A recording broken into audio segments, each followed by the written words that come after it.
It's been such a long time since Boston led the way. It's more than a feeling. It's Mike and Tom to start the day. The heart of Massachusetts should be freedom, justice, and liberty. Freedom led pilgrims to Plymouth Bay. Salem trials had justice too late. The sons of liberty spilled the tea, and then the redcoats spilled their blood. The shot heard around the world rang out from the Bay State. Boston's strong and ready to defend. It's where revolution started and ends. It's been such a long time since Boston led the way. It's more than a feeling.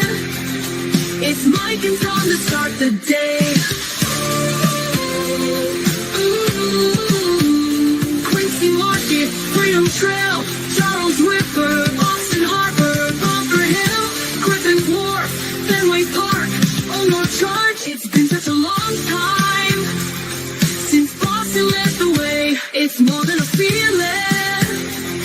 It's Mike and Tom to start the day.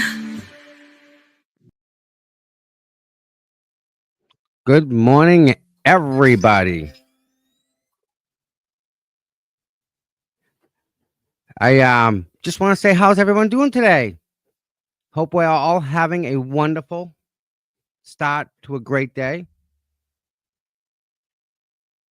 It's funny, oh my God, I opened Twitter this morning. I knew I shouldn't have.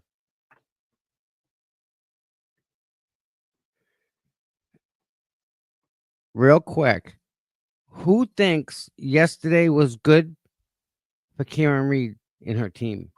Or was it good for Hank and his team? Was it good for Karen or was it good for Hank?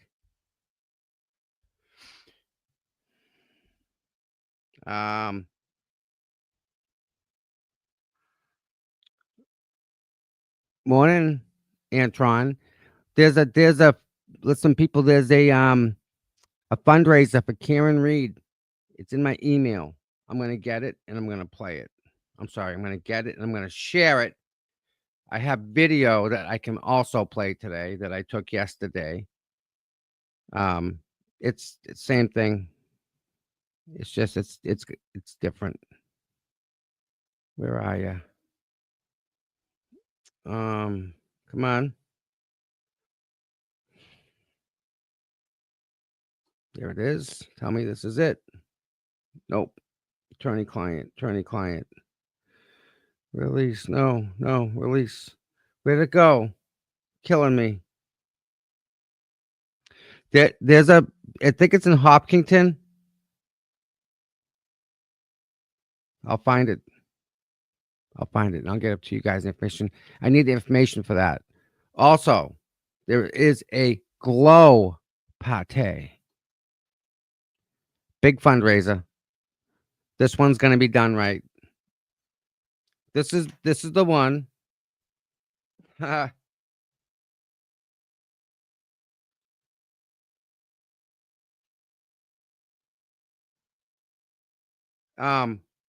This is the one that is kind of last minute. It's in Hopkinton. We'll say 7 to 9. Yeah, I got to get that. Oh my word. Yes. All right. First things first. Lucky. So I'll take a minute for Lucky. Say a prayer. Hope his day goes well. We know that man. He's a good man. He's not one of the people out there playing Jones, catching up with the Joneses. He's a very sincere, honest to goodness man. So don't run up to him. Just take a second. Just say some prayers for the poor guy, because I wouldn't want to be in his position. He doesn't deserve to be in that position, but yet here he is. Oh, see, I'd love to have you come up, maybe chit chat, and this is one of the ways that we contact him. not really contact him, but we stay in touch with him to make sure that if he needs anything, we know he knows that he just got to make a one phone call and it's in. Yes, so we have we have a way to be in touch with Lucky. We don't abuse that connection. However, we're asking that y'all just take a second and say a prayer for him. How about that? Because I think that would probably go further along. And if he needs help in other ways, I promise you, we will bring it to you. And you guys, I know, will all step up and take care of it. I'm not worried about that part of it. Just today's the day. Today's the day for Lucky. Just like yesterday was the day for Miss Kelly. Kelly Dever. Man. Flamingo. I'm sorry. Flamingo Chicky. How do I know if he was the target possibly? To me, it fits together. It really fits together to me how it all works out and how things had to fall into place. That that fits more than it doesn't to me. I don't know. It's my own personal belief. Like everyone has their own beliefs. Everyone's got their thoughts. I get a bunch of them in my email. Some are good. Some are just I've heard them just different names and whatnot. But my belief is that makes sense, and it kind of strikes home the more I think about it.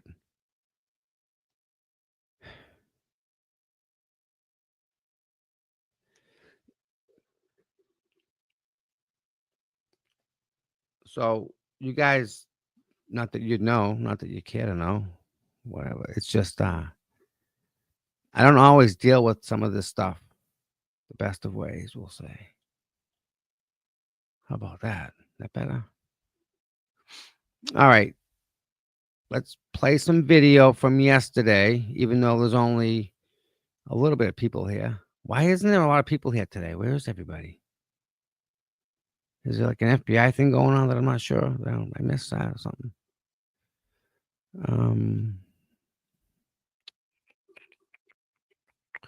Where is it? So I took some video yesterday of Karen coming out of her trucks, so you guys can see it. But I used my camera. That's what I think where I put it. See, I have it like in 3 different places. There's my this is my friend Carrie. That was a while ago. Man. That's when we went to you know how long ago that was? Oh my God. I got something for you. Jesus.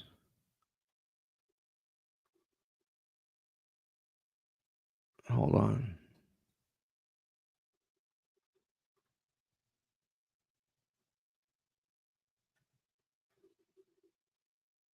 I'm just gonna share this whole entire folder. Where's StreamYard? This is how old this is. Not old, but man, it seems like freaking yesterday. If you know, you know. Remember this picture?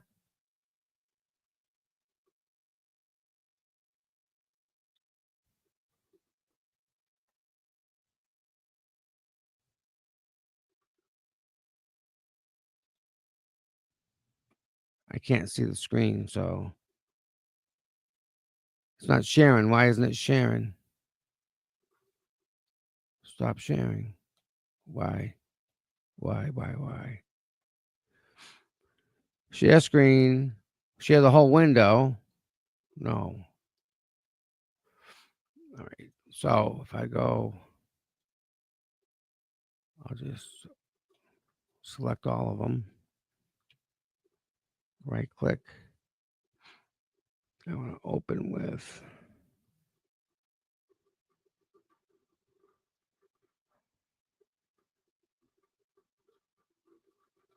I wonder if I can open it with something and then open that program. That way I don't got to keep sharing each individual stupid item. Hold on.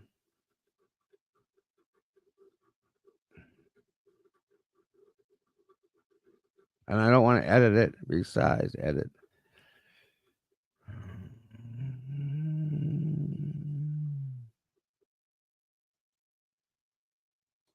No. I got it.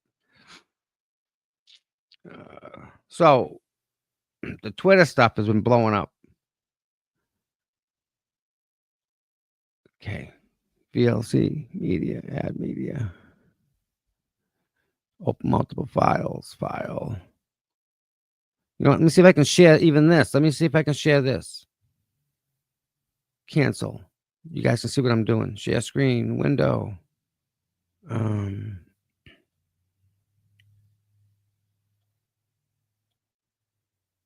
guys can see this, right? Add. Make sure I have right location.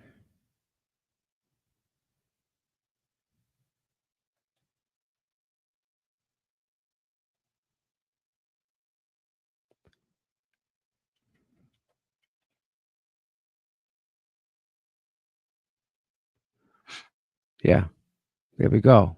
I want all the files, all files. Boom. There we go. Control A. Open. Okay. Play. Boom. Should be a couple seconds here if you guys can see it. It's not playing, is it? It's going. It's going. All right. I just got to change this around.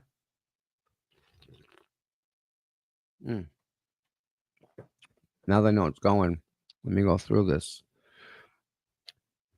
View. Video. Playback. I want to change, render it. I want a media.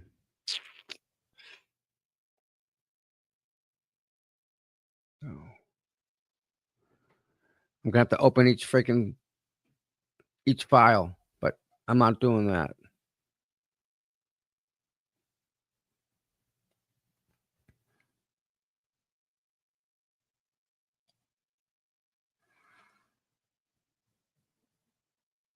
These are just one after another.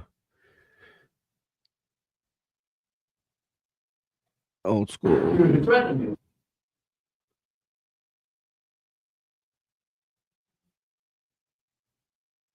You guys wouldn't know who those people are, and that's okay.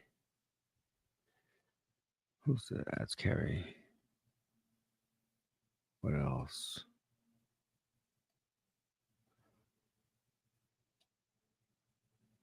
That's the one.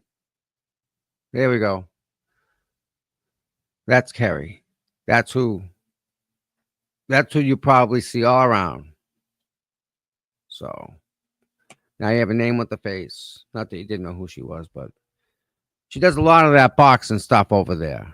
So she's very heavily in that community of boxing. So know anybody? That's a thing. And whose birthday is it? Donkey's birthday? Donkey, is it your birthday?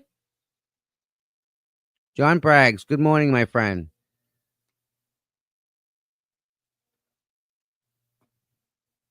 See if I can find yesterday's can't read stuff.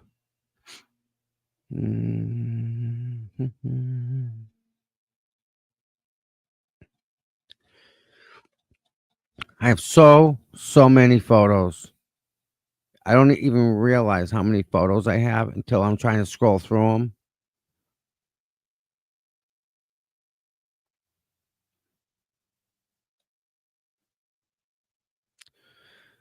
what did I do with them?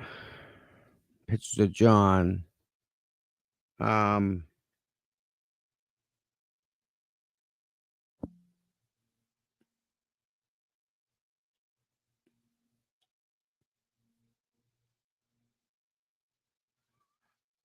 Where did I put them?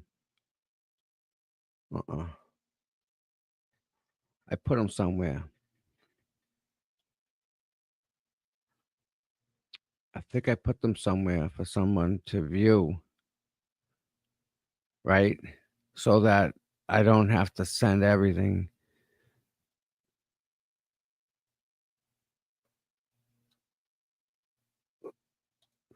June 2nd, can't read 2.0. Yeah, you guys saw some of that. You didn't see the video though, did you? No, because I did.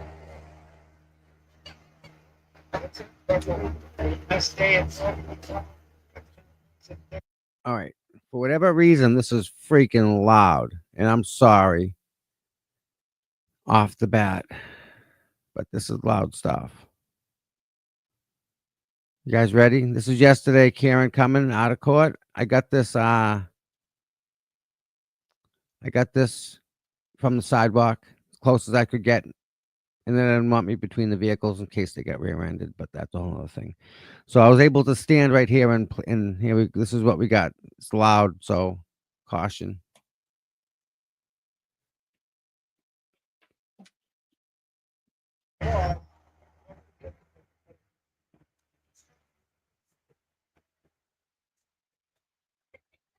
Fun show. Yes.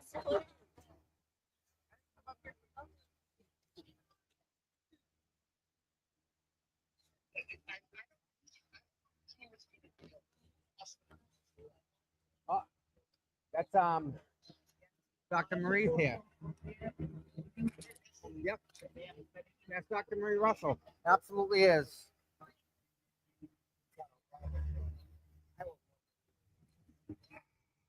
You see that, right? And this is my fault. Yes, Dr. Marie Russell.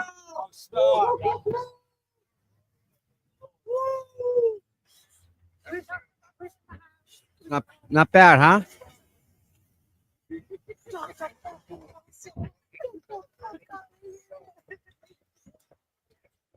love her. She calls me her Medford girl, but she was from Malden. All right. So I'm just gonna fast forward. But I mean, them walking in, I can't really get good clarity because when the trucks go by like that, camera focuses on the truck. Come on. She was hanging out in her vehicle waiting. No sense going and waiting inside when you don't have to. Mm-hmm.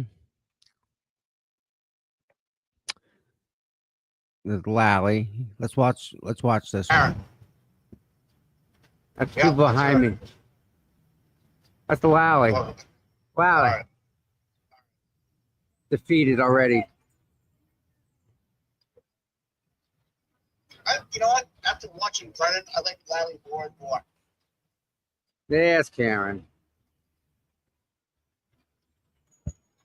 Traffic must be fucking horrible. Yep.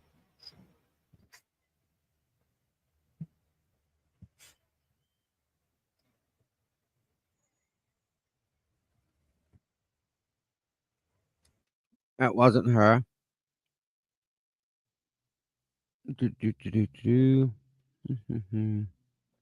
But like this is Come on. that's the clarity I want to get for you guys right there.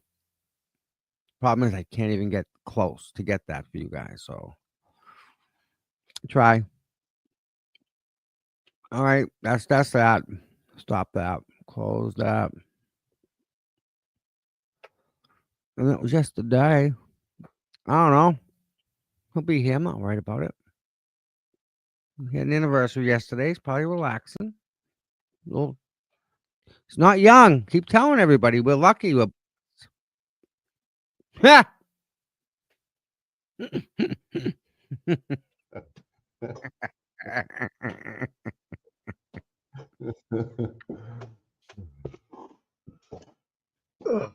so much a good day for them yesterday, was it, man?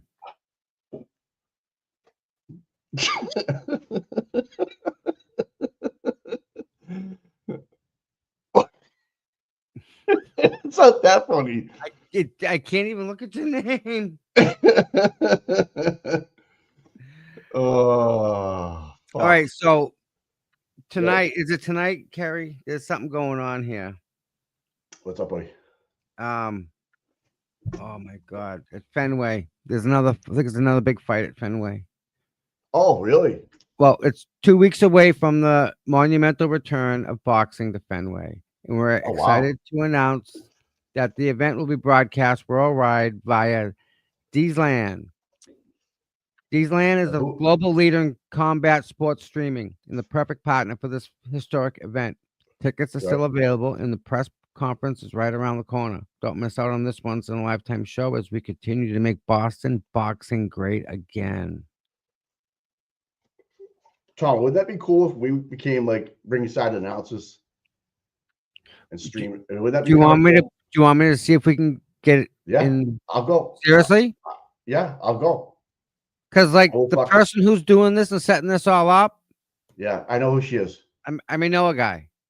So listen, if I'll that can go. happen, I'm in. I'll make that happen. I'll Oh, go yeah. rings. Yeah, Let's meet me go. here. I'm in. We'll I'll do go. it. All right. Yes. Let's make sure yes. she can do it though. You know what I mean? I don't want to put her There's on the 4 spot. sides to a ring guy. I'll take one. Right. Check. I got to be forced, and we to be allowed to. We to be allowed to. You want to be allowed to It's take a our video? stream. It's our stream. We want to Alright. stream from side. Yeah. Couple bodyguards behind us to make sure shit don't get out of hand. It should be a good fight, dude. Is it tonight? No, it's in 2 weeks. June Yeah, 7th. dude, Oh, it is up. Friday. Friday. We'll never get it. It's too close. Friday night. Well, Fenway Friday night, this Saturday, 5 p.m. wow. If you can get me and Mikey in to be able to broadcast, we'd make it happen. I need we're live, dude. one kind of outlet. That's it. We're live. Yeah, from there. You want to do it from how else? No, you we're gonna- live right now. We're live right now. Oh yeah. Oh yeah, we're live. I didn't know we were live, dude. Yeah, I'd go to that. I would go see a boxing match. Absolutely. Yeah. At Fenway, that would be cool. We need to do the side by side announce and shit. Oh yeah, like Joe Rogan at the MMA Yes. fights, you know what I mean? Yeah. Well, yes, exactly. Right. I So would do that. if there's anybody that's on now listening to us that wants their own show, all they gotta do is email me. And it's up to you. I'm looking for talent out there. Like if Gail who's here all the time, if she is like an amazing cook and she wants to share that and she wants to Oh, talk to her. yeah. I want to talk to these people. CPUTOM@gmail.com. Just a heads up, people. We're open Right. to that type of stuff. Ty Glock for me says she's they sent you the announcement video. She did. Yeah. I'm gonna play it at break. Oh, cool. Well, so what do you think about yesterday? Wait, did you say 8:00 was the start time today? Yes, sir. Oh, come on. How did I miss that? Jesus. Dude, I'm not sorry a I'm big late. deal. Dude, not a big deal. Chill. Yeah, but I'm Chill. like, I know. All right. It's good, bud. It was a good day yesterday for everybody. Mm-hmm. Hey, I think yesterday we put a W in the win column on the board. Oh yeah. Hey, I think I was talking with Eve from True Crime DM last night. Yeah. She's onto an angle with Kelly Deaver and some locals. But I'm just saying. And she's got that is not good. She's got receipts, dude. Of course she does. Like big time, like what the F, dude? Like Gail, real quick. Gail, I was just using you as an example. Like if you were a great cook and you want to do a cooking show, just send me an email, cputom@gmail.com. yeah, I had a late night last night. I mean, it's like 8:30. Yep. Oh man, yeah. So it was interesting that she came up with this stuff. I'm like, holy shit! I'm like, post it. She goes, I need more information. And then I woke up or whatever it was last night, and I saw what she had. I was like, holy fuck! So hopefully, in the next day or two, after she wraps it all up with her investigation, Right. you get to see it. It's if this is where it's going, Oh I think yeah. the defense needs. I think the defense needs to know about it first, than the public. Honestly, I don't want. I hate doing this to you guys. Honestly, Mike, we've been down true this crime road, disease. and do we want to take their focus off what they're doing now? We had this No, discussion. Do we? I know, but this is We like can't go. You can't go to the FBI with it. I don't. Yeah. You know, Then I don't welcome know to the what world. What do you do? I don't know what you do with it. Yeah, I guess you got to send it to them at least and say, hey, you know what? We knew about Heads it, up. whatever. Yeah, and then a Well, day later or 12 hours later, do what you got to do, post it. But yeah, I would. I can. If All it goes where it I can goes, do is try and put it in front of people's eyes, God. But I mean, that's all we can do, right? Is yeah, just but that kind of defeats the purpose of this. Is like, boom, boom, yeah. boom, boom. Hey, if we go off air, when we get a minute, I'll call you. I'll tell you what's up, and you'll be like, well, in fact, I know actually, it's encrypted now. I can even send it to you what she has. You'll be like, what the fuck? Okay. Yeah, seriously. Hey, So at 9:30, listen, I'm a big boy now. At 9:30, I got my first ever visitor with a doc on my phone. Like you do one of those telehealths. televisit. Oh, you're Yeah. gonna like that, man. You've done it before? Don't all the time. Oh, really? You know how many doctors I have, Mike? I can't You don't want to imagine. know. Don't Yeah. want to know. I do it all the time. It's great. You don't gotta drive anywhere. I know. I can't believe it. She's like, want to do telehealth next time? I'm like, what? Yes. Yeah, I just talked to you Yes. through your phone. Absolutely. I'm And like, it's holy just shit. like this, Mike. Just see and Yeah. think of how many doctors can more efficiently. Oh, yeah. It's not just on the phone. It's they Yeah, I can know. see who You and do they you do a test run. So I did a test run yesterday. And I'm like, holy shit! This is like StreamYard on my just like phone. check. Did you change your name? Who? Did you change your name in the program that they make you use when you talk? They ask you for your name. No. Sometimes it'll pull from this program. So if you have like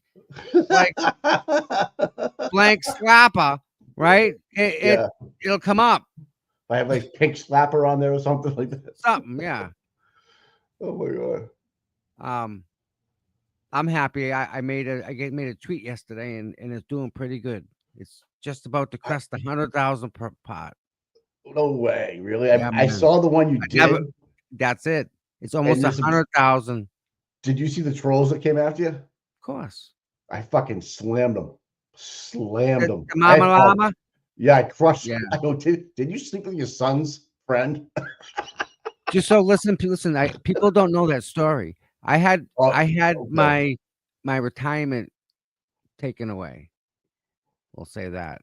Is that a nice way to put it? Well, yeah, temporarily. It was removed. My retirement was removed from me, and I had people that were following me from state agency that's pretty near and dear to all of us. So, person who does that, I believe, possibly might work somewhere that may have I some think she works influence. for the AG's office. That's who, yeah. Yeah, And I think she works in the medical fraud departments. Mm-hmm. I'm just saying. I don't really. You can hold the camera. You can get a job. Yep. You're right, And lady. so you did. I faxed something 8 times to this lady. I have it every time. Cunty, The huh? book. So yes. Hey, during one of our commercial upset. during one of our commercial breaks yesterday, I didn't realize that we missed Spanky telling the O'Keefes in the world that their father They edited it. I think they tried to edit it out of the stream ahead of us. Well, it's on Twitter. It's everywhere. Oh yeah, no, it's out there. The father. I mean, I knew that. You knew that. that No one else, I mean, everybody else, but no one told the, like stuff like that. We don't need to repeat it, people. no, Like we fuck try and no. keep some of that stuff from you guys. Not that you don't, not that you guys aren't the adults and the grown-ups. It's we're not here for that. So we make a conscious decision to not bring it up and make it about that. So Yeah, just so you guys know, you ready for this? Just so you guys know. So I gotta put this out there. There was a conversation that happened in two names came up within that conversation, and the first thing that happened was Mike said, "How much do you want me to give them?" Like Yeah. no questions asked, no That's right. questions asked whatsoever. So Yep. so they are not for they don't want for naught. They like if they need something, if they want something, I was told this. it ain't Yeah. nothing that's out of Yeah. our problem. So if they need help, Mike, we can offer it. That's it. Yeah. That was my end of my conversation. Like, Yeah. who do I write the check to? End of I'm story. not saying, Yeah. I was saying it was gonna be a lot, but I was gonna do something. Mike, you didn't even ask who you want to make it out to, just for how much? How Yeah, much? right. But Like, that was didn't that was care. right around the time of the 24-hour standout. Funny how that works. Yeah. These people, I don't know what Uh, how the thought process is like. They You all, see it. I You did. Well, see it. I've never really been exposed to it until I started doing this shit, and I'm like, there's some fucking sick people out there. How do you murder a kid and then go have a kid? Oof. Oof. Are you talking about New Hampshire? Farwell. He went, Yeah. took care of that problem with his wife, and then went and had a baby with his wife. Not even Fucking 12 hour difference. I'm good with this guy. sociopath. Yeah, that guy's a social. That guy is fucking out there, dude. How do you sleep after that? Legit. For him, How? Tom. How? Well, he walked around for 3.5 years, so he's still pretty fucking good, dude. Dude, how did someone go to sleep after that? Okay. For all you Catholics out there, and I'm Catholic. Me You sit in the too. confession. I know you sit in the confessional box and you say that sin to a father. What the fuck is he gonna say to you?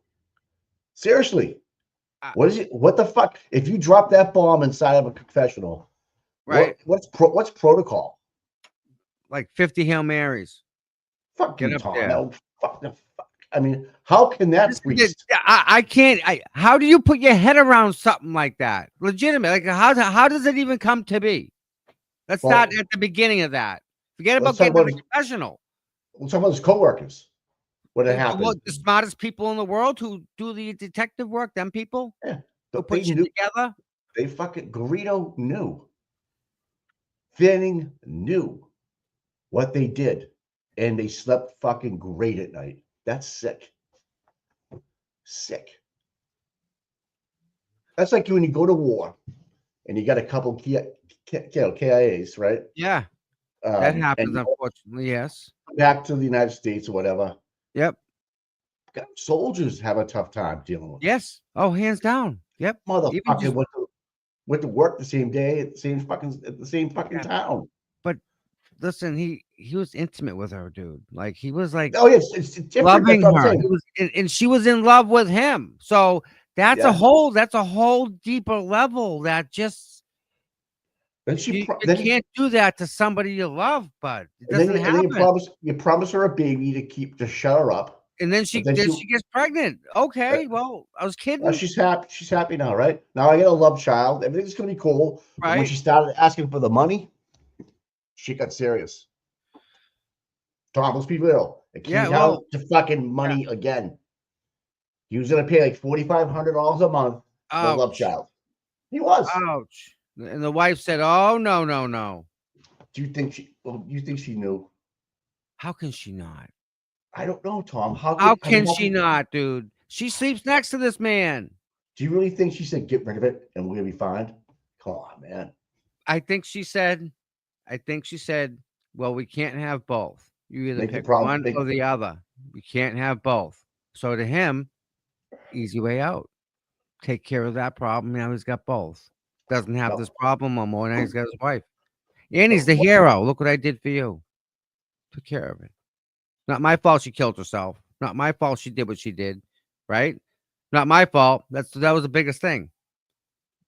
How many people are convinced that she did that to herself? I How was many? never convinced. There's There are motive, people out opportunity, there. means. Yeah. Yeah. Oh, you think there's still people out there that think Oh, he's innocent? I'm Really? sure there's people that defend him.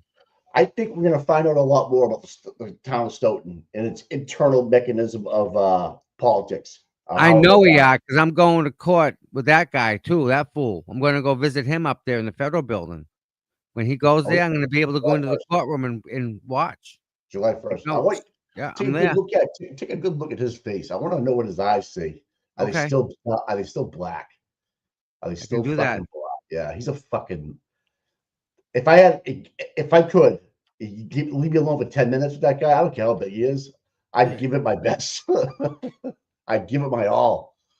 He- Oh It, God, it that would drives not me be good. crazy. An innocent girl with your child, and you have the fucking gonads to try to pull that off and almost get away with murder. It's a hell of a story. It's a hell of a book. It really is, Yeah. you know.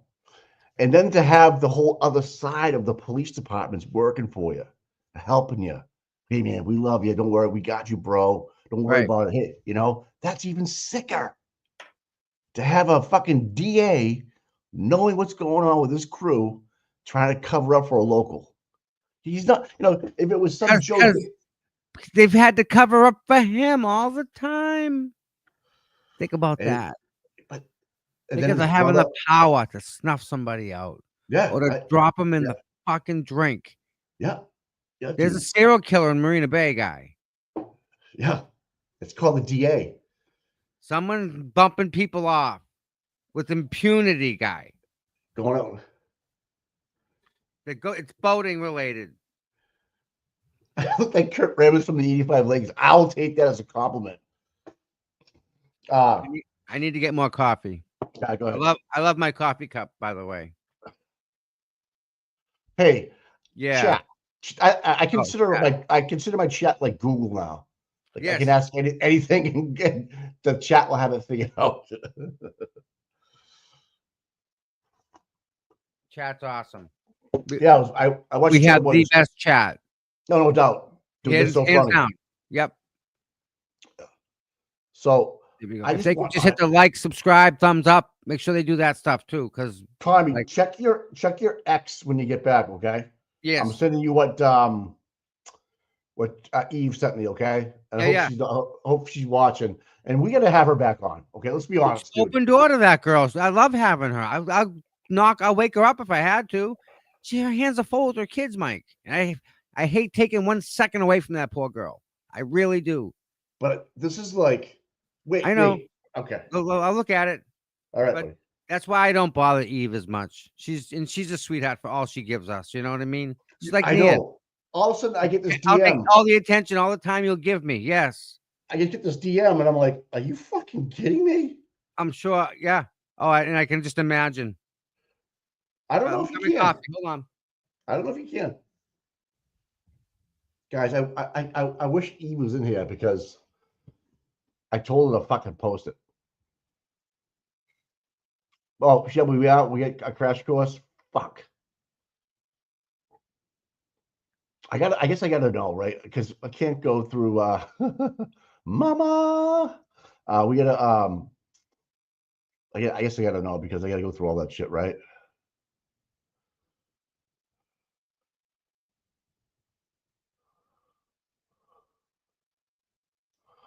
Carrie, tell him to show. Okay, I will.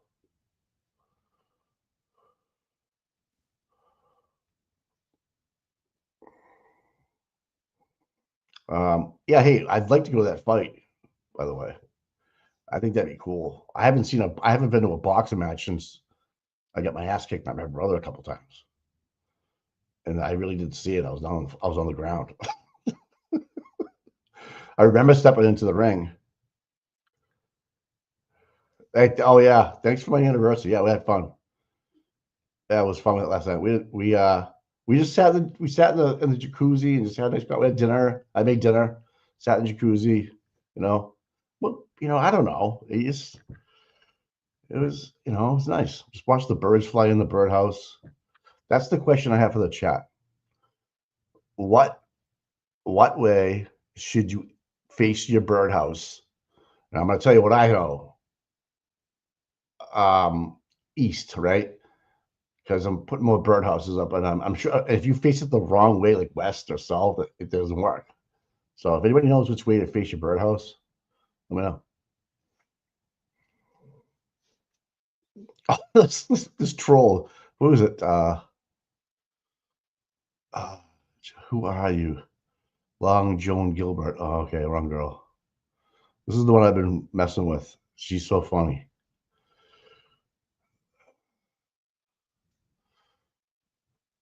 We could be heroes with this. I like her. I don't know, man. Does she want to know who I am? I absolutely Tom get attacked yesterday by a couple of trolls, and I just had fun. It was funny. It really was, and they didn't know what to do.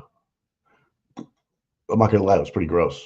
It was pretty fun. So does Lucky take the stand today?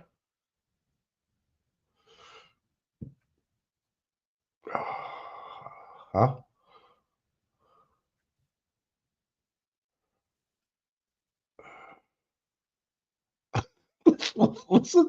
Listen to John DePietro's tweet. Unconfirmed, but hearing Karen Reed had a meltdown and actually scratched attorney David Yannetti. Does that explain why they didn't arrive in court together? Look at the red welt on the right side of his face. Maybe Marie Russell could take a look at that. Oh my God. Okay, cool. Barrows, Lucky, and Colathizis. That's right. Thank you, Flip. I think it was Flip. Just tell me that. Yeah. Flip, when are you coming back on, bro? I know Auntie Deb wants to get you on there again. You know what I mean? Hubba, hubba, hubba. Oh, you want the true crime stuff? Okay, coming at you right now, buddy.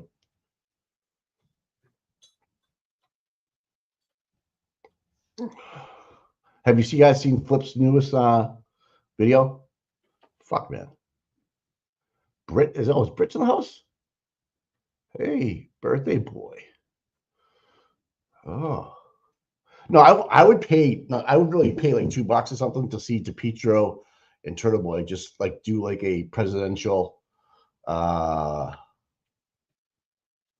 debate.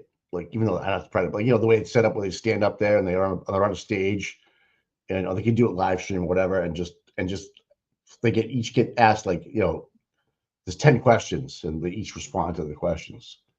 It would be fucking hilarious. We could make it like a roast too, Good morning, Britt.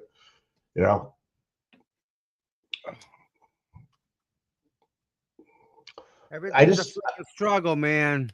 Hey, I just sent what I sent you to Flip, and he's got inside. Oh shit. Yeah. So Flip, yeah. If he gets a hold of it, it's gonna be not good.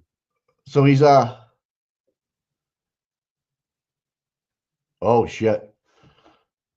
I just sent him the stuff, so maybe he can So it's Barrows, Lucky, and Colathizis today. And allegedly, Colathizis was told by Jen McCabe there's a ring video of Karen hitting JOK. Yes. I can't confirm or deny that, but that's good intel. Sorry, Flip. Jesus Christ. Oh, you read what I sent you? Yeah. I can't. I fucking can't, Mike. It's disgusting. Oh, she took this girl Long John Silver. I'm not. Oh, no. Yeah. That's just so. How good is that, though? I can't. Imagine that. Can't. Imagine that. Hey, no, I don't want to. Canton is incestuous, dude. It is bad. Yeah. Is that the word? Is that the word, Mike? Is that really the word to use? Think about that. I don't know. Well, everybody marries a sister or a husband from another family, and then it's like one. Oh, And then obviously that has to happen, know, but Jesus, give us some selection for Christ's sakes. Break up but that that's freaking like gene pool for my so that man. that would be like third, fourth cousin somewhere in there. I don't know. I'm trying to figure it all out. It's a lot. It doesn't matter, Mike. It doesn't matter. And she graduated with Levinson, Brian Jr. Really? So you're Yeah. saying that she knows all these people already? I Oh, gotta read come the tweet again. on. Yeah, she knows a couple of people that are in the She circle knows of a love. guy. Oh, I'm sure she knows a guy. Oh, dude, I'm Yeah. telling you, she's got that look like you remember that show, The Girl Wednesdays in it? The black hair. People in the chat probably know. That was the Adams family, I think. Yeah, I mean, I will not blow what Eve's got it going on. Yeah. No, I'm I not. don't No, know. I'm No, not no. taking that from her. No. But you can't keep a secret.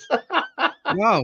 I mean, yeah, No. dude, come Listen, on, man. just so you guys know, we need to know Oh. some of this stuff so that we can stay away from it, right? And even if we know about it, we can't even tell her that we know about it. Like it's like that, Because it's like unfortunately. Eve brings receipts, and I think that's what she's Yeah, let still her do doing. it. But She's great at she's that.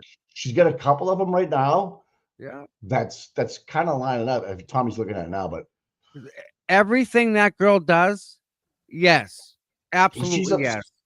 she's an accountant for bar rooms, like like a major, like she does. She walked in and audit your ass Yes, in a day. she's like I don't do anything without it. Like it just there's no point, if it's not a paper trail or whatever, Oh, then there's a paper trail. Oh my God. I guess if you online sleuths want to figure it out, look at what issue you're at. So Denver, This is the she shit I've went- been getting in my phone for a day, for the whole day. Look at this shit.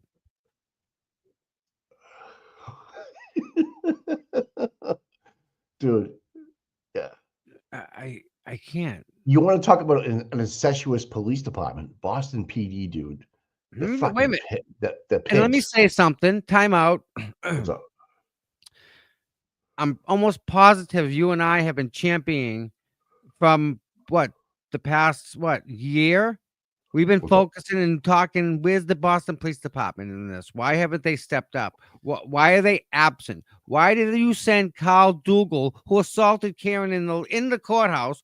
Why did you let him, your employee, go to this courtroom?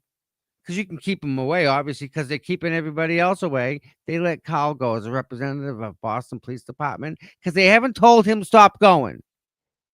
Personal friend of the family or not, they didn't tell him to stop going. So Boston Police Department, that's what they're sending. Carl Dougal. There's no way in the world they don't know that he's there. Of course they do. A bad look for Boston Police Department. They got to step up and knock the shit off. They keep bringing new people in just to shake it up. The people that have been working there 20, 30 years that are the ones that are the problem, they're not leaving. You're just changing the guy at the top and you're keeping him in the dock for a year till you can get somebody else. That's what's going to happen with Canton. They're going to bring somebody in. He ain't going to be able to do it because they're going to bust his chops every freaking step of the way. And they can see you need someone local, Mike. Someone that knows the streets. Someone that knows what the town knows these community. Well, let's talk about Colonel Noble from New Jersey for a second. Please. So now we get a grand jury going. Hey, someone said to show you a coffee cup or show a cup, Glock for me. Okay, there's your cup. All right, I watched it this morning before I started filming it. Yeah, Crocs is black. It's COCKS, not COX. Anyways, there's another guy that's retired from Boston PD that really ran the show before he retired. His wife's a judge in Norfolk County too. No way. Yeah. Wait a minute. You say a judge in Norfolk County? Yep. Ain't that kind of funny how that works, Mike? Yeah, dude. I'm telling you, it is so fucking. And I think these guys come to Canton because they know they get protected. I mean, they're insulated. They got, they're around the same like-minded people. They all drink together. They all have families together. It's weird, man. There you Fuck go. that. They all go to the same restaurants. You think they want to Yeah. walk in with their wife and then get into a fight? No, No. they have to play No. along. Yeah. It's that unspoken rule, Mike. That whisper. Just don't tell nobody. Everybody does it. Psst, What? psst. Like the girl at the Ponkapog Pond that was 62 years old. Not a fucking word. The invisible one. Gone. She's gone, dude. She's gone. Gone. Just don't Well, exist. Then, like That you what said saying? though, like you said when we first found out about it, was like she's got to be somebody. She has a paper trail somewhere. She They has just, to. they just chose not to look. That's the state police. They chose not to look. That could be Much- someone's much- mother that they're she's still a- looking for She's a street worker, you know. We're not gonna bother her, you know, like in Canton, of all places. doing the fentanyl fucking fold and shit, you know. We don't have time for that stuff. Who knows though? No one even knows. That's Well- right. That and nobody knows. And there you go, Mike. Right. Nobody knows. Oh, even Flipperhead just texted me back after I sent him that stuff. Wow. Yep. So, you know, like him and I have conversations about stuff he finds out, like he wants to post it. Yeah. Or I say post it, and I'm like, you might want to hold off because I'm not gonna lie, let's call it a year ago, he posted something without sharing with sharing with me, and I post that. And we'll talk about key cycles, all right? It was a big fucking deal because it showed the hands of the defense, and he didn't know it. At the Right. time, he didn't know it. He just Correct. figured it out. Him and Jukebox Grad figured it out, and they posted it. And he got an email from, let's see, a defense attorney on Karen's team. Please Hey, take dude, that down. no, just next time, can you just Bounce it off us. Here's our email. Can you just, because he's that good, you know what I mean? Yes. Okay. And I was like, dude, that's a feather in your cap, man. You know, honestly, that's a feather in your cap, man. I don't know why you do what you do, but he loves what he does. But this is what he does in the spare time. This is what the shit he fucking, you know, Criminal Minds, one of those Criminal Mind guys. You know, Listen, again, right? Anybody that has information that's going to help Karen Reed, they've given it. They've given it. I've given mine a year and a half ago. Everyone's given it, Mike. Wait till we hear what Colothis is going to say. If she says what we just said, she said, bad. Jim McCabe has entered the chat again. You know what I'm saying? Like, this is fucked up. And everybody, I mean, let's you know, do you call Proctor? Fuck yeah. You absolutely call. How does Proctor hurt you? How does he hurt you, Tom? Anybody in the chat know? Because I'm trying, people say, well, he might hurt the defense. How? The guy's a piece of shit. How do you reconstruct that guy? It wasn't him. But then again, just like the girl who lives in Canton, who worked in Canton, doesn't know nothing about Canton. But you can believe that Hank was reading the Texas yesterday about Furbush, and he fucking put it out there that their fucking father died from an overdose, and the kids had no idea. That guy's got. You want to talk about an asshole? You want to talk about a fucking asshole? And you put that kid from Milton up. You put the kid from Canton up there. That's just a friend of Bears, and he's up there reading Texas, and he's, I don't feel comfortable doing this. And Hank's like, I'll do it. I'll do it. He did too, didn't he? Yeah. Now, do you understand why I'm afraid of Mr. Reed going up there? I'm petrified. That's why I say no to Mr. Reed, because of what happened yesterday. I don't trust Hank. They would probably, knowing Spanky just to fuck with people, he'd go back 30 years of his bullshit business trying to find something, right? You gave this kid a C+ when he deserved a C-. Why did you do that? Why did you hire your daughter? Why did you push your... I would feel horrible for Mr. Reed if he got half the treatment that Hanky could give him. And it's just, he don't deserve that. To your point, Tom, you just proved it to me, and I believe you now. I understand why. Because what he did yesterday with the Furbushes. Yeah. Nothing's up. Nothing. If he went to the judge, could we leave this out? What's Auntie Bev gonna say? No, yeah, it's in. It's in. But if I think discretion is better part of valor, I think Auntie Bev would have called sidebar and say, listen, this isn't public knowledge. Keep it in, keep it out. Hank kept it in. Remember that. Hank kept it in. That does nothing to help Kieran How Reed. did, how did Nothing. Hank? How did Hank know it was an overdose? It's in the police reports. I It's in the mean, texts. well, if Tom, they wouldn't have got the insurance money. I don't know. That's right. So something there's some finackery going on with that. I'm You just don't saying this, say. Sergeant Good. That's what I'm gonna say. Yep. Did the So, O'Keefe family a solid that day? Or the but Furbish family a solid that day? exactly. You Just so guys you know. get it? You guys see? How did Proctor know? Exactly. Proctor was probably the one investigating the whole thing, taking care of it. So word around the streets in the department was it wasn't actually a natural. I don't even want to say this. I don't even want to say this. Yeah. I don't know. No, you got to. It's already out there, dude. Ain't So that genie's left the building. yeah, the Fuck word the around the street bottle. was that it was just a natural heart attack, and it was cocaine induced. Just so you know. Yeah. He OD'd But on his wife's so when grave they because he missed found the his body, wife. when they found the body, they just took it off of him. And then they didn't do a tox report. They were told not to. The police report was written up differently.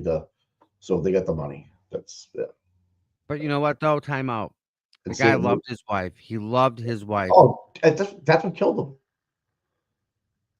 Well, he killed himself. My point Yeah. is that's what drove him to that. Like he felt all alone. Yeah. No, listen, Imagine, okay, when your imagine being soulmate part. leaves, bud, what do? Well, imagine being part of that family, and No. then all of a sudden your wife dies, who's an O'Keefe, and you're gonna be like, oh, they're gonna be here to help. The only one that was gonna be there to help him was John. He's the only one that stepped up. Yeah, it was all him.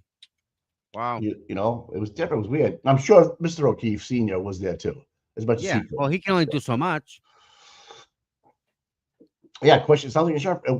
Yeah, But listen. you're right They on the money, girl. Yeah. It I don't know, was. But it was one of those weird situations where you're the whole damned if you thing's do and you're weird. damned if you That's don't. right. The whole thing's Right? a weird situation. You can't get out of that. You can't. Right. You can't not. So it's like, do I fuck the kids over, the whole family over, and it's all the kids are like what 6 and 7 or what are they? 10 and 6 at the time, whatever the fuck they were. Hank could have kept that away from the public. Oh yeah, the Furbish, yeah, the grandparents wanted the kids, and Unreal. yeah, What it's crazy, dude. what is going to happen today? I told you, I think Cola I can't say the name. Is going to say some good stuff. Yeah, it's going to drop a bomb. It's going to drop a bomb today. Fingers crossed. According to Turtle Boy, crossed. according to Flip Ahead. Okay. There'll be some bombs dropped today. I'm liking that idea. All right. Rightfully so. Rightfully so. It's pronounced Coca-Cola. Okay. Yeah. Well, it's bad either way. And I'm sorry, but we can do better than that. I didn't know right? life insurance covers for suicide. No, it doesn't. I know. Oh, so this girl, Bev Jackson says my life insurance covers for suicide. That's horrible. First of all, I hope I never have to use it. I'm sure. I don't think it was the medical examiner. Who was the medical examiner, Mike? For Furbish? What happened in Norfolk County? So that either happened in. Oh, Tom. You can find that out. We already know. It wasn't Scotty Bello. Oh, that name sounds familiar, Mike. And if Donkey Lips called down there and said, "Hey, I need this one to be this," and I'm sure it wasn't whatever you did, it wasn't intentional. Listen, the 2 kids at home, blah blah blah blah blah. Oh yeah. Yeah. You need to do us a solid on this one. We know what happened, kind of thing. Wasn't like he's found in his garage, How do these people sleep at night, Mike? They don't. It's got to be why they drink so much. It's got to be why. There's no other reason.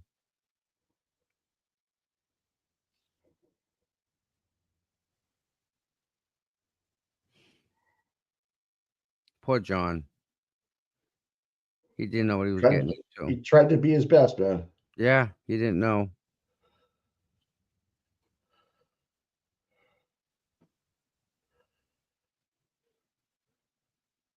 That sucks.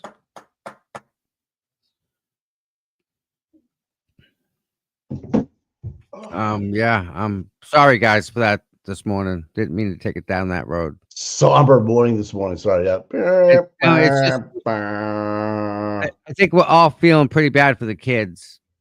You know, Well, I I didn't realize we missed it during one of our commercial breaks, and it popped up. Like you said, they backed up on Twitter. So I came out on Twitter. I'm like, what? That actually happened, and I found it. And I'm like, holy shit, dude! Suck a Yeah. dick. Suck a dick. bad one. That, Speaking that just about, told, that's told what me a, Jim that McCabe just said. told me a lot about Hank Brennan too. Like it's like He's it trying. really had no bearing on the Zero. case. No. Right? Imagine Why that. read the Texas dude? Seriously. That's what the whole thing we were talking about the other day. It doesn't move that forward in any way by bringing that up. Zero. That's the I'm way that's the way I yeah. saw it, dude. I'm like, It's what just what why would you say that? Who are you trying to like who are you trying to you were trying to resurrect Proctor? Or do you think the defense was gonna get him on the stand and use that one? let me tell you something. Let me tell you Because something I learned before a long time ago. Do you think the insurance company is going to come and want their money back? Oh, I think they do. I think they will. Think are you about that one. serious? Yeah, an insurance company? Their job is to take the money, dude. Nothing else. They don't give it out. I know they work in algorithms, but I mean Yep. Well, probabilities. if they look into that now and it ends up being determined it was something else, guess who's on the Oh, hook? same old story is telling me that Jen and Peg are no longer talking. She says she has a pretty good sauce. I believe it because I hope it's not over the kid.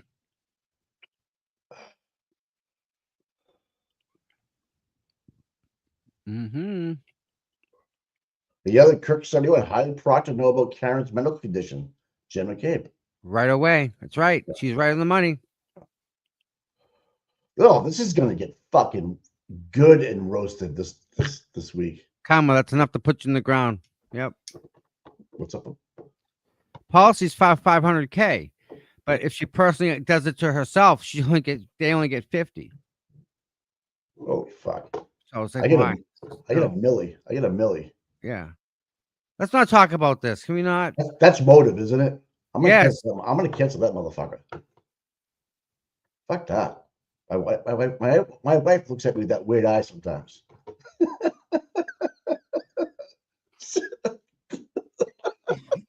John had to go through that, and that was somebody thought that. I listen to all these crime podcasts tonight, like when I'm going to sleep, and you hear a lot about insurance policies being taken out like 3 months prior, 3 months. Yeah, it's like 500K, 300K. I'm like, dude, if you gotta go big, go big. Don't fucking, Yeah. I don't know. That's how I think. I don't know. I don't even like talking about it. All right, man. Sorry. No, it's Come on, just do it. Like, do it. Kids, but I don't even know what my wife has for health for insurance. I don't get involved with dollars and cents anymore. It's fucking kind of cool. yeah. It's the best. I don't do math either. I boycott. I just fucking yep. You want to do it? Yep. Yeah, there you go. No problem. It's a lot easier too, man. Oh, I just got that 51st dates. Yeah, you like that one? That's good. Yeah. Oh, I can't wait. What do you think Barrows is going to say today? The taillight was cracked.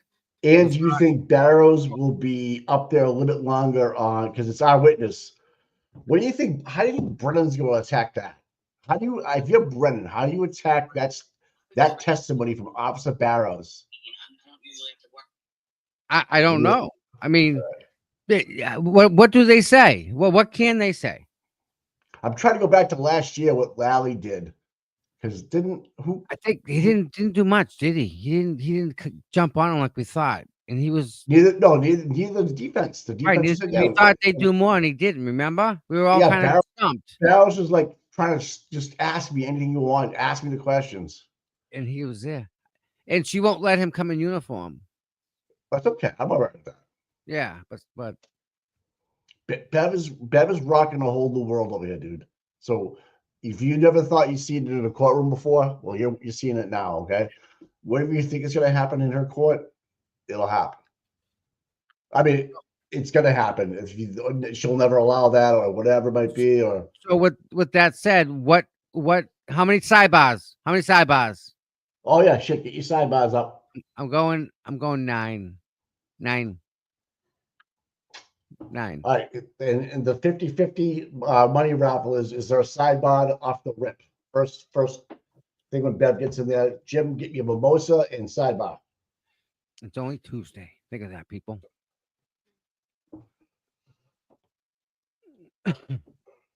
Oh, we had 10, we got 13, 10. Yeah, you know, Okay. I have an eight, issue. 8, Sunshine Shannon only with 8. Wow, she's going low. 13 for Killer. Beach Bomb 15. Wow, that's the big one for the day. Jesus. I'm kind of pissed at the 11. hummingbird people. I got friggin' these feeders, dude. There's Dude, nothing. I saw one this morning. I got one this morning. I'm pissed. I got a hummingbird. I'm pissed. I'm gonna smash these things on the ground. 5, me off. 11, 8, 14. They're all over the place today. Someone's saying I'm 13 or 10. Debbie's 9. Wendy's 12. I'm gonna make that number, Miss Deb. Deb- Me and Miss- Deb got Debbie- 9. 13. Wow, there's a lot of people over 10 today. Yep. There's a sidebar right now. The downstairs and fucking mixing up mimosas.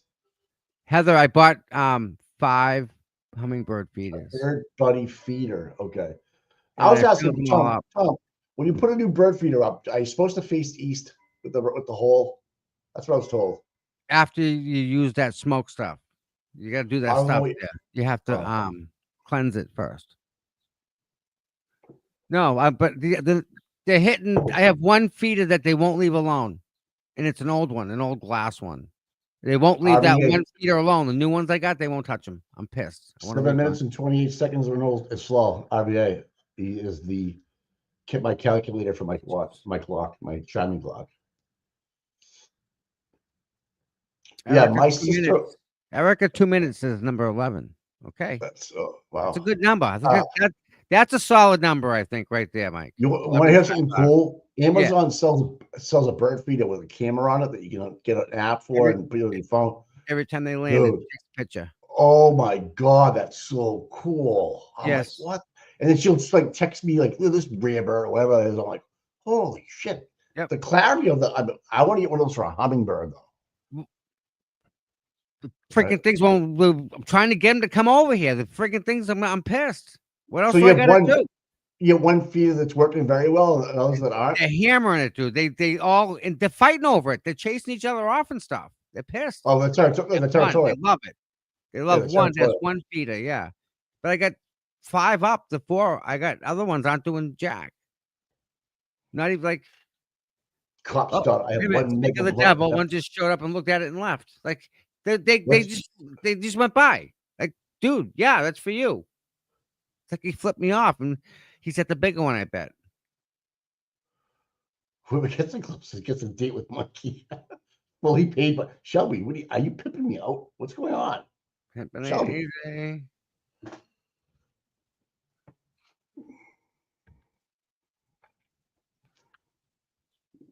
Tom calls the birds the friggin' things. Yeah, hummingbirds. Yeah, That's funny. I sit out there and I sit and I watch them, and they're pretty cool, but they only hit one of my feeders, and it's pissing me off. I want like. When you're out smoke. there smoking, Like how close are you with the cigarettes? I don't know. A ways away. Yeah, I'm away, but they still hit the other one. Well, I'm saying the hummingbirds love red and orange. Yeah. Yep. I have red and orange feeders, but they ain't touching them. Pissing me shit. off. Yeah. One of them things. Oh fuck. Sound bites for days. What else? Oh, the What Young else? Jerks is all over. Hey, the Young Jerks is all over Josh Kraft Boston to look into Commissioner Cox's actions. See, we told you. Good boy. Good. I told Good. you. That Kraft, boss. if you want to get behind Kraft, you want to change up the police. Mayor Wu's just a lay down doormat for these guys. Yeah, whatever you want to do, I don't care. Arrest those 2 protesters over there that are making fun of me. That happened the other day. I First think, Amendment's being trampled in Norfolk, also in Boston. You know, and it's just it's crazy to see. Mike, I think a lot of information comes out of this channel in a long time. For months, we've been putting it out there, putting it out there, putting it out there. And if you've all been privy to hanging out, that's what you have. You've all been great. You all get it. Just we don't put it in a way that it's easily seen. Kelly Um, Diva at one time Yeah, was a little one and 4, 1 scoop of sugar and 4 cups of water, and I mix it up. They eat it. the They love sugar. it. Yeah, My father-in-law's a genius. That stuff. yeah. Don't use red. Blind them. You won't buy the pre-made stuff or what that crap is. I don't know. Kelly, just remember too. Kelly Diva she lost some weight before the trial. She's a bit heavier. So just so you know. Oh, Jury's trials up. coming in. Yep, I got it. It's 9/11.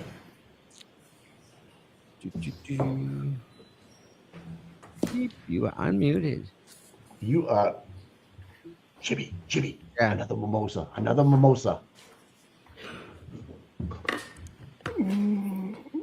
So did Murray Russell have dinner with Lou O'Donnell last night? Persons having anything to do before the Honorable Beverly Cannoni, the Justice of the Superior Court, hold an indictment within and for the County of Norfolk. Draw near, give your attendance, and you shall be heard. God save the Commonwealth of Massachusetts. This court is in session. Please be seated. I'd say the Commonwealth. You got that right. Good morning, counsel. Good morning, Ms. Reed. Morning, Reed. Good morning, jurors. I have to ask you those same 3 questions. Were you all able to follow my instructions and refrain from discussing this case with anyone since we left here yesterday? Everyone said yes or nodded affirmatively. Were you also able to follow the instructions and refrain from doing any independent research or investigation into this case? Everyone said yes or no. The only thing we did was we looked you up, you Anyone fucking happen to drunk see, cow. hear, or read anything about the case since we left yesterday? Everyone said no or should be. So if I log off, Tony, I get that what do they call that doctor's thing? I gotta do Brennan, you can telehealth. set up if you want to. It's at 9:30. Yeah, not a big deal, bud. Really, it's all I'm good. just gonna go to the side of my office and just sit down and do it. Just turn the camera off and the microphone, and No, you're good. I'm gonna let you. No, I'm gonna let you guys listen to it. Oh no, you can't do that. No, we don't want that. No, I'd know. We're good. That rash you have down in your Kind of like it. you're sick. I know. Yeah, I know. Yeah. There we are. Still under oath. Thank you. Thank you. Good morning, Dr. Russell. Good morning, Your Honor. Russell.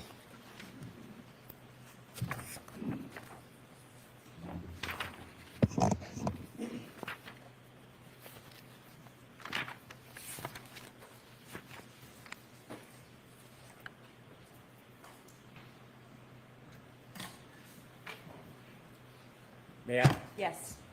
Good morning, Doctor. Good morning, Mr. Brennan.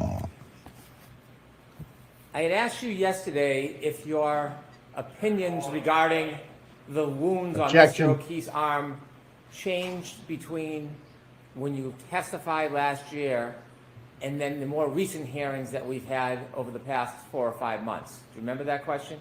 Yes. And when I asked you that question, I asked if you had help with your report, and you told us that there was a woman who helped you with your report. I told you that there was someone who helped me or made suggestions Organize in it. organizing the report, having certain sentences placed in certain categories. When I asked you about the identity, the person who actually helped you, I asked you if it was one of the attorneys, and you had said no. That is correct. May I approach, Your Honor? Yes. Jesus, here we go. Hanky Pink. Are you trying to discredit her off? Look at this lady. She's my like she's my a great aunt. Like anything he can do. Anything he can do. That's Listen, right, Tom. I agree with you. You Yeah, don't put it's Mr. Reed up bad. there. No. You don't put Mr. Reed up there. Fuck that. Everyone that did Cash App in Venmos, I deeply appreciate it. Thank you so much for everything. The Venmo's up top and the Cash App is $. May I ask a question? Yes. CPU Tom. You Maybe had Tom, we can testified get a on better December camera. 22nd, 2024 in this case? I believe it was that date, yes. And when you testified back in December of 2024, do you remember I asked you who it was that had assisted you with your report? I don't remember that specifically. Well, I'm going to show you a page from the testimony. This is from the hearing. And I asked you, line 21, page 207, did anybody help you write this report? And what did you say? I wrote the report. If you could finish, please. I had some help with some minor edits, rearranging, some paragraphs or whatsoever, but putting things in the right category. Then I said, okay. And you answered? No, I wrote the report. And then finally I asked, who helped you with your report? What did you tell us? I said, Mr. Alessi.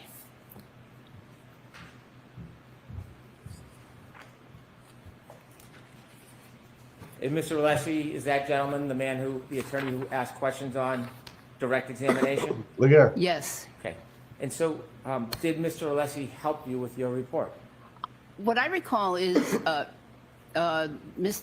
we discussed the report, but I recall that it was someone else that actually helped me rearrange the report. That's my memory right now. Is your There you memory go. different now than it was last December? Well, I don't think so, but, you have something in writing. Do you think you would have testified to that if it was inaccurate?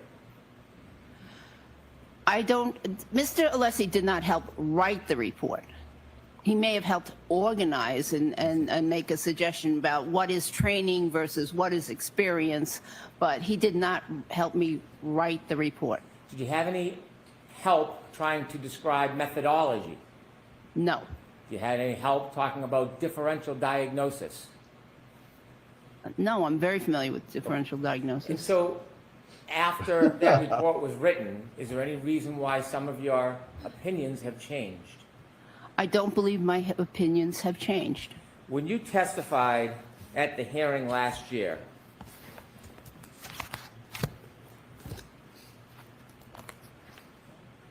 June 21st, 2024, did you express that you couldn't say with 100% certainty what type of animal, in your opinion, caused those wounds?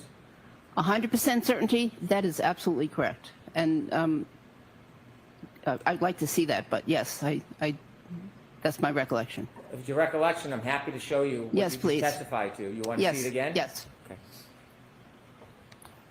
And by the way, between last night and today, did you get any advice from anybody suggesting you should ask for a transcript when I ask you a question? Did that advice come your way?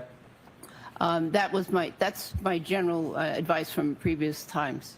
Well, did you have any advice last night about that? Yes. Who told you last night that you should always ask for a transcript when I'm asking you questions?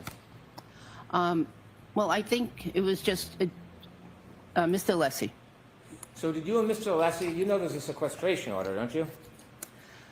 Yes. That's a sequestration order that you're not supposed to discuss the case at all with anybody? Well, we during the didn't discuss specifics. Do you know that the sequestration order mandates that you not discuss anything about the case from when you start your testimony until you end your testimony? You know that, right? I understand that there is a sequestration order. Do you understand the sequestration order mandates that you're not supposed to speak to people, including the attorneys, about this case overnight? Did you understand that? There were no specifics discussed. Well, did you understand that you weren't supposed to, is what I'm asking? Did you know that's a violation of Wow. the sequestration No, I did order not. to speak to the attorneys overnight? I did not know that that particular conversation would be violation. So did you meet with Attorney Alessi last night? No. How was it that you had a conversation with him? Actually, it might have been in the vehicle. You drove together? Yes. So did you commute to and from court together with Attorney Alessi? Oh my God, no! There's a driver. Okay, who else is in the car when you left court yesterday? The driver. When Oh, you- no, I wasn't with him yesterday, no. Not in the car yesterday, no. Well, you just said that you spoke to Attorney Alessi yesterday. And I'm trying to figure out, when was it that you were having conversations with Mr. Alessi relative to this sequestration order that you're under? This morning, riding to court Okay, so you and Attorney Alessi drove to court? with the limo driver, yes. Well, who was in the limo with you and Attorney Alessi on the way to court today? That was just us. Just you two? Yeah. What else did you both talk about other than that you should ask for a transcript every time I ask you a question? That's what we talked about specific to this case. Was it a long conversation? No, not at all. The entire ride here, there must be more you spoke about other than just a sequestration order. We did. We spoke about Boston, how I love Boston area. We spoke about New York. We spoke about other things. And in fact, I have to say that even on the ride back to the hotel yesterday, with others in the car, nobody spoke about the case. But I'm talking about this morning when you did speak about the case. What else? Not about the Red That's- Sox or the weather. What else did you talk to Attorney Alessi about this morning? How's he know other than this? You should ask for a transcript every time I ask you a question. We talked about what I did last night. About this case? No, I'm sorry, but I'm asking you about this case. that was I- it. I want to know what all the discussions were between you and this attorney today or last night about this case. Just that I should ask for a transcript. Well, there must have been some concept. There must have been some context. He didn't just turn to you talking about Yeah, the weather he and say, can. hey, you should ask for a transcript. You must have been talking about something. Real. He also generally, not today, but generally says, be honest. Always be honest. Fantastic. But this morning about your testimony, what did he tell you? Did he tell you this morning you should be honest? Not this morning. Okay. Does anybody need to remind you to be honest when you testify? No. Okay. What else did he talk? How did it come up? Hey, by the way, ask I- for transcripts. I don't even know how it came up. I didn't put much significance to it. Well, it was just moments ago it happened because you just got to court. You can't remember the context of the sage advice of Attorney Alessi? No. Do you have any memory issues? No. May I approach? Yes. Transcript, page 56.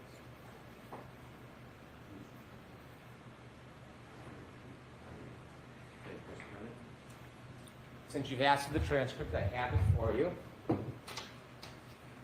Dr. Russell, this is June 21st, 2024. I had asked you whether you expressed that you couldn't say with 100% certainty. You agreed with my answer, so there's no need to try to refresh your memory, but I'm going to show it to you because you asked. Take a look at line 16. Is that now consistent with the questions I asked you and the answer that you gave, that you were less than, you couldn't be 100% certain? That looks consistent. Okay. Do you want more time with the transcript? No.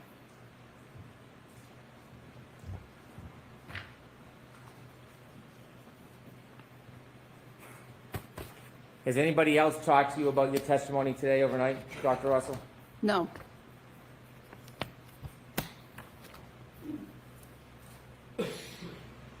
When you testified last year, same transcript that we just looked at, do you remember when you gave your opinion to a reasonable degree of medical certainty, you said that you thought the wounds were from an animal, possibly a large dog? On that same date, Yes, may I see the of transcript? course. Pursuant to Attorney Alessi's advice, let me approach. Objection, Your Honor. I'm going to strike that, disregard that, James. May I approach? Yes. What page you want us to? 23.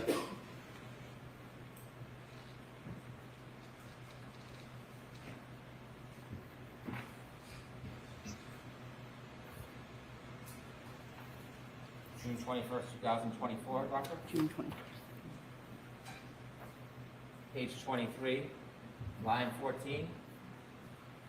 Will you ask the question based on everything we've discussed today? Is it your opinion based on a reasonable degree of medical certainty these injuries were from an animal attack, possibly a large dog? And what did you say? I said yes. Thank you. Have that back? Yes, you may. Okay, thank you.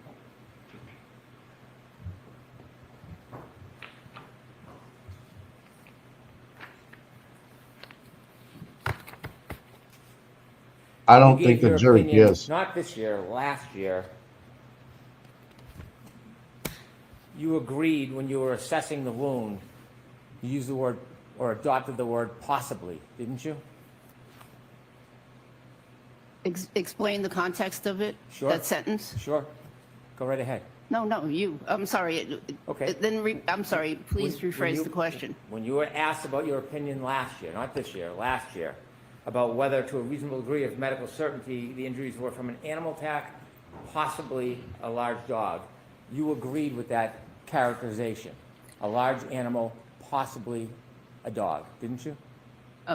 Yes, an animal, possibly a large dog, last year, yes. When you were on direct examination, there were tons of questions about this word methodology. Do you remember all those questions you were asked? In June? Yesterday. Yesterday, okay, yes. Yes. And when you were asked about methodology, was that an attempt to try to explain that you weren't just looking at an abrasion and guessing or eyeballing it? You were trying to suggest some type of scientific or medical process to give some type of certainty to your opinion? That is the process I used. When you talked about methodology yesterday, you talked about your experience in methodology with knife wounds and gunshot wounds, correct? Yes, But there was no methodology whatsoever regarding looking at a photograph and then identifying whether that is consistent with dog bites, is there? I disagree. When you described methodology, you were asked by attorney Alexi whether or not you engaged in that methodology regarding dog bites. Did you agree that there is really no methodology regarding dog bites? I disagree. When you use the word methodology regarding dog bites, there isn't something specific you're looking at as if you were looking at a fingerprint. There are points of comparison. You don't do that, do you? There are no specific points that are published by a organization, for instance, on how to determine something is a dog bite. However, I did use different methodologies, including what we talked about, the differential diagnosis, the pattern recognition. Pattern recognition, again, is so important in medicine. It's what pathologists use to diagnose tumors. There For is no instance. standard. There is no recognized standard anywhere for methodology on how to identify a dog bite wound, is there? There is no published standard from an organization that I am aware of. So there is no source, there is no recognized community, there's no certification, there is no recognized method in identifying a superficial abrasion as a dog bite. Isn't that fair to say? As in many conditions in the medical field, there are no certifications. How about published standards? Is there any published standards whatsoever, any, regarding claims that a superficial abrasion is a dog bite? Are there any published standards by any organization? No, but there would have to be thousands of published standards to identify the causes of the thousands of different types of abrasions. So no, there's no published standards. No published standards. There is nowhere you can point to where the so-called methodology that you were telling the jury yesterday is a readily accepted standard in the dog bite community. You can't point to anywhere, can you? There are peer-reviewed articles which list recommendations on how to determine something is from some wounds are from a dog. These are peer review articles written by, esteemed physicians that have analyzed dog bites and have published these and have published an approach to identifying, particularly a forensic approach to identifying dog bites. Let me ask you the question again, Dr. Russell. Can you point to one place where there is a readily accepted standard in the dog bite community for identifying dog bites? One article, one journal, one book. Can you point to any? Well, I'm going to mention the articles I mentioned earlier. The article with the lead author of Dr. DeMunick and the article with the lead author of Dr. Pollack. And although they're not standards, they are recommendations. I'm going to ask you the question one more time before I approach.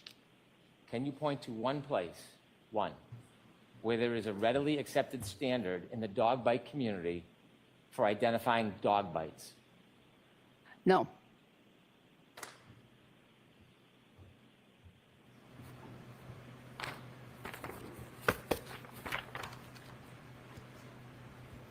And so with no readily accepted standards in the dog bite community, no defined methodology, when you look at a photo like you do of John O'Keefe's arm, you're just eyeballing it based on your personal experience with dog bites, rather than relying on some type of scientific foundation that has been published and accepted in the community. Objection, Your Honor. I'm going to allow that. Isn't that fair to say, Dr. Russell? No, Jesus. Absolutely not. There are many, many conditions in medicine where there are no standards developed, and yet doctors make, and nurse practitioners and the like, make diagnoses all the time on these various medical conditions, and more importantly, they treat them because they require treatment. There are not published standards on every single of the 10,000 or more medical conditions that exist, including dog bites. I'm not talking about a stuffy nose or a broken leg. We're talking about dog bites here. Tommy, I'm Let's logged on to focus something dog else, bites, all right? If you can indulge me, doctor. Regarding dog bites, since there is no standard practice, there is no accepted methodology, and since there is no accepted and approved guidelines, you are essentially simply looking at a picture, a photograph, and just using your past experience with treating I'm dog here bites too. as the basis for your opinion. Isn't that Hi, guys. I don't think so. I'm using my past experience, my It's your strong text, mate. interest in dog bites over 30 years, and the method and the articles that I read, the numerous articles I read, but the articles that have recommendations. I'm using all of that combined to come up with a methodology for determining that those are the result of a dog. When you say coming up with a methodology, are you saying that you're creating your own methodology, that you're the person who has the standard and nobody else? Is that your position, Dr. Russell? No, the phrasing was not good there. I use standard methodology of pattern recognition and differential diagnosis. There is no standard in the medical community relative to differential diagnosis and pattern recognition as it relates to dog bites, not other areas of medicine, dog bites. There is no accepted methodology, is there? That's true. You mentioned that you have this strong interest in dog bites. Let me borrow a phrase.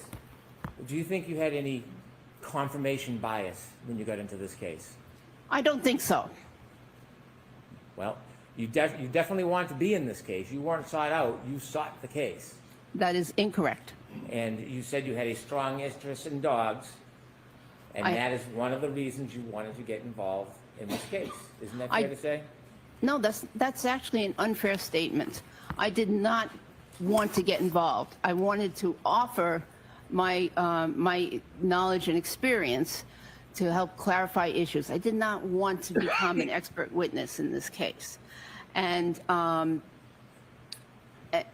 used, again, as I do on just about every medical condition that I look at and every wound that I look at, I do a differential diagnosis. What else could this be? What else could have caused these scratches and abrasions and wounds? What else before I come to my conclusion? On your ride over here today, were you instructed that when I ask a question, rather than answer it, give a long explanation about something else? No. I would like to put up an exhibit of Mr. O'Keefe's Hank, dude, arm. you're a And I wanna fucking ask you some questions douchebag. about it. You and I have had many conversations about Mr. O'Keefe's superficial scratches before, haven't we? Yes. And would you agree, looking at these, they are superficial abrasions? Do you agree with that characterization? Yes. When we last spoke, just for background, to remind ourselves, we broke these into separate parts so we could discuss them by number, just for the sense of clarity. And we discussed this as wound number 1. Do you remember that? Grouping number 1, yes. Number 2? Yes. Number 3? Yes. 4? Yes. 5? Which did you call sorry, this 4? one, 4, 5. 5, 6, maybe. Okay, so as we go through, I'm going to identify them by number. That wasn't done by anybody else. It was just during our discussion so we could have clarity. Is that fair? Okay. Sustained. Is it fair if I refer to this as 1, 2, 3, 4, 5, 6? I think so. Okay. 4, 5, When you 6. testified on June 18th of 2024, last year, when you came in, you were asked questions before the actual hearing. You were asked questions about this particular superficial abrasion, weren't you? I'd have to see the transcript. I believe course. so, but I'd have to see the transcript. Do you remember when you were first giving opinion testimony about this specific abrasion, wound number 1? Do you remember you saying that you thought it was either teeth or nails? I'd have to see the transcript again. I will give you the Yes. transcript, and as I'm doing that, let me ask you, do you remember your testimony about what you actually said? Oh, shut up, Hank, you fucking douche. So, do you remember your testimony? For each Of course she does. specific day, no. I remember generally, but not for each specific day. I can't If you I've have been an here many opinion, times. I'm going to bring He your makes transcript me up to remind so you, but if you have an angry. opinion, And trust me, it's coming across to the jury, too. You know what I mean? Generally, yes. Okay. Is my mic So lower let me now? ask you before we Is talk it better? about Yeah, what you're you said fine. at the Yeah, you're beginning. fine, yeah. What is this from? Teeth or nails? It could be either, but I think that's from teeth. So when you say they could be either, if you have a methodology. Cop's and you daughter, I have a scared certain myself. I standard where turned you my can mic down. Identify something based on a standard, there wouldn't be so much uncertainty, would there? You'd be able to look at this, consider the methodology, and either come to an opinion whether it was teeth, nails, or something totally different, right? You know, Mr. Brennan, perhaps I didn't explain earlier, but the nail of a dog tends to be cone-shaped, conical in shape, and very similar to the nails that the canine teeth of dogs. So the shape and the fact that they come to a point makes some wounds indistinguishable. Are you saying that nails of a dog are so similar to the teeth that you can't tell the difference between them when you're looking at a wound? I'm saying that they can cause similar looking abrasions. Are you able, as the premier expert in the United States on dog bites, able to tell the difference between teeth and claw nails of an animal when you're looking at a wound? Individually, well, okay, that's a very interesting question. Sometimes it's difficult because they can have similar honest, appearing right? wounds. So you have to look at the overall pattern in order to make some conclusions. Well, when you first started testifying in this case, you never suggested you had to look at everything in totality. You were giving opinions regarding individual wounds. Isn't that fair to say?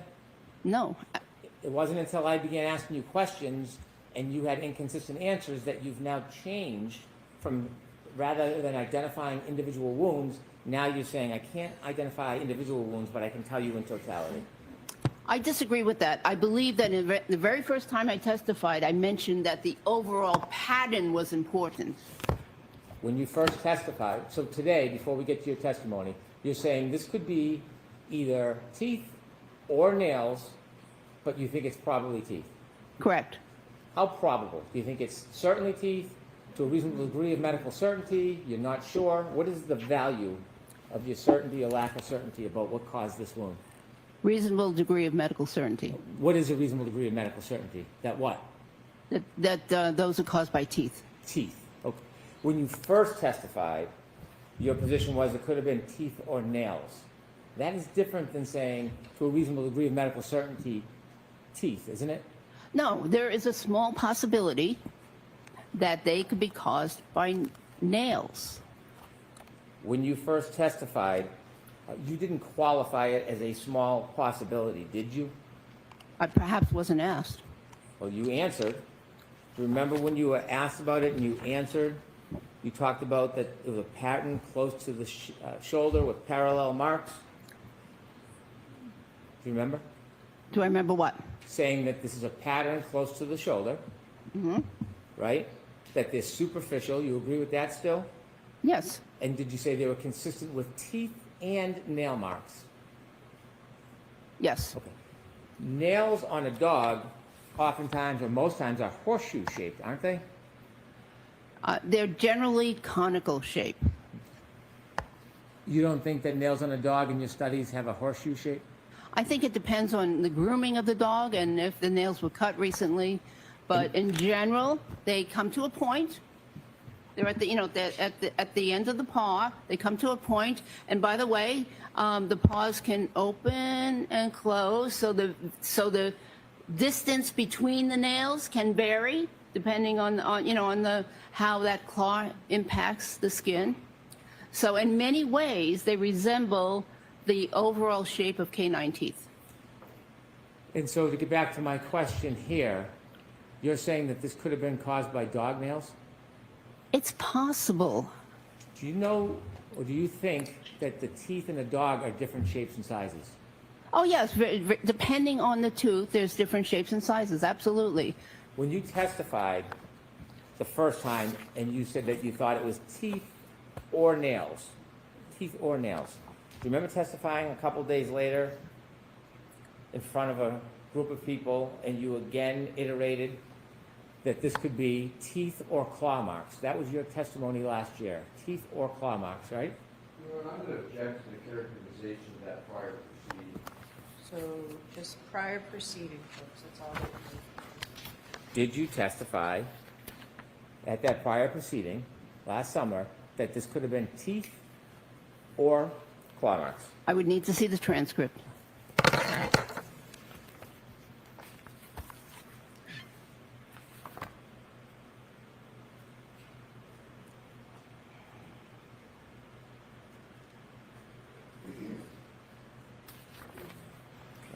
He's officially a douche canoe. He's officially a douche canoe. He is in there. He's paddling up the douche canoe river. Yes. But what about He's a douche, dude. the puncture wounds on the outside of the clothing? Well, I'm sure Bob will get her on the When you first testified redirect. on June 18th, Doctor, you were asked questions. Mikey, it's trying up to shit creek identify in his douche Yeah. canoe. what that wound was. Yeah. You did June 18th, Yep. 2024 testimony. SCHITT. Page 37, line 7, the questions begin, and you were asked what you thought they were. Okay. You can read any part you want, but line 7 might be a starting point. Questionnaire, Mike.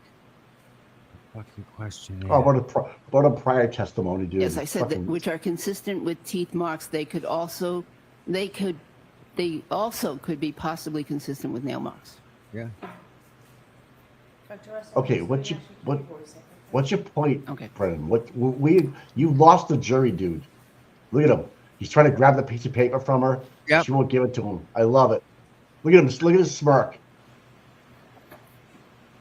Thank you. Oh, he won't even look like he's like. That was your first oh. testimony last year, yes? Imagine him being your Yes. father or something. No. Fuck him. No, forget He's it. totally lost the. He's totally lost the jury. That's somebody's like great aunt up there.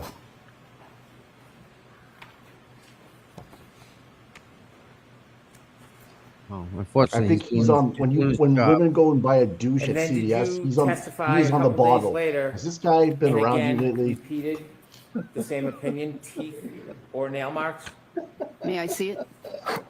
I'm There we asking go. if you remember.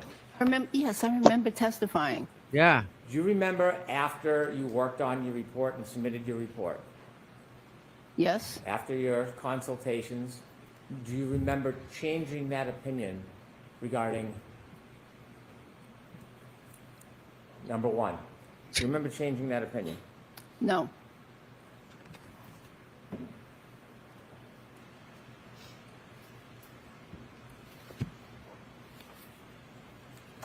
Do you remember changing from either teeth or possibly claw marks to being very specific, claiming that it was definitely teeth marks? no. Are there different types of teeth in a dog? Yes, Okay.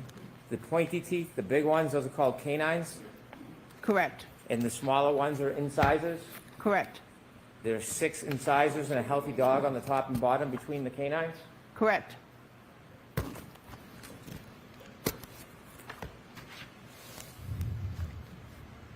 Okay.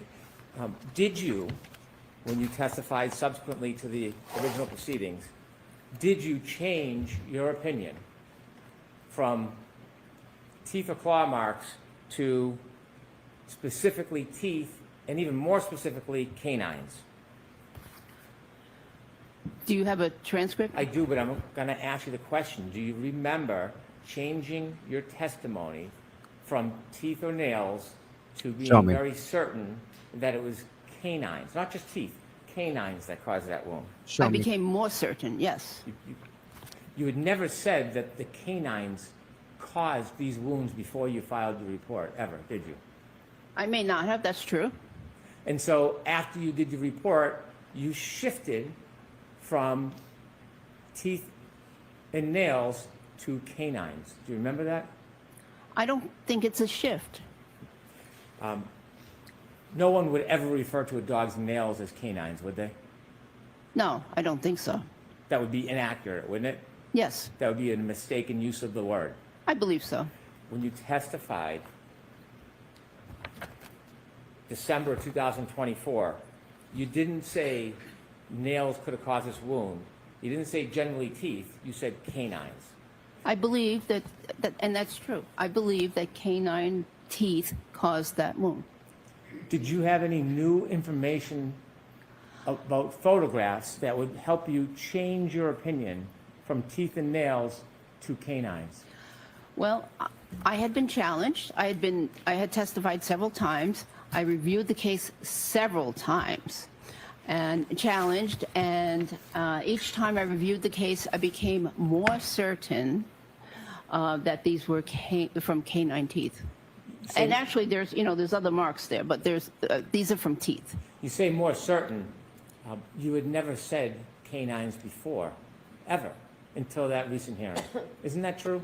I said teeth. Canines. It doesn't matter. I said teeth. Top- Canines are some of the teeth. Upper or lower canines? Upper. And if it's upper canines, you testified previously that the point of entry would be here at the bottom and the dog would pull this way. That's what you testified to.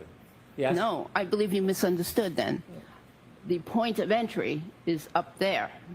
The first initial point of contact is there, and the dog pulled this way, or Mr. O'Keefe pulled his arm the opposite way. Dr. Russell, you don't recall that you said that the bigger circles are the point of entry, the dog pulled this way, and then I asked you, how could a dog pull this way when the arc is like this? The dog's mouth would have to be in backwards. Remember that conversation we had? Objection, Your Honor. Before you allow. Do you remember that conversation? You said that the point of entry would be the bigger circle pulled this way, and then I questioned, how could a dog's arc look like this if the teeth went that way? No, I don't recall that at all. Remember that conversation No. we had? Okay. And so, inevitably, when you look at this part of the wound alone, have you expressed an opinion that you're unable on its own to be able to tell whether this was caused by a dog? Which part of the wound? Taking any of these alone, let's start with number one. Haven't you expressed an opinion that taking this alone, you would not be able to say that was from a dog bite? That is correct. In and of themselves, they're not that specific or characteristic. However, as a group, they are highly characteristic of a dog So if injury. Mr. O'Keefe's arm only had this wound and nothing else, by virtue of what you're telling us, you would not be able to offer an opinion that this was consistent with a dog bite. That very first wound up Yes. there, closest, I agree, yes. In fact, you've testified about this very issue before. If this was the only wound on Mr. O'Keefe, number two, you would not be able to say that the injury is consistent with a dog bite. Correct. I'm going to go through all of these just so we're clear. Same thing with number three. You've provided opinions on this before. If you look at this wound alone, in isolation, you would not be able to say that it came from a dog bite. Correct. Four, pardon me, yep, four, same. Looking at the wound alone, you would not be able to say it came from a dog bite. Correct. Same for five and same for six. Correct. Now, when you testified before your recent testimony, you never had that qualification. When you came into court, you were saying that when you looked at these wounds individually, you were saying that you could identify it as a dog bite. I disagree with that characterization. Number two, what caused this wound, Dr. Russell? Number two, I believe that was dog bite or scratch, but mostly I believe dog bite. And because there's a punctate, little tiny, pinpoint almost, lesion there and there, which could represent bottom teeth. Okay, so you're using words like could, and we're talking about a reasonable degree of medical certainty. So when you look at this wound here, you said that you are sure or not sure what caused this wound. I'm saying that individually, that wound, that's correct. I'm not sure individually what that wound was caused by. However, again, as I mentioned earlier, the overall pattern of wounds is what I am convinced of. I want to go through each of these wounds separately so we understand what you actually recognize with your methodology and what you don't. So looking at wound number two, based on whatever methodology you've been using, are there any signs, indicators, objective criteria you can look at and tell us this is or is not a dog bite based on this methodology you have? There are some characteristics that are suggestive of a dog bite or dog claw, including the fact that there are parallel lesions, and many of these, overall, by the way, parallel lesions are in the same general direction. So there are parallel lesions, and here they're associated with some punctate or point-like other abrasions right here. So they're consistent with being inflicted by a dog. I appreciate you using some medical terms to describe this, but my question is more pointed. Is there anything about your methodology, something that stands out about these wounds, that you can say to a reasonable degree of medical certainty that these are consistent with a dog either biting or scratching? These wounds all by themselves, not to a medical degree of certainty, no. You said on this first wound, you thought this was from the canines. Those are the big upper teeth is what you're claiming, right? Yes. And you're saying today, anyways, starts here at the bottom and goes up. Is that No. your position today? That's not what I said. I said the Okay. exact opposite. So it starts here and comes down. Correct. Okay.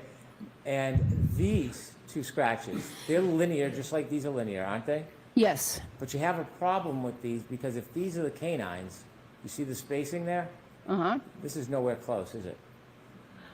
I didn't say that these were caused by canines.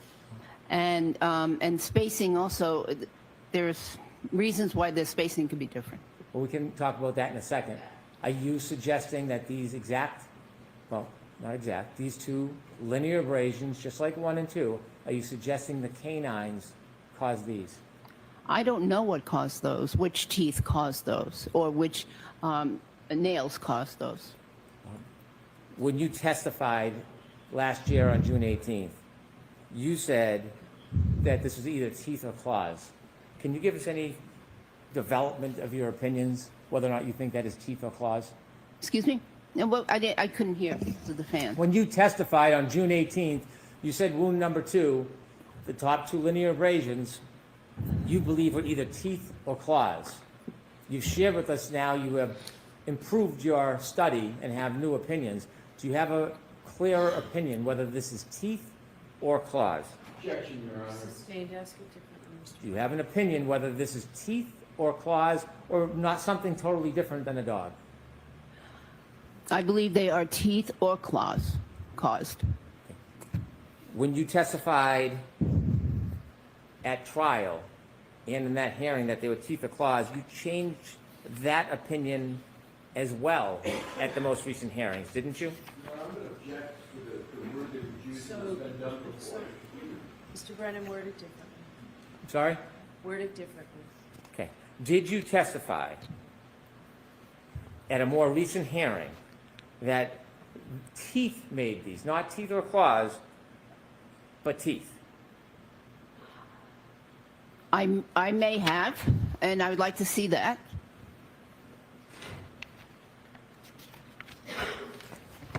May I Can approach? you just hold 1 second? Could you please turn the fan off, Paul? Joyce, is it okay if we turn the fan off so we can hear better? Thank you very much, Officer DeLong. May I approach? Yes. From your December hearing,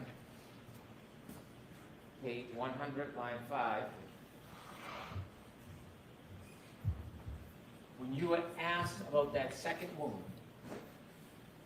in December, and I asked whether you changed your opinion from teeth or claws to just teeth, weren't you asked specifically about that on page 100, line 5?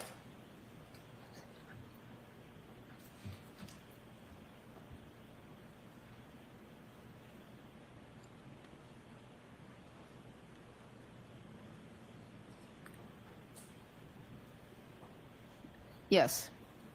But may I read it? Sure, I'll read it with you. Okay. I said, I'm not sure on the second set. So this is the set just above the elbow. I'm not sure exactly what teeth made these. They could, one of them could, one set of these could be canine, one part of this, and then adjacent incisor tooth. But I'm not sure on the second set, so this is the set just above the elbow. Yeah, I think the first part of that paragraph is talking about the first set Yes. up there close to the shoulder, and then the sentence, but I'm not sure on the second set, so this is the set that's just above the elbow. I said I'm not sure. And then, sorry. Oh, go ahead. Are you done? Oh.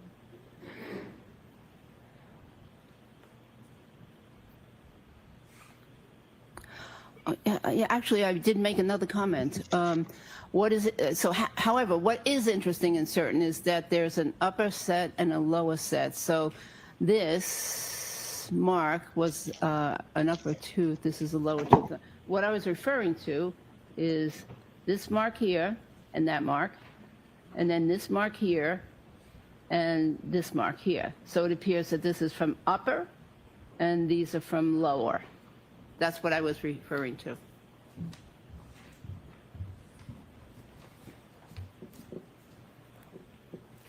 And so when you first described this wound as teeth or claws, at the most recent hearing, you had a certain opinion that this was teeth, didn't you? Yes, I was leaning towards teeth. Correct. Well, it didn't seem like you were leaning. You said these were from the upper teeth. Yes. You said it matter-of-factly, not with any qualification. Your claim at the last hearing is this was from teeth. That's what I believe. And today, you're saying you don't know if these were teeth or claws. Not with 100% certainty. You didn't qualify 100% certainty. You were asked your opinion, Dr. Russell. You were Yes. asked, what do you think? And you didn't say, well, not 100% certainty. Your claim, the first time you testified, teeth or claws. Recently, you said teeth, and now you're saying you're not sure. No, I'm saying I believe that those marks are from teeth, but I'm not 100% certain. Suffice to say, looking at wound 2 alone, you cannot say this was caused by a dog. In and of itself, no.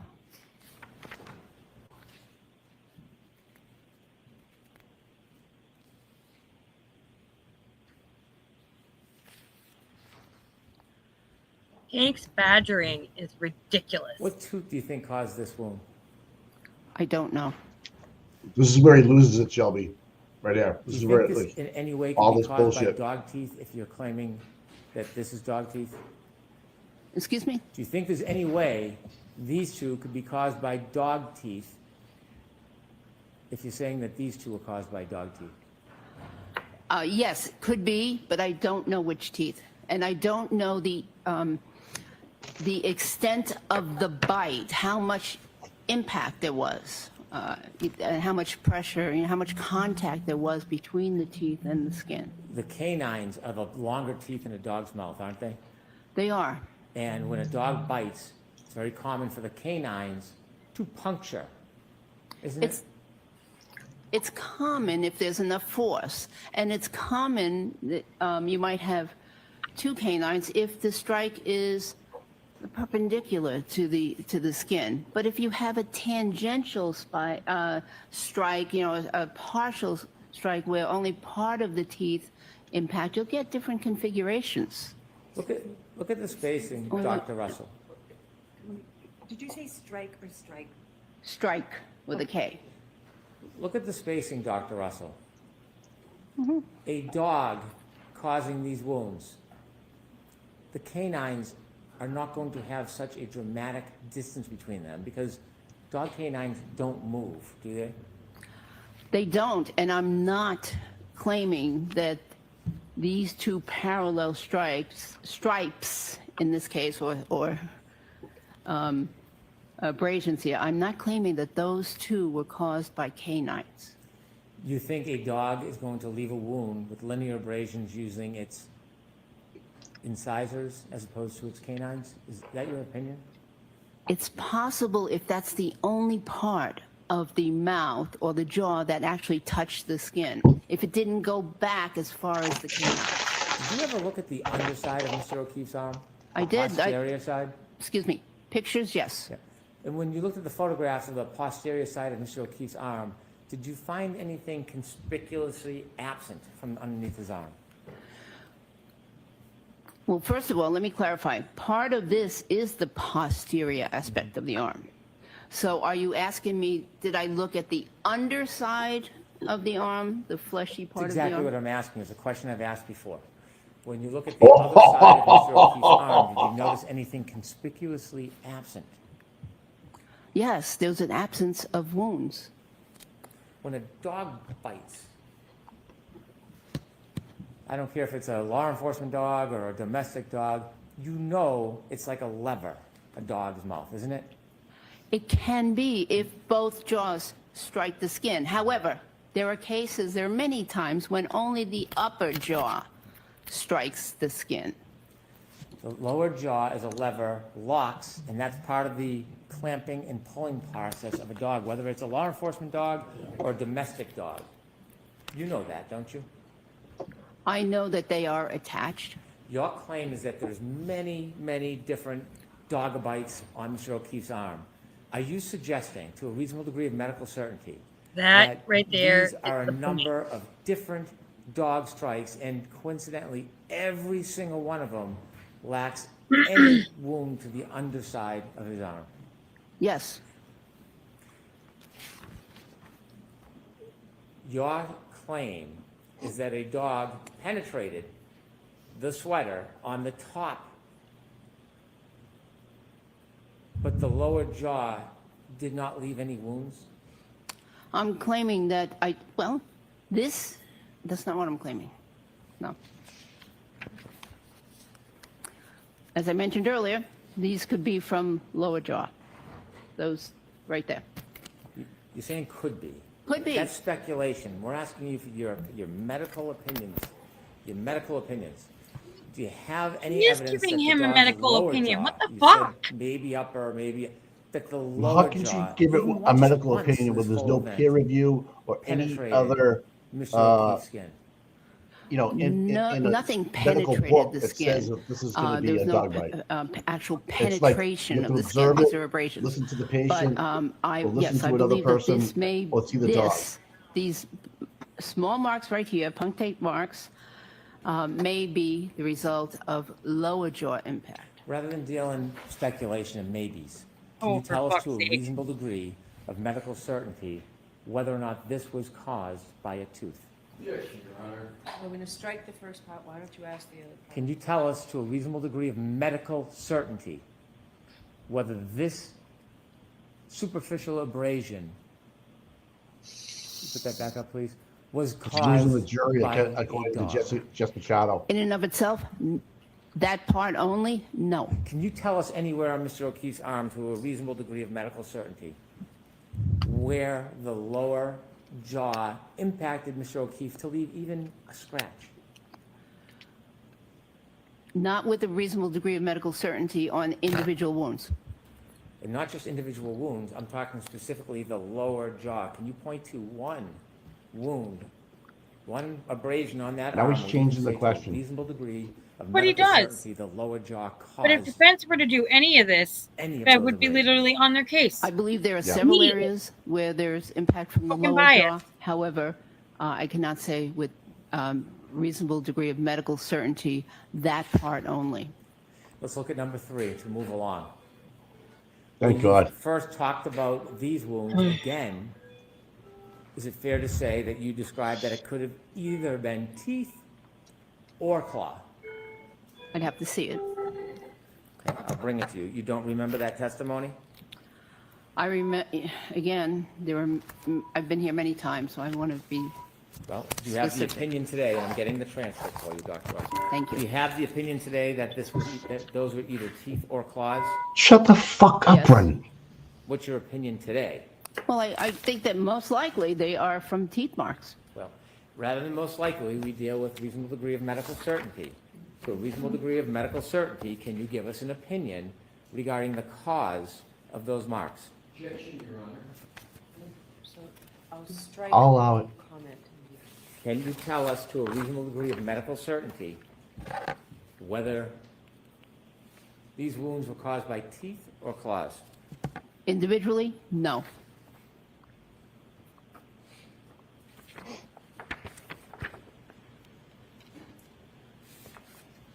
Where's the fucking transcript?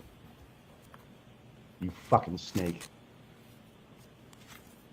Rat fuck. Oh, Aiden's inside the courtroom.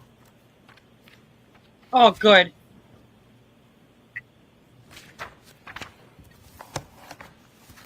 Did you ever change your mind about the source of these abrasions? Can you be more specific? Did you ever claim that any of these abrasions were from upper or lower teeth? I don't recall changing my mind. You don't recall if you've ever said that? Let's He's separate worse these than bottom a wounds. Do you have an opinion Calling to Hanky a reasonable snake is a degree diss to snakes. of medical certainty whether these were caused by teeth or claws?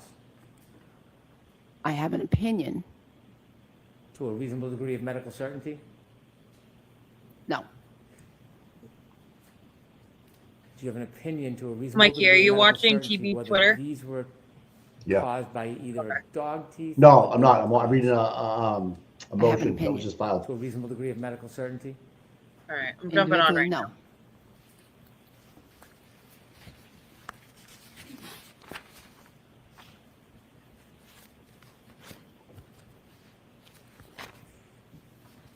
The one near the wrist, you had testified yesterday, there's lines in what you believe to be an arc, correct?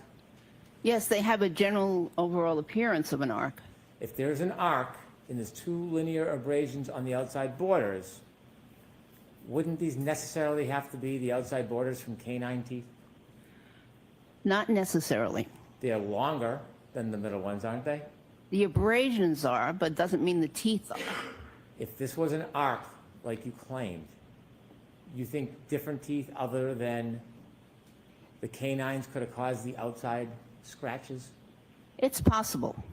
And you do note the distance between the top and bottom of those wounds compared to the distance in number 2 and the distance in number 1.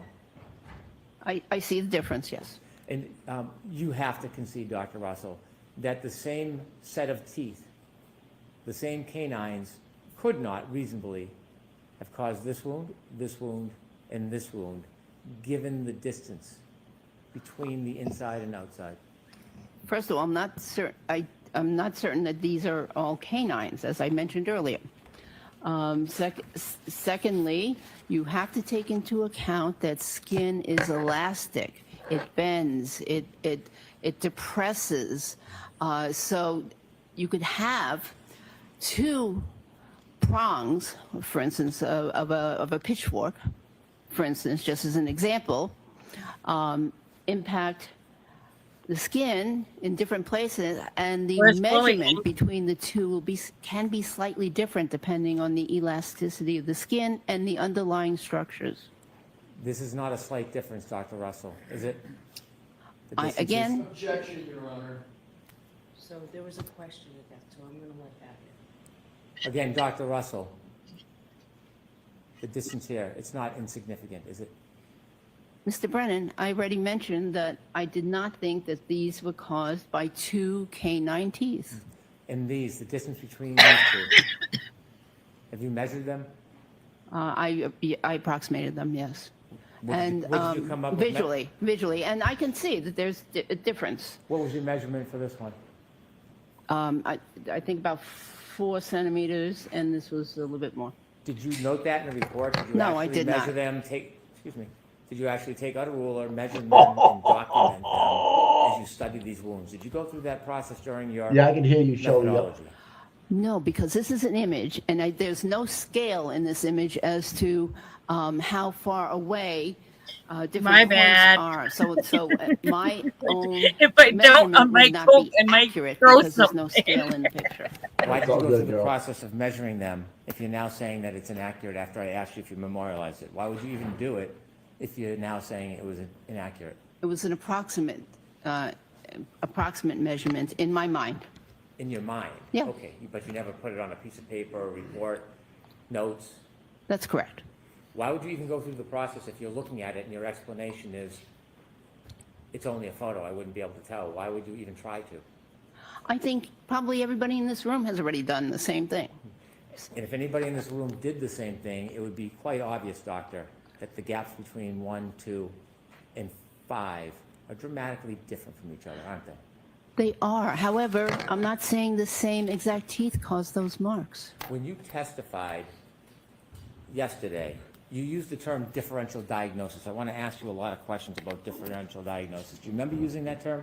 Yes. And differential diagnosis was really just a way for you to try to get your opinion to the jury that these injuries were not consistent with the car accident. That's what a fancy way of doing it is, right? No, it was a method I used. Differential diagnosis, you're claiming that you can say this is not from a car accident or a car collision. That's what you're trying to say, aren't you? That was the result of my differential diagnosis and my pattern recognition So if you're- methodologies. If you're going to exclude a cause of the injury, in this case, a collision, you have to know a little bit about collisions, don't you? Yes, I don't know how to answer that. Well, try. Can you be more specific? If you're going to say that these superficial abrasions could not have been caused by a car collision, you kind of have to understand a little bit about the mechanics of a car collision, don't you? Actually, I disagree. However, I've treated thousands of victims of motor vehicle accidents and have seen the wound patterns that they come into the emergency room with. And and that forms a basis for me. Do you really Quinn. think? Did you finish that answer, Dr.? No. Did I cut you off? I believe so. Oh, I'm sorry. Please continue. No, and the thousands of victims of motor vehicle accidents, I've looked at their wounds, I've treated their wounds, cleaned their wounds, touched their wounds, and that is what I use as a basis, part of my basis to determine that these were not caused or not consistent with a motor vehicle accident. When you first gave that opinion that it wasn't consistent with the motor vehicle accident, it's fair to say you didn't have a lot of information at that time when you first came in and said that, correct? Specific to this case, Yes. Yes. I didn't have a lot of information, that's correct. Okay. And so in order to rule out a collision causing these wounds, let me ask you, are you an accident reconstruction expert? Reconstruction, no. Did you ever go to any academy for training to receive any type of degree or certificates in car collisions? Actually, I did receive a certificate in hit and run accident investigation from the Massachusetts Criminal Justice Training Council when I was a police officer. Do you agree that what training you did have was rudimentary? It probably was, yes. Well, not probably. You've used that word before. Wouldn't you say that any training you have had has been rudimentary? In terms of Accident- accident Yes. investigation, yes. Have you ever testified as an expert anywhere in accident reconstruction?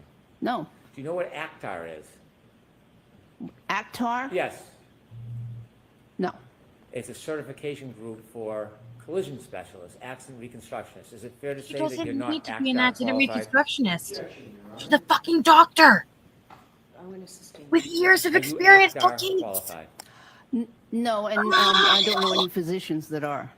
Have you ever gone to a scene of a car collision and done an investigation and written a report and reached a conclusion about gone to a car the scene. cause of the car collision and the injuries that were related to that car collision? No, that's outside my scope. It's beyond your expertise. Beyond the expertise of a physician, yes. Right. Yet, yesterday, you offered the jury your opinion that these wounds were not consistent with a car collision. Did you offer that opinion yesterday? Wounds are in my area of expertise. So yes, I am very comfortable talking about wounds from a variety of sources, including motor vehicle accidents. I'm sorry, I didn't want the siren to interrupt you. Okay. Yeah, wounds are definitely within my area of expertise. When you considered your opinion to this jury that this was not caused by a car collision, do you know what type of vehicle is in question? Yes. Have you ever studied the vehicle to look at the make, model, the height of different things like the bumper, perhaps the taillight? Have you ever studied that in this case? I'm aware of some of those factors, Have you yes. studied that before you gave this opinion? Yes. Did you go and actually look at the photos, do any measurements before you came up with this opinion? Not before I came up with the opinion, no. Did you ever look at the damage to the rear taillight of the defendant's vehicle and see if it was in similar or the same height? Holy shit, look at that motley crew. Did you Holy ever do fuck. that? I have looked at And photographs. when you looked at the photos, did you see Karen loves it. How you do this all day and then not yell at your elbow? I'm literally would be the exact height of Miss Reed's broken taillight. Did you notice that? I noticed that there was a Bullshit. similar, that the height would be similar. The height of the elbow and the taillight, yes. Did you look at photographs of Miss Reed's broken taillight? Oh, my and God, see if where Hank. the break was? You lost the corresponded jury, dude. closely or directly to the same height as Mr. O'Keefe's elbow and forearm? I did. And did you see that it matched up height-wise perfectly? Close, yes.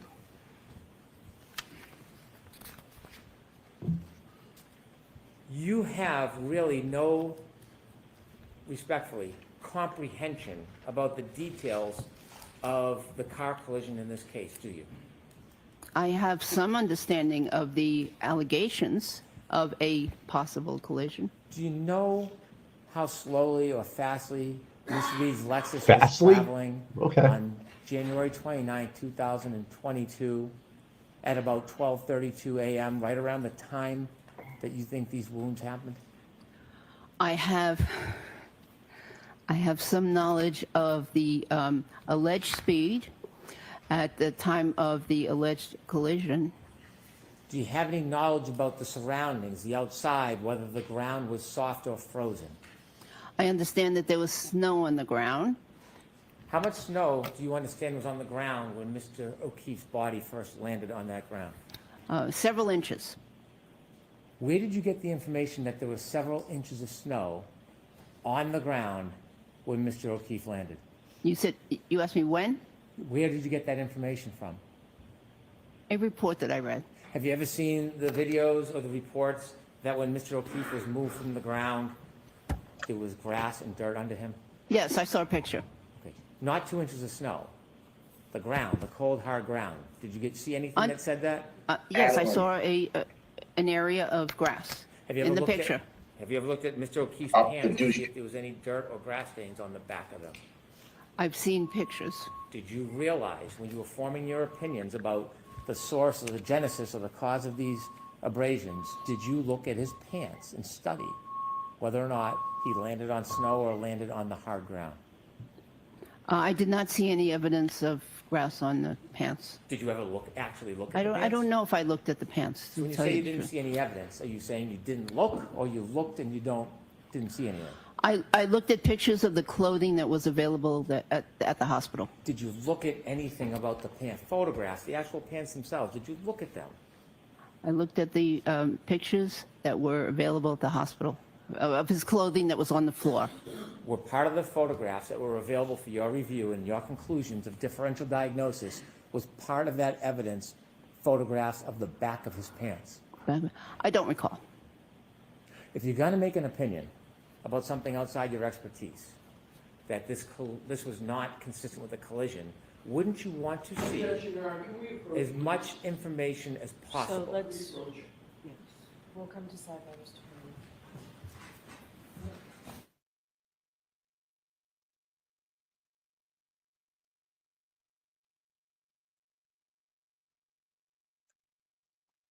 Sidebar.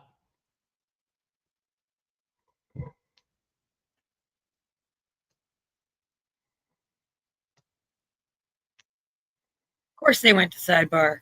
Hank is literally the biggest piece of shit I've seen in this trial. You with me? I'm like sitting here like, are you like, it's not in her expertise. Yes, we know this. She wasn't put on as a witness to talk about the supposed collision. Respect your elders. Respect your elders, dude. You know, like, come on, man. Just he has no respect for anybody. He's just trying to bully her, like Martha just said in the chat. Like, you're right. I feel like she's being bullied, but she's keeping her own. She's like, you know what, dude? I forgot more than you know about the shit. So why are you even questioning me? And I think he's losing the jury. I really do, because they're all younger people, and they're like, that's like my great grandmother and my grandmother right now. Okay, stop it. You know, wait till Garrett Wing gets up there. You know, the dog bite guy. That I can't wait for that. Oh my God, it's gonna just take it home. Because he's a younger guy, and like Aiden's saying, he's a younger guy. He'll stand toe to toe with Brandon, like, and just, you know, won't be as can I see my transcript or whatever that shit he's trying to do. But yeah, I just enough of badgering poor Dr. Russell. She's going to win the sympathy of the jury, and you're doing yourself an injustice by doing this. He's saying this. He's asking the same question, just in a different way. One time, asks a question, and then re-asks the same question a different way. And it's exactly what he's doing. You just said in your own testimony, how do you forget? You just said it. How do you not remember that? And she just sits there like, oh my God. Like, what are you talking? So have transcripts ready. Have transcripts ready. He was caught in a lie yesterday. Yes, he was. Yes, he was. Bro, you would think, like, have the fucking transcripts ready. Stop fucking lying. I don't know what town he's originally from, but I know where he lives now, Connor. I don't know. But I'm not going to be the one doing that. But I just, I would never do that to a witness. I don't care if she's that old. If she was hostile and she was giving me, you know what I mean? I would, yeah, I'd be, but she's not. She's just being super nice to him, and he's taking her kindness for weakness, but she's not giving it up. She's not giving it up. Yeah. How do the anti see this? Because they get human emotions. They're like, Jesus Christ, Hank's an asshole. Hank's an asshole. He really is an asshole. He's literally bombing his career right now. See ya. Wouldn't want to be ya. But hey, you know, he's smarter than me, right? Well, that's debatable. Are we sure about that? Yeah, he's debatable.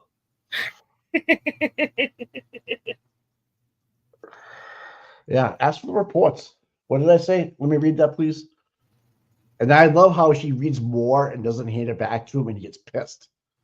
Him creepishly looking over her shoulder while she's reading it, like, bro. Yeah. Well, I hope she farts and like he stands there, has to smell it as she's reading more. Like she's reading more. It's a silent but deadly, though. A silent but deadly. He just lets it out, and it's just wafts in his face.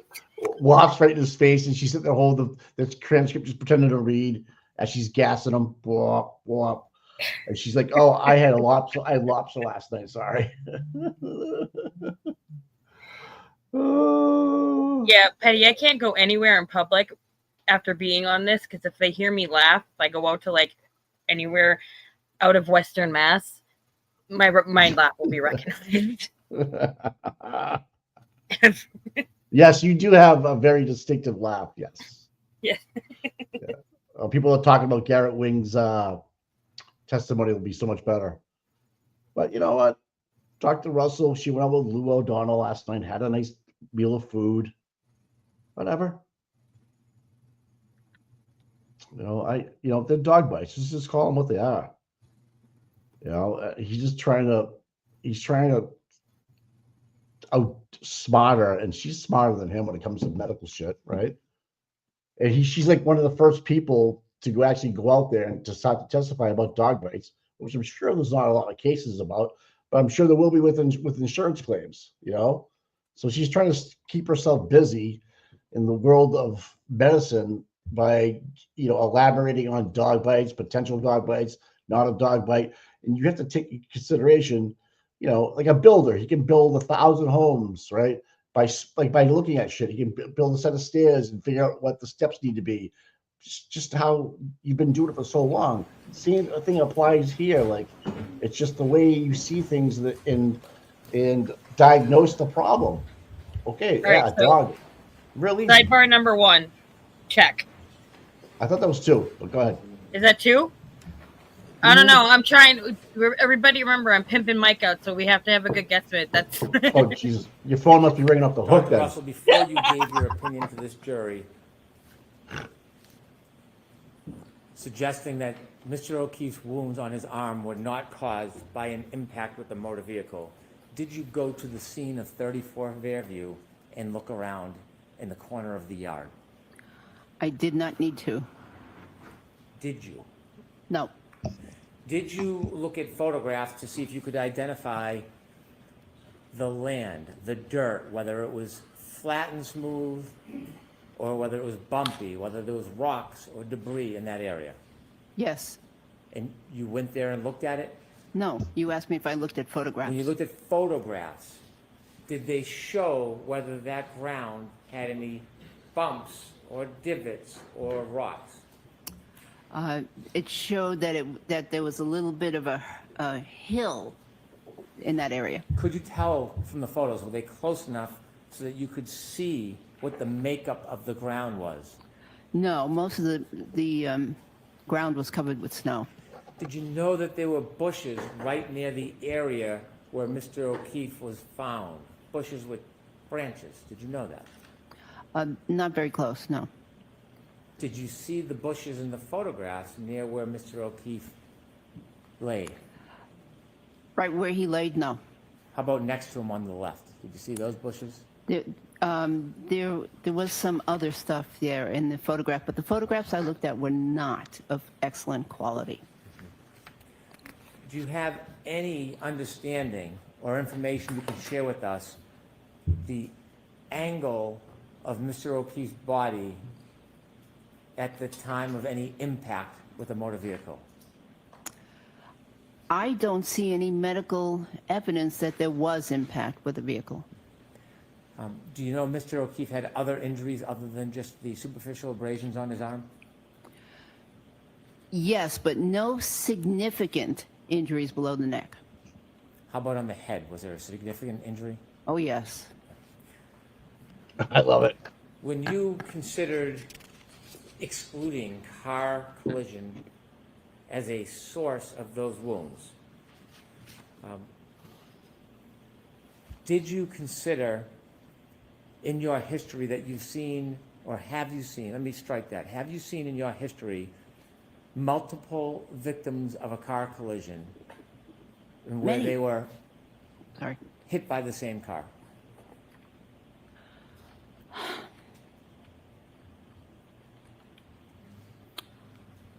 Probably, but I can't recall a specific case. Would you agree with me if a car ran into a group of people and caused a number of injuries, those injuries to different people could vary wildly from one to another?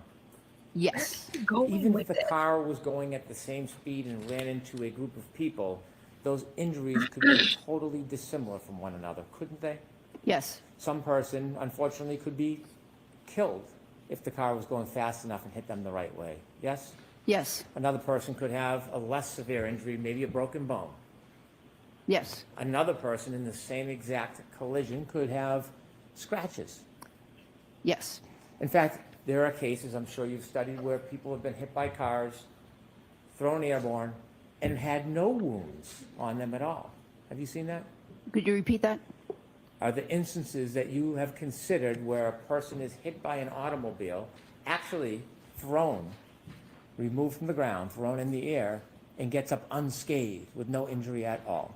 No significant injuries, correct. So a car collision can cause wildly different injuries depending on many, many unpredictable factors. Isn't that fair to say? Yes. When a vehicle's involved, have you ever been involved in treating patients that received injuries from broken plastic or broken glass in a car? Yes, many times. And when you've seen them, have those injuries differed on a person as far as cuts and abrasions from glass or broken plastic? Yes. When you were considering excluding car impact or collision as a source of Mr. O'Keefe's injuries, did you consider whether or not Mr. O'Keefe could have been struck on the side of the car in a clip type event rather than being run over? Yes, I considered multiple scenarios. Had you, or do you agree that injuries from a side swipe or from a clip could be much, much different than a full rear or front impact being run over? They could be.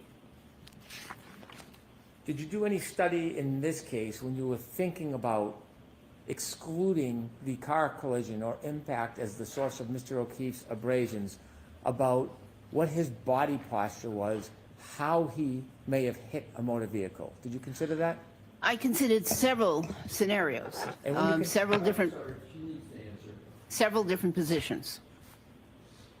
And when you considered that, what did you conclude as far as Mr. O'Keefe's body movement at the time of any potential impact? Oh, first of all, I didn't see any medical evidence that there was an impact. There were no significant injuries from the neck down, no fractures, no bruise, no internal injuries, no lacerated organs, no collections of fluid in the lung cavities, the abdominal cavity, no significant injuries from the neck down, and so yes, I used that and tried to put that in a scenario of his various positions. What could he have been standing, kneeling, sitting, lying down on the ground. I did all that. You were a police officer before you went to medical school, weren't you? Yes, You had arrived at scenes of many, many car collisions, hadn't you? yes. What is oftentimes left behind after a car collides with an object? Debris. Debris field, yes? Did you look at the debris field in this case? No. In the cases that you went to wherever you saw car collisions, some of the debris that you would find could be broken glass or broken plastic. Isn't that fair to say? Yes. And when you went to those scenes, you would often find broken glass or broken plastic in a debris field near where the victim was found or laying. Isn't that fair to say? The debris field would be usually near the collision, if there was a collision impact. And when you were considering excluding car impact or collision in this case, did you take a look at the entire debris field to determine how close or far it was from Mr. O'Keefe's body? I couldn't tell on Did you the ask any photographs. question? I'm sorry, please finish. I couldn't tell from the photographs. And before you came to your conclusions, did you ask anybody for any more information so that you could make a fair assessment of that information? The injuries here were so characteristic that, and they were so parallel to one another that I couldn't even imagine pieces of glass or plastic or even metal lining up to cause those injuries, lining up in a certain fashion to cause those regular striations. Rather than imagining, did you make any effort to actually seek information so you could identify and evaluate the debris field around Mr. O'Keefe's body that morning? I did not. Have you ever, as a police officer looking into car collisions, ever hear the term knocked out of one's shoes? Not as a police officer. Have you ever heard of that as a medical expert? I've heard of it as a civilian, yes. Not as a medical expert. Could I have Exhibit 74B, please?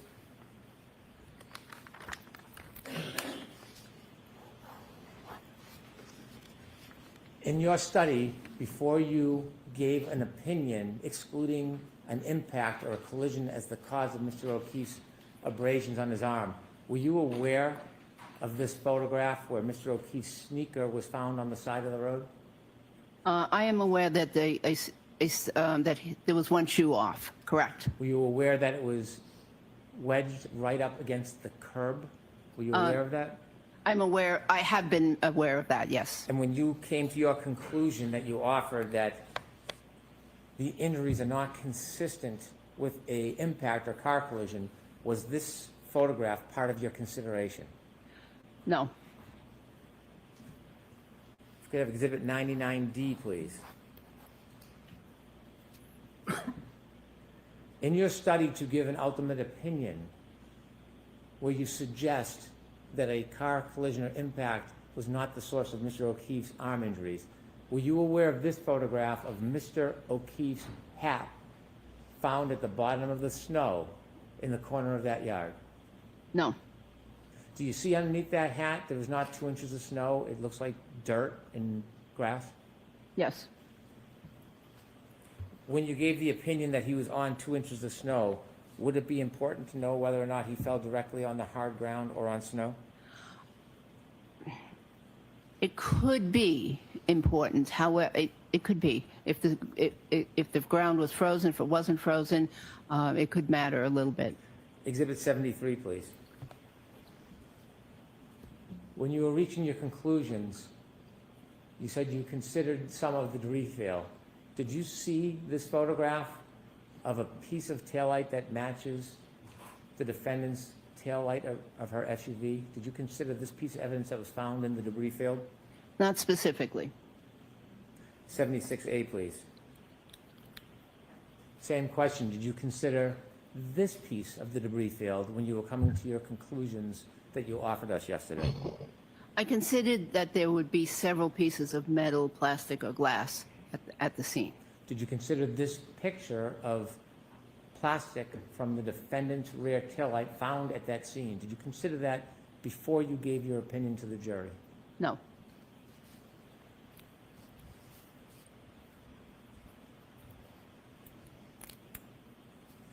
You can take that down, please. Would there be any significance in your study, in the foundation of your opinion, that a collision or impact did not cause Mr. O'Keefe's wounds on his arm? Was it important for you to determine whether or not the taillight to the defendant's Lexus was broken early that morning? I think there needs to be more to the question. Okay. When you were considering potential causes of injuries, did you know that the defendant's Lexus rear right taillight was broken in missing pieces? Yes. Was it important to time when that taillight was broken? What do you mean by time? You understand that Mr. O'Keefe was found on January 29th, 2022, yes? Yes. Early morning hours. Yes. When you were making your differential diagnosis, was it important for you to learn whether around that time the defendant's taillight was broken? It was important to know. I still don't understand the question. I'm having a trouble understanding the question. It's my fault. I'll try to ask it a different way. You were considering as much facts and information as you could to give a solid opinion in front of this jury, weren't you? Yes. And you ultimately have offered an opinion that the wounds to Mr. O'Keefe's arm are not consistent with an impact or a collision with a vehicle, yes? That's correct. You know the vehicle in question in this case is the defendant's vehicle, her Lexus. Yes. And you learned that her right rear taillight was broken and missing pieces, yes? Yes. Did you want to know if there was any evidence depicting when that taillight was broken, in considering this conclusion? Yes. Did you know that there was video from 5:07 a.m. showing that the defendant's taillight was missing pieces? I'm going to allow that. Not at the time, but I expected that if there were a collision, that there would be pieces of the car, involved. So it didn't really make any difference. When you were trying to rule out a collision between Mr. O'Keefe and Ms. Reed's vehicle did not cause these injuries, did you want to seek that information about the broken taillight and date and time it? A broken taillight in and of itself could not cause those injuries. There would have to be multiple projections from the vehicle that were lined up in certain pattern to give those parallel marks all in the same direction. So, that's why a broken taillight could not have done that. So you, in your Nice. investigation, you did not want to know when that taillight was broken. Oh, I did, but for information only. Did you review the ring video from 5:07 a.m. at Meadows Ave? Later on, later on in the, not initially when I had the initial records, but later on I did. Did you have that information before or after you arrived at your opinion? Oh, after. So you had already arrived at your opinion, then you received new information, which was that ring video, correct? And it confirms, yeah. And then you received more information. Did you receive photographs from a dash cam during a wellness check showing the defendant's Lexus missing pieces of her right rear taillight at about 8:03 a.m. that morning? Would that be, I'm not sure which video that is. Well, it's not a video. Oh, Jesus, Put semantics. up Exhibit 10. It actually was from a video. Did you look at this picture during your? Oh, no, it was I from a think I've video. seen that picture before. And The could we have the vehicle parked, yes. Exhibit 11, please. Did you consider this picture in your differential diagnosis? I don't know that I ever saw this picture. Seeing this picture, do you see that the right rear taillight is missing pieces? I can't even see that. Oh, yes, I do see that. But again, these pieces would have to be lined up in a certain configuration in order to cause those wounds. So seeing this photograph now for the first time, it doesn't in any way shape or change your opinion, does it? No. You had, as a police officer, when you're excluding the source, and in this case you're saying the cause of Mr. O'Keefe's scratches on his arm could not have been from a collision, do you listen to witness testimony or do you review witness statements? Objection, Your Honor. I'm going to allow that. Just, do you do that? As a police officer, in investigating a car accident, is that what you're asking me? Yes. Did I listen? Did I take witness statements? Yes. Yes. And do you value the statements as part of your analysis? I give varying values depending on what I believe to be the veracity of the witness. Have you listened to the statements of the defendant herself in this case regarding potential impact? No, what do you mean? Well, have you seen any statements made by the defendant to any media about potential impact or collision in this case? Oh, are you referring to what you've asked me previously about, did I hit him or something of that? What do you mean specifically? Have you seen any of the media statements by the defendant, 2020, Nightline, docuseries? Have you seen any of these statements in your analysis of whether or not there was a impact or collision between the defendant and her Lexus and Mr. O'Keefe? Have you seen any of those? I did see some statements, but that was after I rendered my opinion. And some of those statements, after you rendered your opinion, did some of those statements come from the defendant herself? Yes. And when you listen to those statements, did you hear any of them talk about the idea or issue of collision or impact? Yes. And when you listen to those statements after you formed your opinions, did in any way change the analysis of your opinion? Absolutely not. And I'll tell you why. Please do. Because she had, the defendant had undergone a very stressful event, finding her loved one in the snow. And so after a stressful event, many people suffer from what's called an acute grief reaction. It's very common. And they do things that seem to be irrational. They ramble. They they act bizarrely. They make statements that are irrational, that don't make sense, and they oftentimes tend to blame themselves for whatever has happened. I've seen this many, many, many times in the emergency department. Does this happen moments after a stressful event? Oh, yes. Does it happen months later when you go on 2020 or Nightline? I've never seen that situation. No.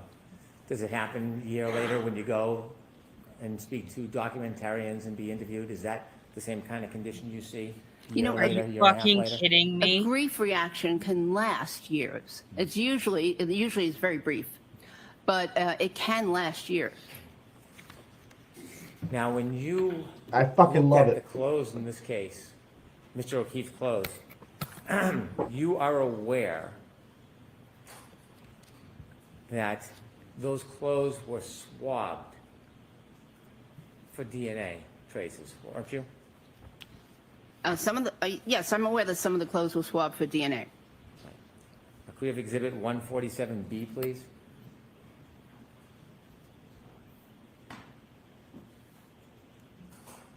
On the right arm, there were a number of different tears in that fabric that you looked at, weren't there?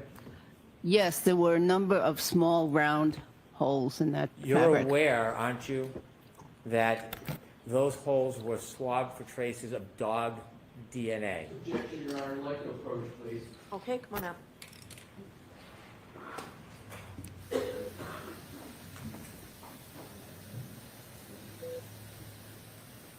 Wow. Wow. Number 3 on the sidebar, yes.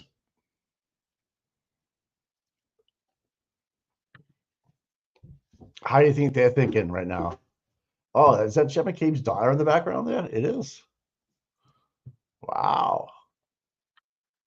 Wow. Look at Peg. Hey, baby. How you doing? Right? How you living, Biggie Smalls?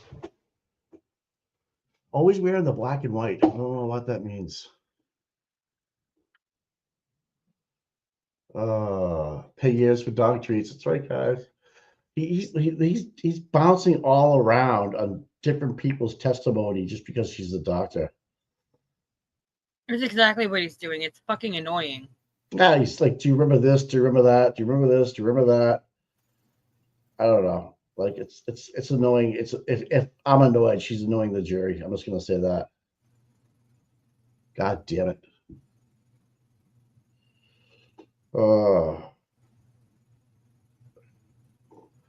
I can't stand. I truly hate that man. I really do. I do too. Yeah. I'm like. Yeah. Who's and just everything that she says is as a Shelby? Doctor. Shelby, are you watching TV? Are you watching the screen right now? Yep. Who's that guy with the braid right there? That guy right there in the front row. What I'm to say right now with his elbow up. Who's that guy? Is that Lou O'Donnell's boyfriend? What the fuck? Holy shit, dude. I think that's Jen McCabe's daughter behind him right there. And there's Jen McCabe's sister to her left. You can't see her. Yeah. Oh, man. I bet you she's, Cola Thesis has daughters that are the same age as her. That's interesting. But that's a guy. Was Auntie Deb. That's a guy, dude. Totally a guy. Am I right? No? Holy shit. Why is Paul smirking? He's finally awake today. Where's Turtle Boy? He's thinking about glazed donuts. Oh God, yeah. He's like, oh yeah. Look at he's like, he's listening to the sidebar right now. If he's getting off on the fact that Dr. Russell has been up there for 2 hours or so, and this is kind of funny. That's kind of stupid.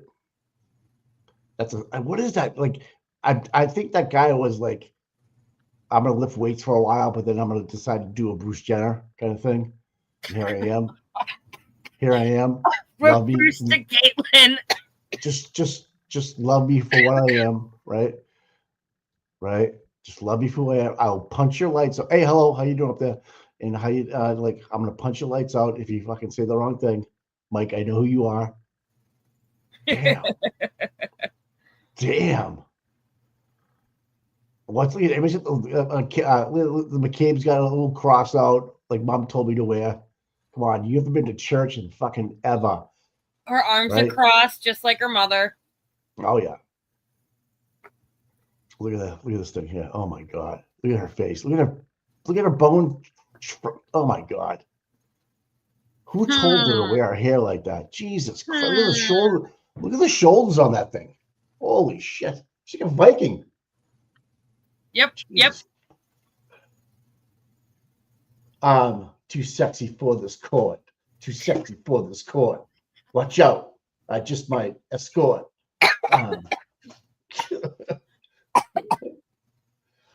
Oh my I need to quit God. smoking. Right. I bet you get to see one of the McAlberts like in Penthouse soon doing a spread for the money. Betcha. Yep. Hate dad, had daddy issues the whole life and mommy issues. And this thing here on the far right that's still in love with John.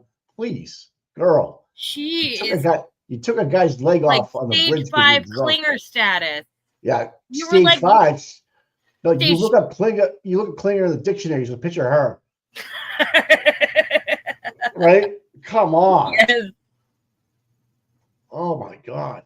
I can't. Oh, I dated John 20 years ago, but I wear his badge around my neck. Yeah. And he said 5 other girlfriends, 10 other girlfriends in between you and now. Oh, God. Jesus Christ, man. It's the That one guy's- that got away. Yeah, right. You know, Got I lost my husband and all this because of the trial. Well, yeah, kind of. You're a fucking psychopath. God, man. How does she get why is she there every day? Get a job. You know, come on. And then you I'm got here to support the O'Keefe family. right. No, you're not. Not really. Oh my God. He just put glasses on. He looks even better now. I'm dressed in black like a cat. I'm looking for the chain around my neck. Oh yeah. I'm giving Lou O'Donnell the sign to meet me later. Is Lou up there? Where's Lou up there? She's not even there. I want Aiden's opinion of this fucking beast. Oh, straight vodka to the head. Yeah. Peg, you want some? I wonder how many protein shakes she had this morning before she worked out. I don't know, man. Did she have time to make those protein shakes? Did you just get them out of were they just pre-made? She looks like the kind that would, yeah. She's scratching her neck like, oh, Karen's hot.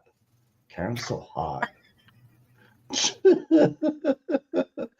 I was so. Oh, look at it. Oh, yeah. Get hot in here by Nelly. Oh, Karen is hot, girl. Look at that dress. She's smoking. Liza, too. We're going to go to break. Yep, we're going to break.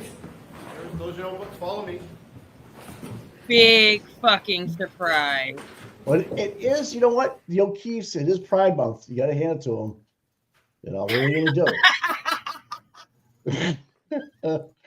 Try to get the gays on board. Auntie Deb, look out. We need to have, Auntie Deb, you got to call me. Listen, give me a call. We can talk about this freak in the front row. I mean, come on. Wow.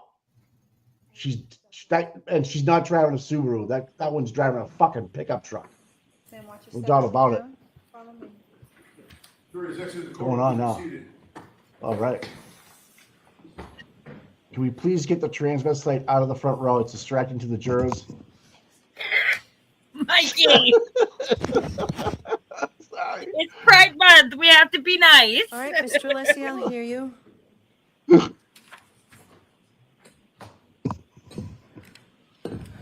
Mr. Alessi, I'll hear you.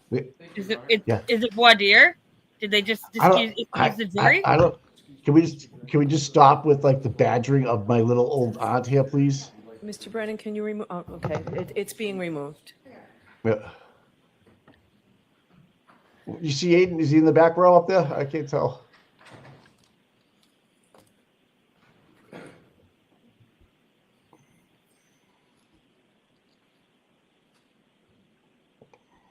Thank you, Your Honor.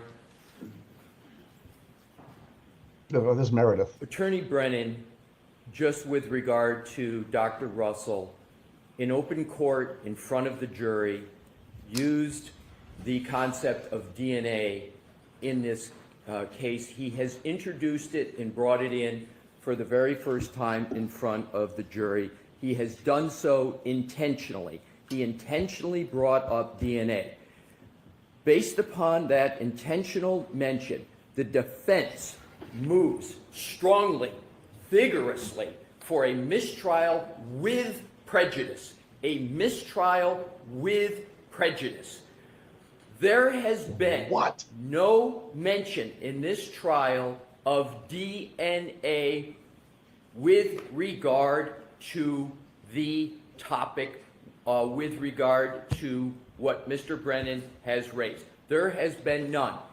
Specifically, the prosecution had, in the first trial, had a witness, Terry Kuhn, with regard to DNA. For whatever reason, the prosecution has chosen not to bring that witness in who would testify perhaps to DNA. As a result of that strategic decision that the prosecution made, there's been no mention.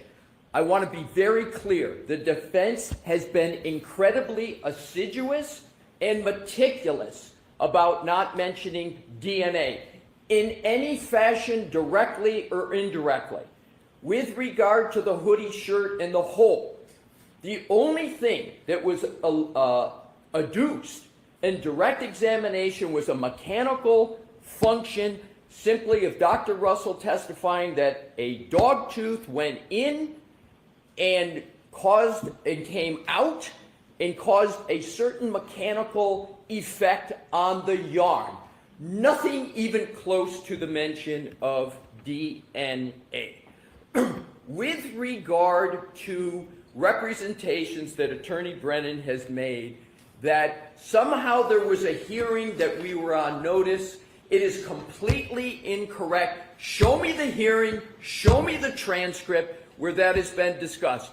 The prosecution has also said, we always intended to bring on rebuttal Dr. Crosby, who would talk about the supposed absence of DNA, the alleged absence of it. The problem with that of trying to rescue the mistrial that the prosecution has caused with prejudice is that Dr. Crosby could never testify about such a topic, because I would object because there would be no foundation, because the prosecution strategically chose not to bring in the foundation whatsoever in this trial. The fact that they did it in another trial, or perhaps did it, is irrelevant to this trial, as Your Honor has admonished several times. What happened this is a new trial, and whatever happens in the first trial is the first trial. So in conclusion, Your Honor, because of the conduct of the prosecution, and specifically the intentional mention of DNA, the prosecution has put in the jury's mind that topic that is irremediable. That cannot be reversed. That cannot be cured. That cannot be ameliorated with a jury instruction. That cannot be dislodged. The prosecution has to suffer the consequences of its own intentional actions of bringing up that topic. Ms. Reed is entitled, under the Constitution, under the Massachusetts Declaration of Rights, to a fair trial. And what has just happened is antithetical, abhorrent to a fair trial. The only remedy is a mistrial with prejudice. Yes! Okay, thank you. Mr. Brennan? Oh, let's say this little fuck. Look at he's beat red. He's beat red. Inquiring of Dr. Russell about the absence of dog DNA is not only proper and permissible, it's essential, and the Commonwealth is entitled on cross-examination to explore theories and facades that the defense creates if there is actual evidence that undermines or contradicts the representations that they are trying to portray to this jury. Let's be clear. The defense is on notice that there is no dog DNA in the sweater of John O'Keefe. Let's be clear. The defense is on notice that we were not going to try to disprove all of their varying theories in our case in chief, but if they were going to propose theories that we thought were unsubstantiated, we would do so in rebuttal. It is clear these witnesses are on the witness list. More so, the conversation and examination of Dr. Russell is replete in the historical record of this case. Dr. Russell herself testified on December 12, 2024, that she did consider the absence of DNA in her opinion. She disregarded it, she discounted it, she created false theories about the potential destruction of it, but she did testify this was part of her consideration for her opinions. Again, on January 7th, 2025, Dr. Russell again discussed the absence of dog DNA in John O'Keefe's sweater. Now, it may be inconvenient, it might be hurtful for the defendant's theories, for the creation they portrayed for this jury yesterday, but it is not improper, it's not unconstitutional, it's not irrelevant, it's very relevant. It is powerful evidence that the Commonwealth has to undermine this idea that the linear superficial abrasions on John O'Keefe's arm were somehow caused by a dog. They, on their case in chief, tried to create impressions about the cause of the abrasions to Mr. O'Keefe. The defense does not get to pick and choose what words the Commonwealth can or cannot use. They do not get to pick and choose what parts of Dr. Russell's opinions are important and not important.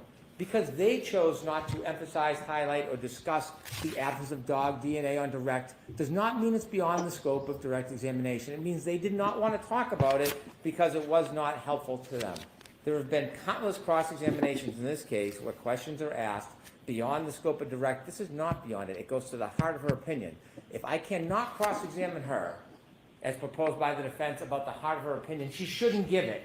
She shouldn't have an opinion, because you can't come in and just take the favorable factions to yourself and leave out reality. I intend on asking Dr. Russell about her opinions, about the role that the absence of DNA played. Also, I expect to ask her about her attempt to diminish or demean the DNA evidence, because it shows her inherent bias in all of her opinions, where she acts as an advocate, not as a scientist or a you, doctor. bro. It is admissible evidence. We intend on using it. And when she returns to the stand, these are the very questions I'm going to ask her. Doesn't matter. Doesn't matter what you're going to fucking ask her. Your Honor. Your Honor, a key misstatement of fact that Attorney Brennan just made. He said that Dr. Russell talked in prior proceedings and hearings about dog DNA. The record is abundantly clear. She only did so in response to a question from Mr. Brennan. I have the transcripts right with me. She never raised it affirmatively. She gave her opinion that these wounds were to a reasonable degree of medical certainty from a dog. Mr. Brennan on cross said, did you consider, and this is in a prior proceeding, did you consider DNA? She gave her answer. She didn't raise it. I heard it. I was there. Your Honor was there. So this impression that Mr. Brennan is trying to give, that somehow the defense brought this topic up before, is incorrect. The second point, Mr. Brennan needs to have a good faith basis to ask the question. To have a good faith basis, he has to have some admissible evidence that he's got for it. He has no admissible evidence on dog DNA with regard to the arm. He knows he doesn't. He strategically chose not to bring that evidence in this case. Now he's saying he wants to use it.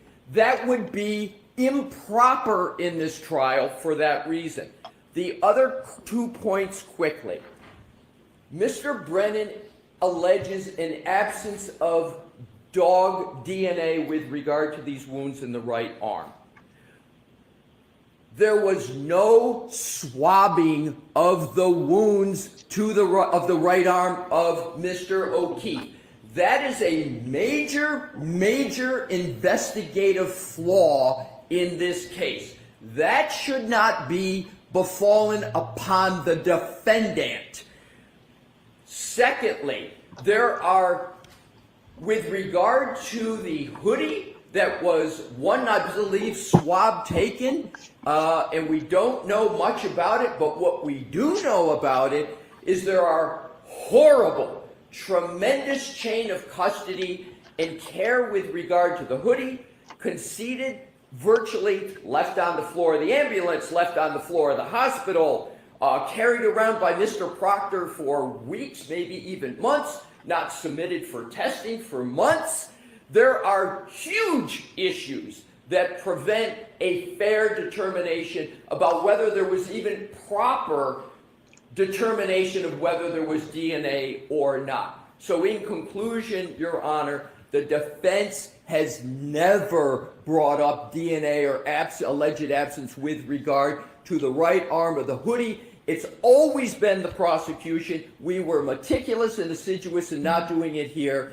The prosecution needs to live with the consequence of its action. This is remediable, and I respectfully submit warrants only one ruling respectfully, and that is this trial must be declared a mistrial with prejudice.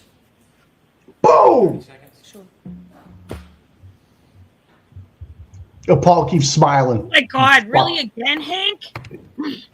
How much more? Found No, this you as fucked up, bro. they want, but they Stop can't arguing. change the truth and reality. Whatever the motivation is for wanting a mistrial can't be based on a claim that the prosecution raised DNA for the first time with Dr. Russell at the Lanigan hearing. If we actually look at facts and reality, rather than making false claims about everybody in the Jesus, courtroom and everybody else who comes in here, fucking what kidding we'll see me? in the transcript, and this is the December 22nd, Mikey, me and 12th, you on this, we both were feeding off of each direct the other. court to the direct examination of the Totally. attorney who just accused the government of raising it for the first time. Despite his words, we have page 83, line 21. We have page 122, Man, come save us line after. 14. We have page 124, line 14. These are the words of Attorney Alisi on direct examination. And there are more. There are more. But that is enough for the court to understand that the representations are wholly mistaken by Attorney Alisi. Wholly. All right, thank you. We'll give everybody a half an hour. All right. What is she gonna do? A half an hour. But what is she I mean, gonna it's rule? better than. Nan, come talk, please. If you Oh, were Nan? available, Nan was in the chat. Oh yeah. So, Send her a link. you have ways to send it to her privately. So I'll send you the link and you can forward it. All right. Twitter. Oh, man. I'm sending it on Twitter. Twitter. All right. Auntie Deb's on Twitter now too. God damn it, man. I'm back. What's happening now? Trying to send you a link, Nan, if you want to jump in. I'm going to jump on it now. Oh, and Tom. Hold on, Tommy. Hold on. Have Tom. Tom, you were muted. Can you hear me now? Yes. Yeah. All right, just 1 minute. 1 minute. I'm trying to cut and paste this fucking thing. Let me just do it this way. I was gonna say whatever is easier. I just don't. No. She doesn't follow me, so I can't send it to her on Twitter. Oh, that's a fucking shame. I use Twitter just for communication, not for anything else. Well, that's what it's for. I hate Twitter. I hate it. Dan, check your phone text. Oh God. Yeah, we have a break to. Oh.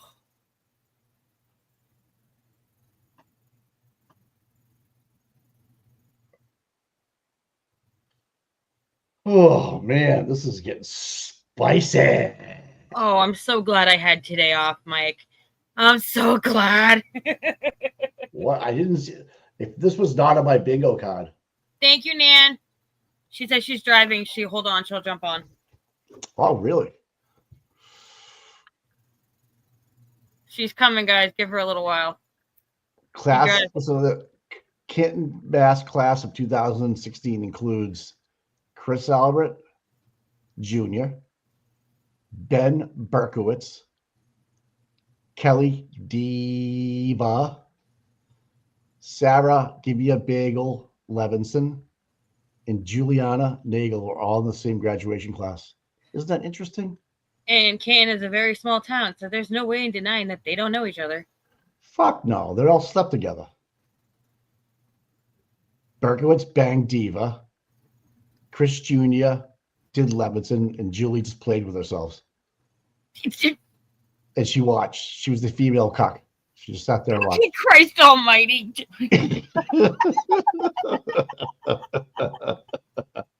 I can't with you. Is there such thing as a female cuck? I got to know these things. I need to be answered. I feel Right? like there totally is. So listen, so you have Chris Albert Jr. You have Ben Berkowitz. You got Kelly Deaver, Sarah Saggy Cheeks Levinson, and Julie Bagel, all graduating in the same class. And Kelly, call me Deaver, not Denver, in the house. Come on. Why wasn't that? Why? I mean, I don't know if they can bring it up in court and stuff, but she knows Juliana Bagel. Donkey, How do you not know? walked into the house. If Sarah Levinson and Juliana Bagel were at 34 Fairview, how does Kelly Deaver not know that they were there? Because she's friends with Sarah. She's got to know that Juliana was there. They all know. They all I know. know. It's just like, I don't know what to do, man. I don't know what to tell you. So gross. I can't even believe I'm from this town. I can't even. I love it. And I tell you what, Bob Alessi fired up. Nothing gets me hotter. Nothing. oh my God, Yeah. that was definitely like, that was. How about the girls in the? I mean, come on, that guy's like a sexy man, right? He reminded me of like Tom Cruise. Did you order the code red? You know, that whole thing. Like, you're damn right, I ordered the code. All right, red. hold You know what on, I mean? hold on. All right. Hi, Nan. What the fuck is going on?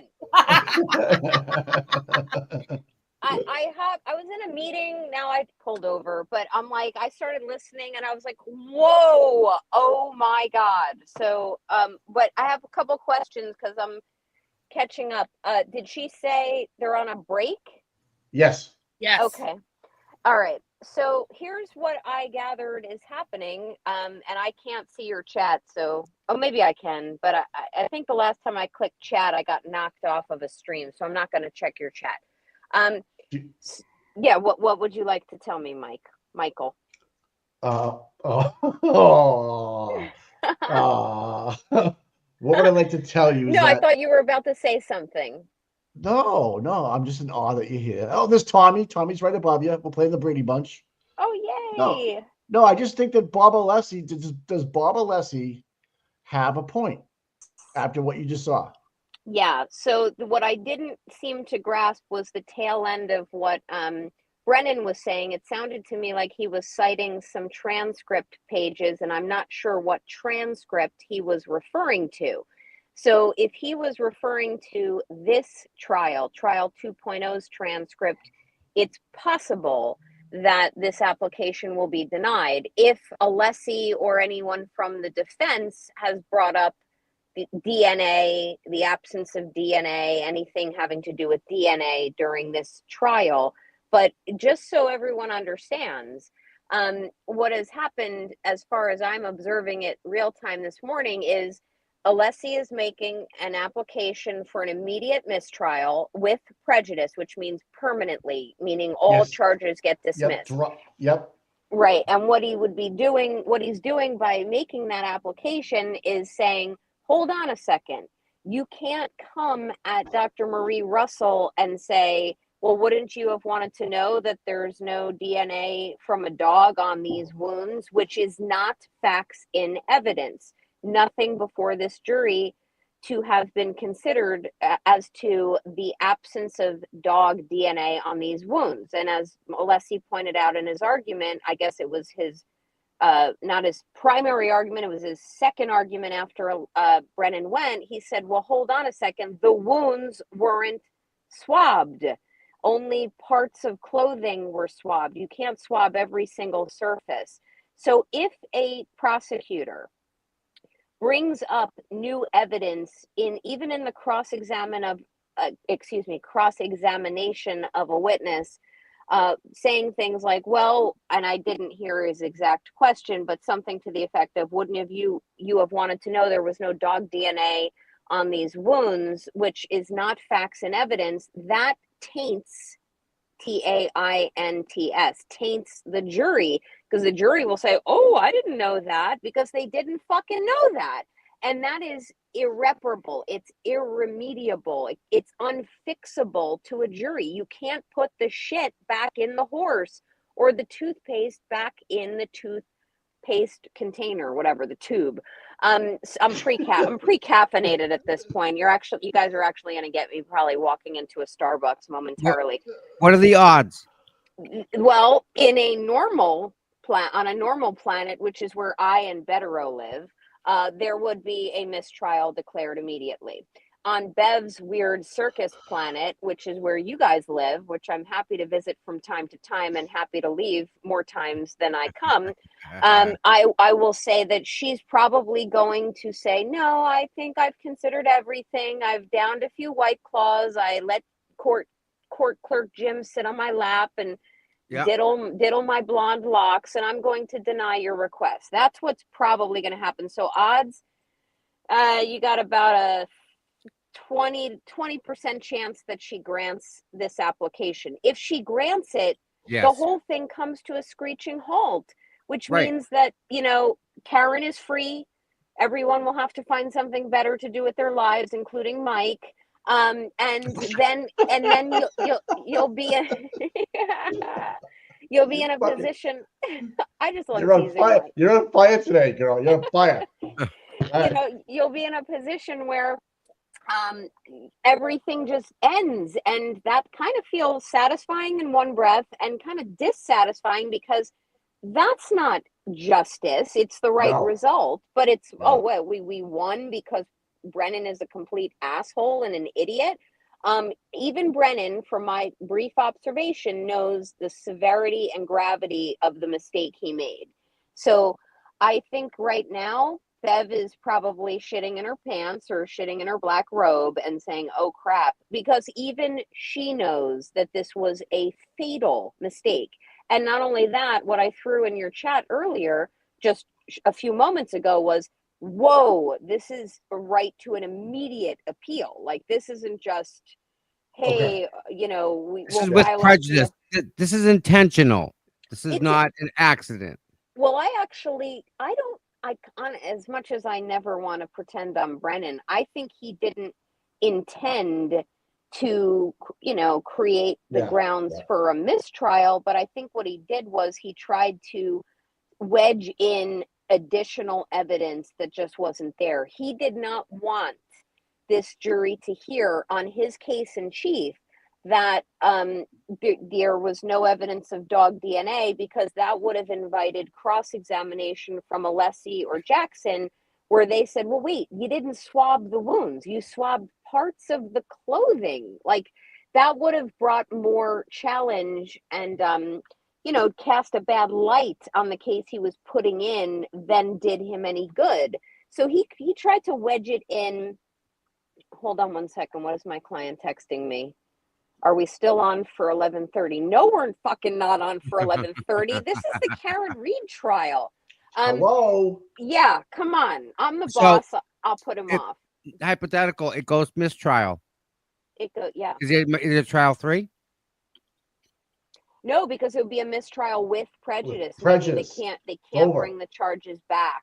What you saw in 1.0 was not really a mistrial with prejudice. It was a mistrial without prejudice, and they got to shoot their shot again. This would be forever. It would go away.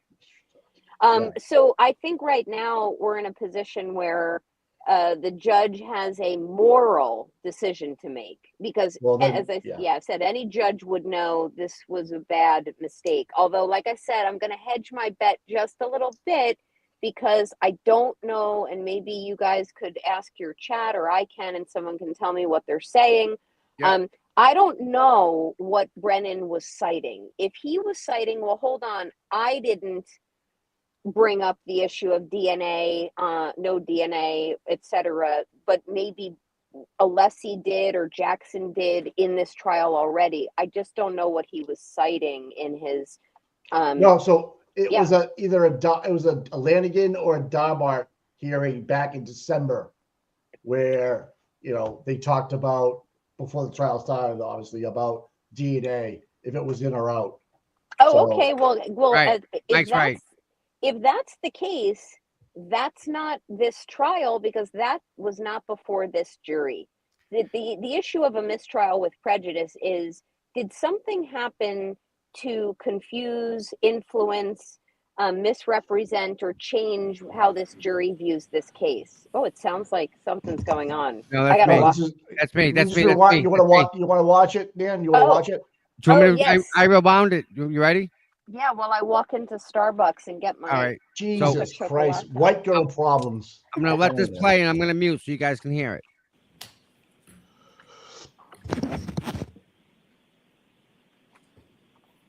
All right, Mr. Alessi, I'll hear you. This is a retrial. This is a rewind, guys. This is not the trial. Okay. Yes, this is a recap. Mr. Alessi, I'll hear Please. Thank you, Your Honor. This is inspiring right here, man. Yeah, notice his volume. I mean, he is Oh. jacked. Mr. Brennan, Oh. can you remove? Oh, okay. He reminds me of It's Tom being removed. Cruise. Like, you want me on that wall? You know, I mean, did you order the code red? Did you order the code red? Mikey, Damn. stop! Yeah. You're turning me on. Please stop. Man, I mean, Damn. stop it. stop it. Stop Thank it. you, Your Honor. This might turn you on now, Dan, so be careful. Attorney Brennan, just with regard to Dr. Russell, in open court in front of the jury, used the concept of DNA in this case. He has introduced it and brought it in for the very first time in front of the jury. He has done so intentionally. He intentionally brought up DNA. Based upon that intentional mention, the defense moves strongly, vigorously for a mistrial with prejudice. A mistrial with prejudice. There has been no mention in this trial of DNA with regard to the topic, with regard to what Mr. Brennan has raised. There has been none. Specifically, the prosecution had, in the first trial, had a witness, Terry Kuhn, with regard to DNA. For whatever reason, the prosecution has chosen not to bring that witness in who would testify perhaps to DNA. As a result of that strategic decision that the prosecution made, there's been no mention. I want to be very clear. The defense has been incredibly assiduous and meticulous about not mentioning DNA in any fashion, directly or indirectly. With regard to the hoodie shirt and the hole, the only thing that was adduced in direct examination was a mechanical function simply of Dr. Russell testifying that a dog tooth went in and came out and caused a certain mechanical effect on the yarn. Nothing even close to the mention of DNA. With regard to representations that Attorney Brennan has made that somehow there was a hearing that we were on notice, it is completely incorrect. Show me the hearing, show me the transcript where that has been discussed. The prosecution has also said, we're going to, or we always intended to bring on rebuttal Dr. Crosby, who would talk about the supposed absence of DNA, the alleged absence of it. The problem with that of trying to rescue the mistrial that the prosecution has caused with prejudice is that Dr. Crosby could never testify about such a topic, because I would object and object because there would be no foundation, because the prosecution strategically chose not to bring in the foundation whatsoever in this trial. The fact that they did it in another trial, or perhaps did it, is irrelevant to this trial, as Your Honor has admonished several times. What happened this is a new trial, and whatever happens in the first trial is the first trial. So in conclusion, Your Honor, because of the conduct of the prosecution, and specifically the intentional mention of DNA.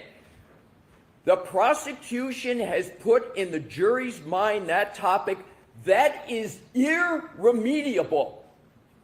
That cannot be reversed. That cannot be cured. That cannot be ameliorated with a jury instruction. That cannot be dislodged. The prosecution has to suffer the consequences of its own intentional actions of bringing up that topic. Ms. Reed is entitled under the Constitution, under the Massachusetts Declaration of Rights, to a fair trial. And what has just happened is antithetical, abhorrent to a fair trial. The only remedy is a mistrial with prejudice. Okay, thank you. He's a walking thesaurus. Now listen to this guy. Ugh. Your Honor, the Commonwealth. Inquiring of Dr. Russell about the absence of dog DNA is not only proper and permissible, it's essential, and the Commonwealth is entitled on cross-examination to explore theories and facades that the defense creates if there is actual evidence that undermines or contradicts the representations that they are trying to portray to this jury. Let's be clear. The defense is on notice that there is no dog DNA in the sweater of John O'Keefe. Let's be clear. The defense is on notice that we were not going to try to disprove all of their varying theories in our case in chief, but if they were going to propose theories that we thought were unsubstantiated, we would do so in rebuttal. It is clear these witnesses are on the witness list. More so, the conversation and examination of Dr. Russell is replete in the historical record of this case. Dr. Russell herself testified on December 12, 2024, that she did consider the absence of DNA in her opinion. She disregarded it, she discounted it, she created false theories about the potential destruction of it, but she did testify this was part of her consideration for her opinions. Again, on January 7th, 2025, Dr. Russell again discussed the absence of dog DNA in John O'Keefe's sweater. Now, it may be inconvenient, it might be hurtful for the defendant's theories, for the creation they portrayed for this jury yesterday, but it is not improper, it's not unconstitutional, it's not irrelevant, it's very relevant. It is powerful evidence that the Commonwealth has to undermine this idea that the linear, superficial abrasions on John O'Keefe's arm were somehow caused by a dog. They, on their case in chief, tried to create impressions about the cause of the abrasions to Mr. O'Keefe. The defense does not get to pick and choose what words the Commonwealth can or cannot use. They do not get to pick and choose what parts of Dr. Russell's opinions are important and not important. Because they chose not to emphasize, highlight, or discuss the absence of dog DNA on direct does not mean it's beyond the scope of direct examination. It means they did not want to talk about it because it was not helpful to them. There have been countless cross-examinations in this case where questions are asked beyond the scope of direct. This is not beyond it. It goes to the heart of her opinion. If I cannot cross-examine her, as proposed by the defense, about the heart of her opinion, she shouldn't give it. She shouldn't have an opinion, because you can't come in and just take the favorable factions to yourself and leave out reality. I intend on asking Dr. Russell about her opinions, about the role that the absence of DNA played. Also, I expect to ask her about her attempt to diminish or demean the DNA evidence, because it shows her inherent bias in all of her opinions, where she acts as an advocate, not as a scientist or a doctor. It is admissible evidence. We intend on using it. And when she returns to the stand, these are the very questions I'm going to ask her. Hey, Tony, can you pause it? Wow. So if it's never brought up in trial, he can't ask her about it. Am I right? No, you're right. Okay. You're right. So what happens is, oh, go ahead, Mike. So he's introducing it for the, I just wanted to finish. He's introducing it for the first time in front of the jury, unbeknownst to the defense team, that DNA was going to even come into play, right, Brian? So this is this is an ambush by trial, right?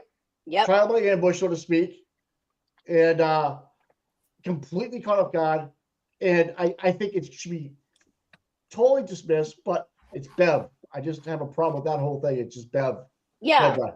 So to kind of make that's absolutely right, to kind of make this a little palatable for your viewers now and on replay who are looking to understand this. The Commonwealth or any prosecution has its first chance to put on its case in chief. That's where they have to put on their affirmative evidence or whatever they want to do to try to get ahead of evidence that's going to come from the defense. In this case, the evidence that would come from the defense are, the third party culprit, the decedent or John O'Keefe was bitten by a dog, etc. So Brennan had his chance in his case in chief to shoot his shot and say, this is all the evidence I want to put in. There is a very limited set of issues that he can bring forth on his rebuttal case, which comes after the defense rests, after Karen puts on her case, her defense. And this is not one of them. There's not going to be an expert to come forward on rebuttal and start talking about the absence of DNA on the wounds. There's really only Crosby that I know of, and he's that veterinary science, vet or grad that's going to talk about his view on dog bites, which we can all agree he would have no idea because he treats four-legged animals for a living. But anyway, so in this instance, what we have here is in the case in chief by the prosecution, and I'm fully driving now, so if court starts, let me know. But in the case in chief by the prosecution, Brennan never put in any evidence of the absence of dog DNA on the wounds. And now in the questioning of Russell cross-examination, he's saying, well, would you have wanted to know that there's no DNA there? The problem is it's not in evidence. It won't be in evidence on rebuttal. And he's essentially an unsworn witness. He's acting as a witness in this case, which not only violates ethics rules. I mean, I see grounds for potential disbarment here because his conduct was intentional, but also what he's doing is, wait, hold on a second. Get the fuck out of the way! Fuck you, Hank Brennan! Sorry. We're in New Jersey, girls. Yeah, it's Jersey. That's a BMW horn. I know that horn. That is correct. That who just said that? You were accurate. Brian, yeah.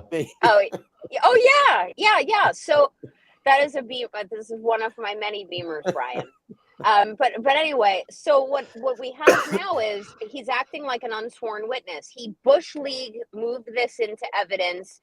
Jury can't unhear it. And there's no way, as Alessi was saying, to cure this. And what Alessi kind of got ahead of a counter argument and said, you can't cure this with a jury instruction, which is kind of like Judge Bev, which I think she's going to do because she's Bev. She's going to come back and say, I'm not going to order a mistrial. We're going to strike it from the record. We're going to strike it. I'll instruct the jury. And the jury heard it. They heard it. And that's why this is so serious, because it does rise to grounds for an immediate appeal. Someone in your chat much earlier when this happened and before I was driving and on your stream had said, well, what does that do to this trial if this goes up on an immediate appeal?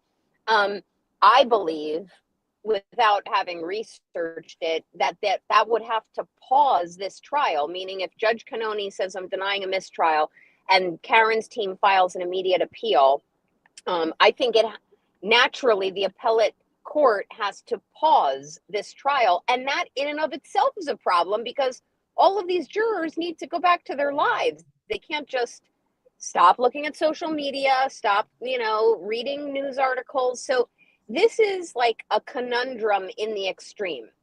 And that's basically my take, unless people don't understand what I'm saying. This is unheard of, what has happened. Yeah. Okay. Before I go, and I just want to pop on and say hi to everybody. So hi, interesting day in the Karen Reed trial. Thanks for letting me come up. Thanks for coming up, Brian. Yeah, to Nan's point, is that Brennan just tried to enter discovery that was not put in at the very beginning of this trial. I don't give a shit about the past trial. If it was talked about, it was not brought up in this trial. That's a huge, That's huge, his huge number mistake. one job. You can't Right, do and that. I You agree. can't go forward, Brian, right? Exactly, Tommy. And I agree that Bev's going to try to clear this up with a motion and just go, oh, I'm going to strike that from the record. Just ignore that. Can't ignore it. Jurors have already heard it now, and they're going to go, oh, what? What's going on in here? What's going on in this trial? And then if this gets excused and poo-pooed, you said that the next course of recourse or action from the Reed team is to file an immediate appeal. What happens after that? Who looks at this? Does Canoni look at this, or does it go to a higher court? Yeah. So, and by the way, you guys should, everyone should be watching before I answer that. Everyone should be watching the appellate attorney for the Commonwealth who sits with the defense. You know, did he? He probably shit his pants. He got up. And like, yeah, what is it? You guys, I think people refer to him as Pee Wee Herman. Like he probably left and. Oh, he's not there today. That's right. Yeah. Yeah, he's. Thank God. But anyway. Probably losing his marbles. So what happens? Yeah. So what happens now is, if she and just one last thing to clarify, Brian, it was brought up in this retrial, but only in pretrial hearings in the voir dire of Marie Russell. So back in January, when they made her come back from California, she was asked these questions, but that wasn't before a jury. So the defense, not that you're saying this, Brian, but the defense would have had no reason to object then to them asking her about DNA or the absence of it, because the defense had every reason in good faith to believe, okay, Brennan's going to bring this up in his case in chief, which he didn't. And I go back to my tweet last week, which, congratulations, Brennan, you put on a shit case. So if she poo-poos this, denies it, gives a curative jury instruction, which is not going to fix this problem. I don't know, I guess they're getting ready to come back from the break, by the way. Jess Machado, I'm sorry to cut you off, Nan. Oh, Jess Machado just reported we're getting ready to come back from the break. Both sides are here, and we are waiting for the judge and jury. Oh my God, Nan, I gotta fucking watch this. I gotta go to work. This sucks. They love doing this shit to us. I gotta go to work. I gotta leave in like no later than 5 minutes. Oh, yeah, here we go. I gotta stay. I'm here listening. I'm muting. All right. All right, so the motion for a mistrial is denied. Your rights are saved. And Mr. Brennan, you can continue with this line of questioning. Nor I did not address sidebar, the other issue that's under court. Come on! I can't! Walsh's opinion. Yeah. I don't see it without a foundation. So if you can build a foundation, I'll consider it. I do not believe that foundation has been laid yet. I would expect that foundation would need to be substantial, specifically whether or not it was relied upon by the witness. Yes.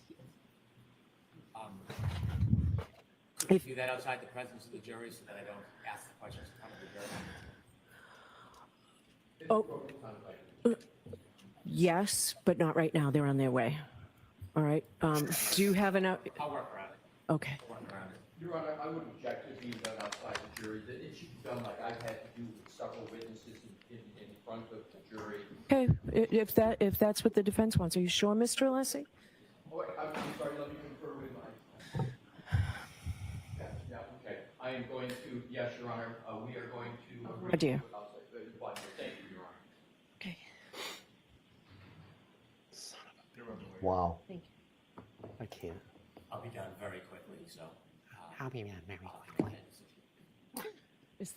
Are the lunches here? the lunch is here.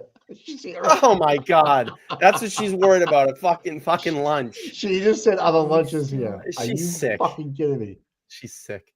I can't. That's on them, I'm thinking. Did you start yet, or can you? I just, if they're downstairs on their way up, I don't want to stop them. I could do it in 2 questions. Yeah, please. Oh. Excuse me? They're still over this way. Great. Okay, they're going to stay. Your Honor, if it might help, obviously, but I'll be subject to whatever Your Honor does. Based upon if Mr. Brennan only has 2 questions, I may have 30 minutes. Let them have lunch. Let the jury have lunch. Finish up whatever redirect that I have. If you're gonna argue this, I just didn't want to stop them if they were on their way. They haven't yet gone downstairs. No, I don't think they made it downstairs. All right, we'll do this now. Okay? How many minutes did Alessi say he might have? 30? Russell, 30. during your review of the case, did the defense offer you the report of John C. Walsh, MD, Deputy Medical Examiner? I didn't hear the whole I'm sorry. question. During your gotta review, go. the defense All right, provided Brian. Thanks, guys. materials. Did they Bye, Nan. provide you Bye, Tommy. Bye, Thanks, Mike. Brian. of Talk John to you. C. Bye. Walsh, MD, Deputy Medical Examiner? I don't recall. May I approach? Yes. Can we turn the fan off over here, Tony, please? Or, thank you. Dr. Russell, did you ever review or receive that document from the defense?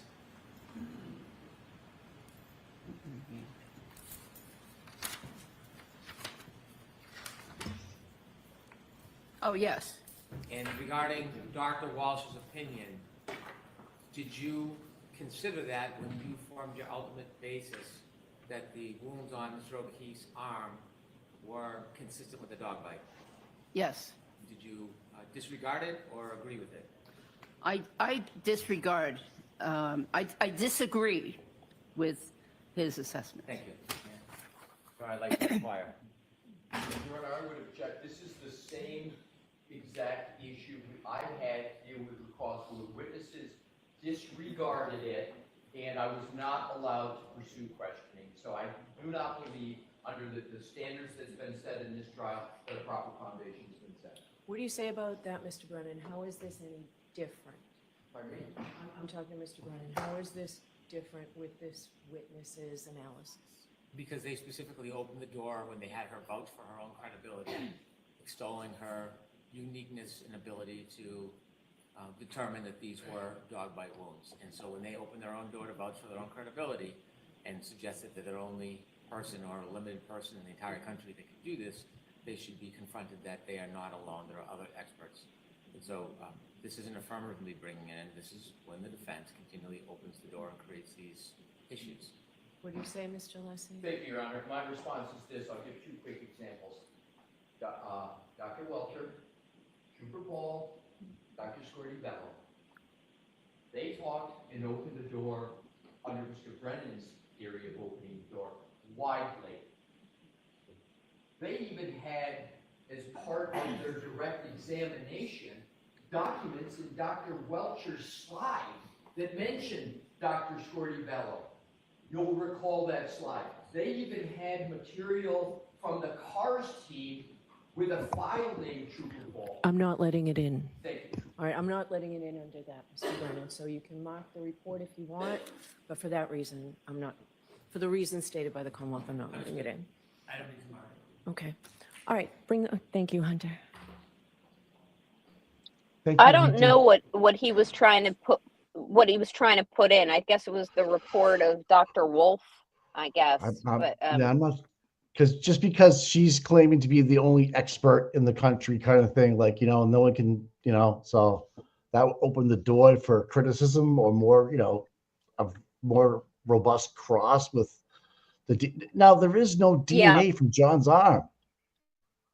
Like, no, there's none. And if Objection. sorry, Mike. So no, it's okay. Where are we? Is it in evidence now? It's not yet. It will be. Okay.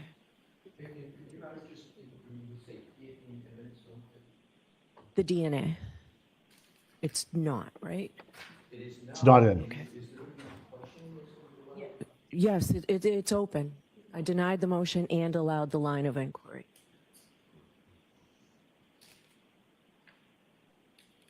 She sucks. So then, did she just say she's denying the motion to dismiss and allowing DNA to keep on going in this conversation? Yep.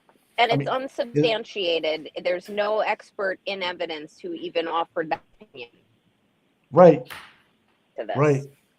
So he's Holy going to shit. ask her, he may ask her more, or he may just quit Brennan may just quit while he's ahead and say, I already asked Russell Right. this. Okay. All right. Yeah. Maybe she won't allow any more questioning on that line of DNA. I'm Yeah, lost there a but little. if I were Brennan and I was a complete dickhead, which he is, I would go full bore and say, well, now I'm going to ask her tons of questions of absence of DNA. I would just, swing for the fences, I guess they say. This is unbelievable. If, what's his name? Marty Wine. If you're listening, start typing up your appeal right now. Wow. Awful. Bad ruling yet again. Shocker. I can't get over there's no accountability for her. It's just like, yeah, I'm God, and that's it. That's how we roll. The black robe, we call it the black robe syndrome. Yeah, really? I call it Yeah, they just corruption. it is. And if it matters until the jury sits, I'll at least tell you from what I was following loosely while ignoring what I was looking for. I will tell you, I think Dr. Russell is holding up beautifully. She didn't change her opinions. Her opinions evolved. She was challenged. She got stronger. That's very typical if you have multiple of an expert. It doesn't matter that there's no published standard for for how to assess the origin of wounds. Like, that is very common. She cited articles, and that's kind of the most I was able to glean this morning. But I think she's doing well. And everyone who's like completely pissed off right now and panicked, understand that the Alessinator is coming. So he'll clean this up real quick. I mean, but how do you unring that bell in a juror's mind? Because DNA is like the thing that all jurors want to know about. And now, even to mention that there was DNA involved in this argument, to me, I can get around it in my head because I'm biased. But to them, they're going to say, well, there was DNA. But is she going to strike that, or is she going to allow that line of questioning when the jury's back in? I think she's going to give, she didn't say it, I think she's going to give Alessi wide latitude to ask a bunch of questions about, Okay. There's no base for him bringing DNA in out of the blue with no, they found it here, they found it there, it was pig DNA, whatever. But there's no basis for actually bringing it into this argument is where I'm getting confused. Yeah, I mean, he wants to try to say, well, you think it's a dog and there's no, that is an opinion been able to be challenged by a counter expert from the defense, possibly if Judge Cannoni would have allowed that. But this is just Hank Brennan's opinion right now before this court, this jury, and that's improper. But how do you fix this? The answer to that is, I'm forecasting Alessi's going to start when he goes on his redirect. He's going to start asking questions like, and Bev better let him ask these questions. He's going to say things like, well, wouldn't it have helped you were asked questions about the absence of dog DNA. Wouldn't it have helped you know that only parts of the clothing were swabbed? Yes. Okay. And the wounds weren't swabbed. Oh, well, I would have wanted to know that. And all of the things that would have made the DNA issue zinger here, which it's not. Like, you could swab like a little piece of my kneecap if I was stabbed in the back and say, oh, there's no DNA on her knee. Okay, well, I wasn't stabbed in my knee. I was stabbed in my fucking back. So this is Bev's opportunity to hopefully allow Alessi and the defense their own opportunity to be a little bit broader with how they question Dr. Russell on redirect. Yes, I did. Gotcha. There were major internal injuries, however. When you considered the information in this case, did you have an opportunity beyond that photograph to look at Dr. Welcher's videos about impacting a vehicle driving backwards? Did you watch those videos? I saw an image. I saw an image. Did you see a video when Dr. Welcher put blue paint on his arm and showed the height and the location when it touched Alexis? Did you see that? Objection, Your Honor. I'm going to allow that. I saw that image. Did you consider what's called the text stream data? Do you know what text stream data is? What? Text stream, the black box that shows the operation of a car, how fast, how slow, acceleration. Did you look at any of that information before you formed your opinion? I looked at it, but I honestly did not understand it. Did you ask anybody to help you interpret that data before you drew an opinion that the injuries were not consistent with the collision? Well, first of all, my opinion came long before that report ever came out. So the answer to that is no.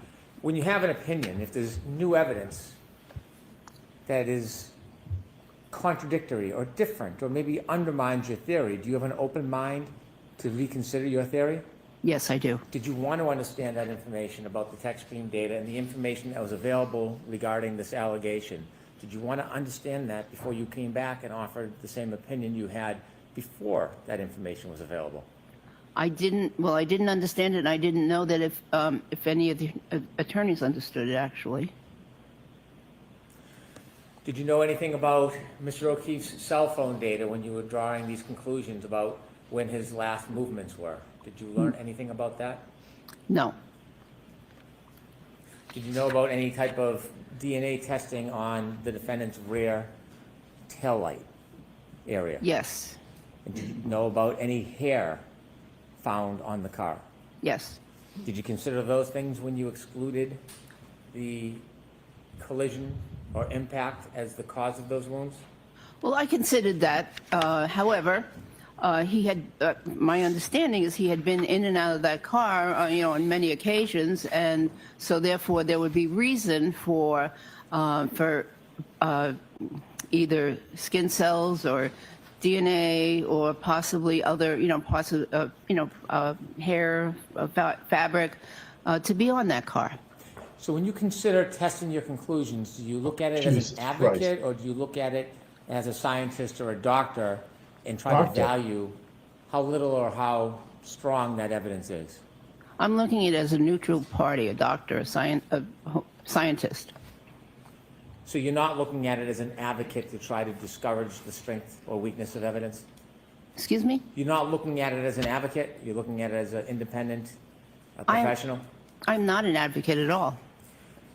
When you talked about John O'Keefe's sweatshirt, can we put that up, Ms. Gilman, please?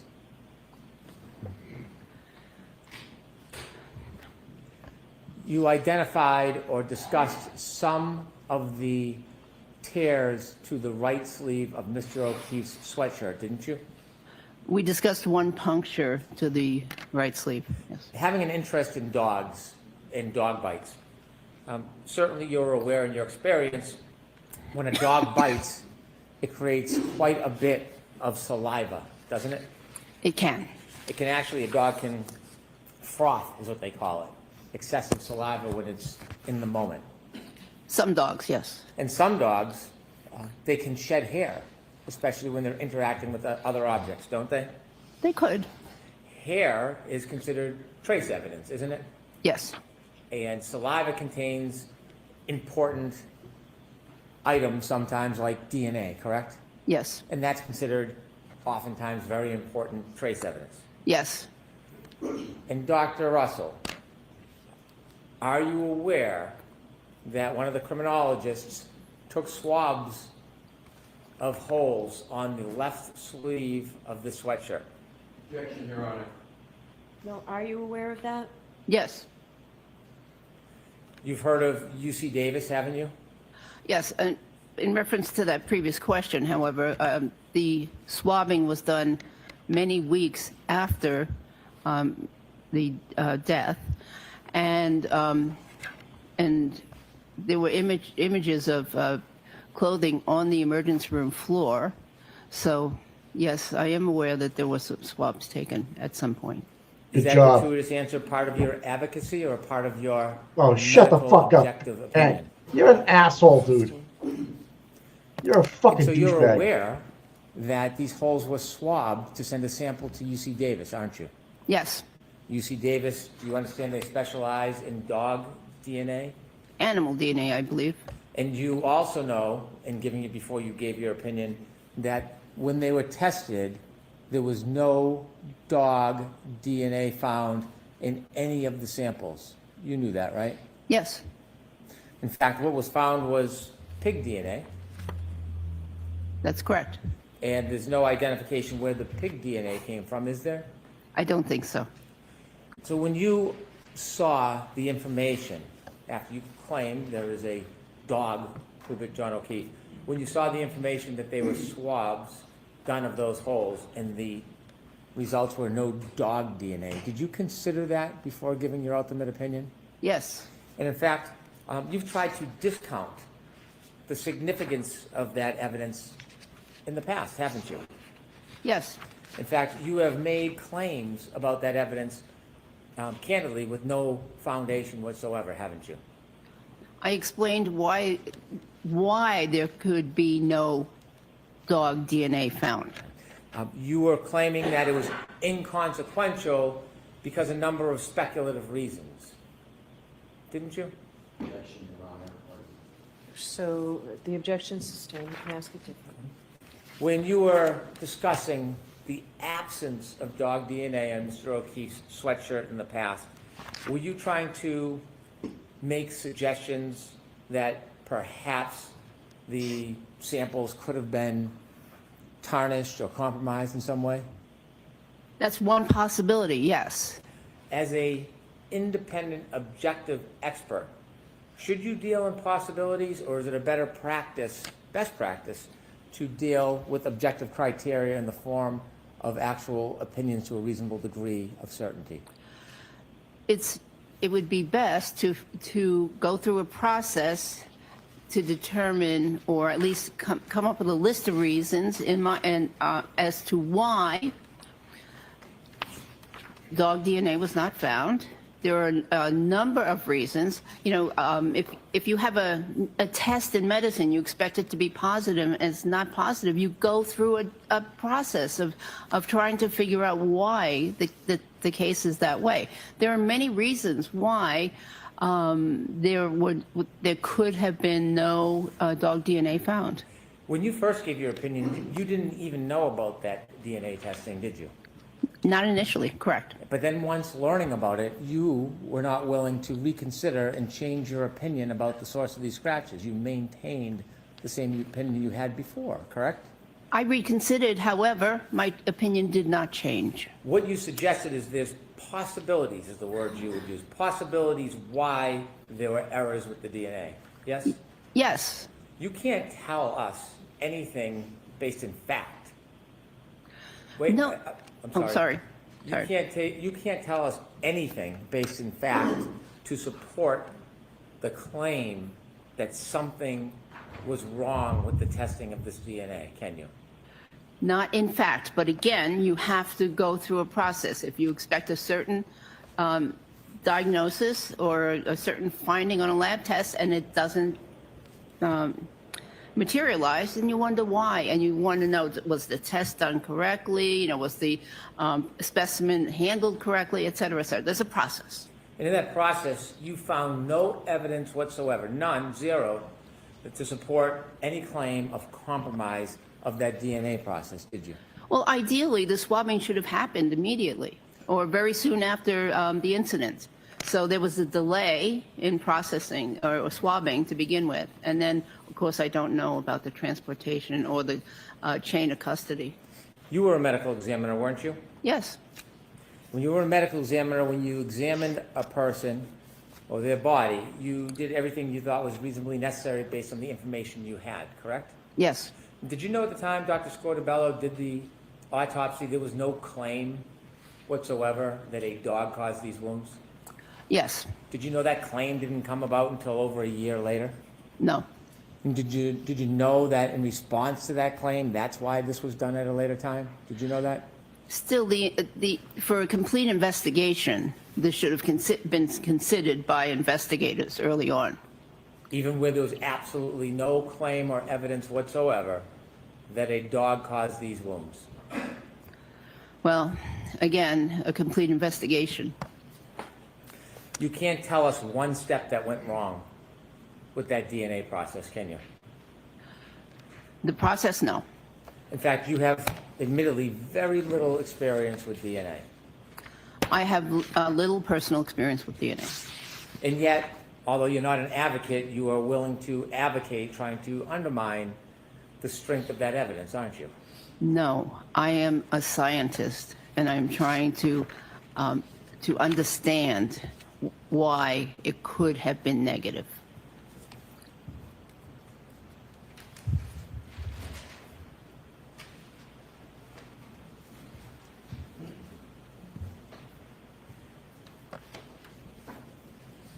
As a scientist and providing a medical opinion, do you try to exclude in your differential diagnosis all other reasonable causes of a wound? Generally, yes. And did you do that in this case? Yes. Now, when a dog bites a sweater, would you expect that it would leave DNA? Yes. When a dog bites a sweater, you would not expect it would leave little fragments of taillight shards in clothes, would you? Correct. And so in this case, when you were developing your theory and differential diagnosis and excluding causes, did you consider that when Mr. O'Keefe's clothes were scraped, his pants and his shirts and his sweatshirt, what was discovered were minute, small fragments of broken taillight that came from the defendant's motor vehicle? Objection, Your Honor. I'm going to 11. Of course you are. Did you consider that? I didn't know that at the time. Could we have 201D, please? Dr. Russell, this is a photograph. Okay. Sidebar.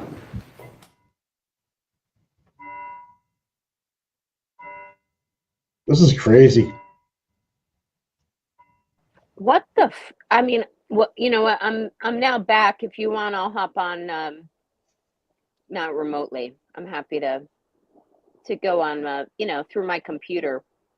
But Yeah, maybe whatever you want to do. yeah, just I'm gonna hop off. Give me like, I don't know, 3 minutes or so, and I'll hop back on. All right. Okay, bye. Bye. Like, not being a lay person in terms of this stuff is just blowing my mind right now. Because the more I learn about what is actually happening in front of us, this Viking lady's pissing me off more and more. But anyways, it just kills me.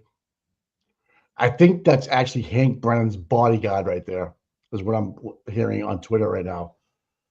And Hank Brennan has brought, just because it's Pride Month, into court his own personal bodyguard to infiltrate the O'Keefes to make sure Bob Alessi does not jump up and bitch slap Brennan in front of an open court right now. My God. Jesus Christ.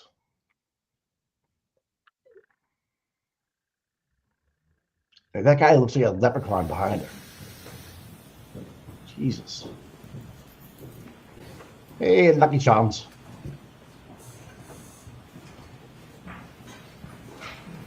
I want Turtle Boy just to go and pinch Ted Daniels right in the ass right now. Give him a little smack in the ass. Little tap. Give him a wedgie. Turtle Boy, give him a wedgie.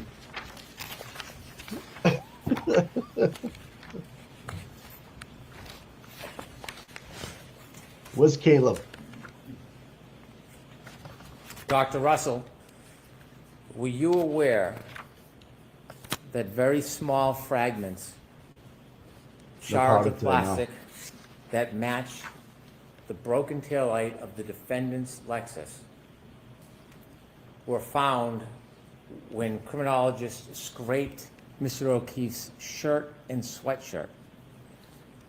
Yes, I became aware of that. Did you become aware of that before or after you came to your opinion and conclusion that Mr. O'Keefe's arm abrasions were not caused by a collision or an impact? After. And when you learned that, did you get a chance to see this photograph to see how small many of those pieces were? Yes. And would you agree that broken plastic, like broken glass, can tear fabric? Yes. Would you agree that broken plastic, like broken glass, can rub up against a person's skin, and if enough friction is caused, it can cause abrasions? Yes.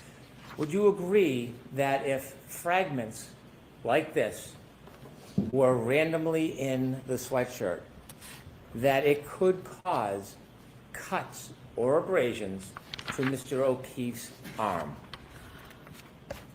I don't believe that fragments that are randomly in the sweatshirt or clothing would cause the parallel abrasions, the pattern of the parallel abrasions that we saw in the arm. The fuck is that? Do you know how Mr. O'Keefe fell to the ground and what movements his body and arm made as he fell to the ground? Not definitely. You don't know? How? No. Do you know how much distance or little distance he moved when he was on the ground? Yes, approximately, I think it was 20 feet. I initially heard 60, but around 20 feet, I believe. You think, do you know where his body was found on the side of the road? Yes. Do you know if his body, before it rested, moved or slid on the ground? Yes, it did. And it's your opinion that fragments like this could not have caused the superficial abrasions to John O'Keefe's arm? You know, in reference to that last question, actually, that I don't know that there was a collision, but I know that it's alleged that there was movement of the body after the collision. I wasn't asking about the collision, I was asking about his body. Are you telling us to a reasonable degree of medical certainty that these type of fragments that were found in his clothes could not have caused the superficial abrasions on John O'Keefe's right arm? They can cause superficial abrasions, but not in that pattern that we saw on the arm. I'm going to ask you the question again. Are you saying to a reasonable degree of medical certainty that these fragments did not cause the superficial abrasions to John O'Keefe's right arm? Correct.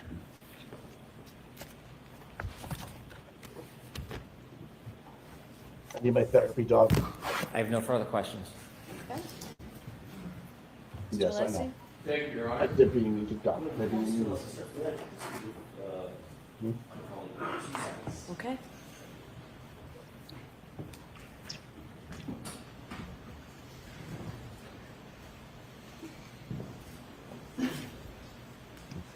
He's a mean guy. I wonder what they're whispering in his ear. What do you want for lunch? Sounds like they want Canoni's head for lunch. Put it on a spike. Come on, turtle boy. Yeah.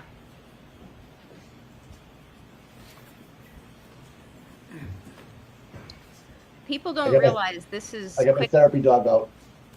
Oh, but people don't realize this is like very skilled lawyering right here. They got to think on their feet. They got thrown a curveball. They're trying to reorganize and re-strategize. This is where donations go, folks, because ultimately, you know, paying for good experts, and she's still doing well. Yeah. This is money well spent.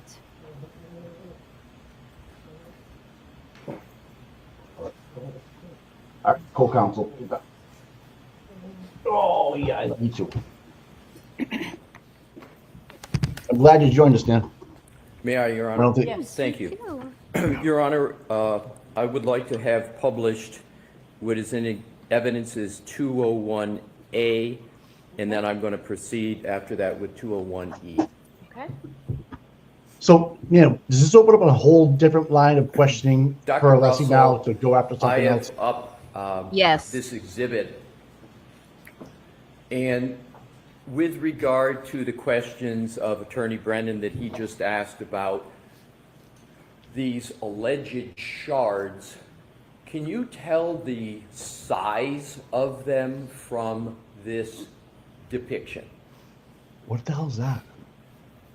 I don't even see any shards in that depiction. Can you read that slide and see the handwriting that is there? Yeah, it looks like clear app plastic collected from 7/18/18. There's another date over to the left side, and then it says AMV 6/29/23. Right, and if Mr. Wolk, you could go back.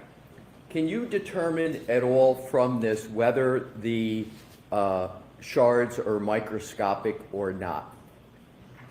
I cannot see any shards. All right, let's go to 201E.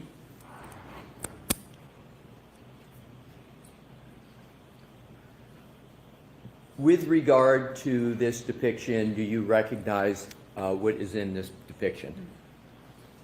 It looks like irregular, red-colored pieces of debris. Thank you. And do you recognize the ruler above those pieces? I'm not sure if this is the same ruler as in the previous image, but there does appear to be a ruler. Oh, wow. If we could go back to the previous slide, does that at all assist you in determining whether or not it's the same ruler? Not exactly, but there are similarities. So let's go back to, flip back to the next slide. Does the, what is up in black help you reach any conclusion about whether those pieces are microscopic in size or not? Well, so those are, again, I'd like to go back, but I think those might be 16th or 32nd of an inch if we're using the same edge of the ruler. Those pieces that are depicted are not microscopic because we can see them with our eyes, but they're extremely small. All right, so they're extremely small. You've asked, you want to go look back at the ruler. Does that further assist you in your analysis as to the size of these pieces? 16. So those looks like they're maybe a 16th of an inch or less. Okay, so let's go back, Mr. Wolf, one more time. So these pieces are a 16th of an inch or less, correct? Yes, if we're using the same ruler. Right. So with regard to, and if we could, Mr. Wolk, now go to Exhibit 1.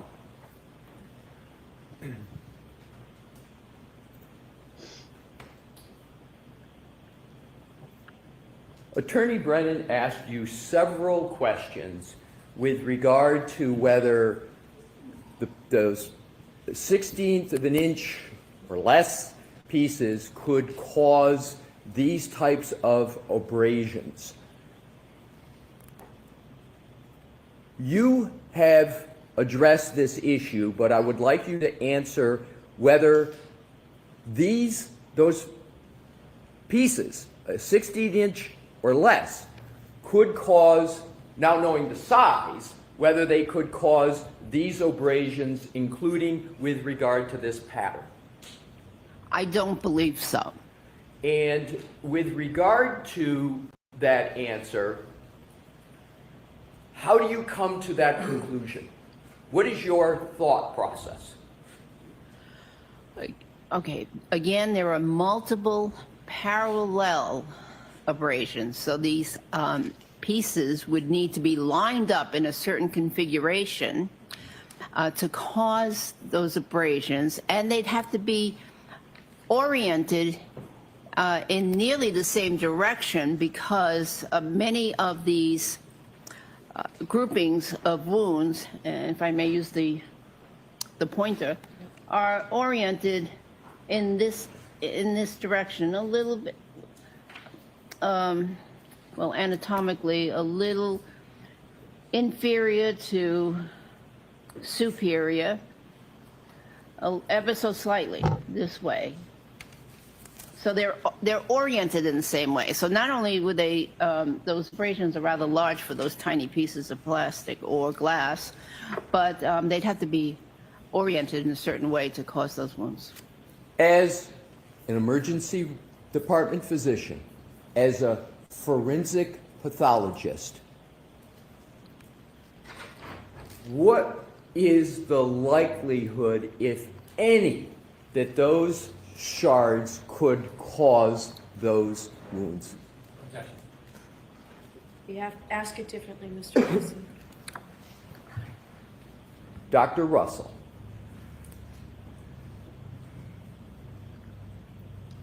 please state your evaluation and conclusion and the basis for it as to whether those shards of glass, or excuse me, shards of plastic, 1/16 of an inch and less, can cause those abrasions on and wounds on the right arm of Mr. O'Keefe.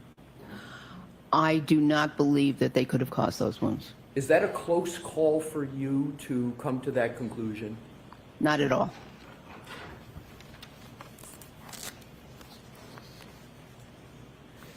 You were asked several questions by, please keep that depiction up, Mr. Wolf. You were asked numerous questions by Attorney Brennan where he wanted you to go section by section by section and evaluate each. He grouped these, I think, 5 or 6. Do you recall that questioning? Yes.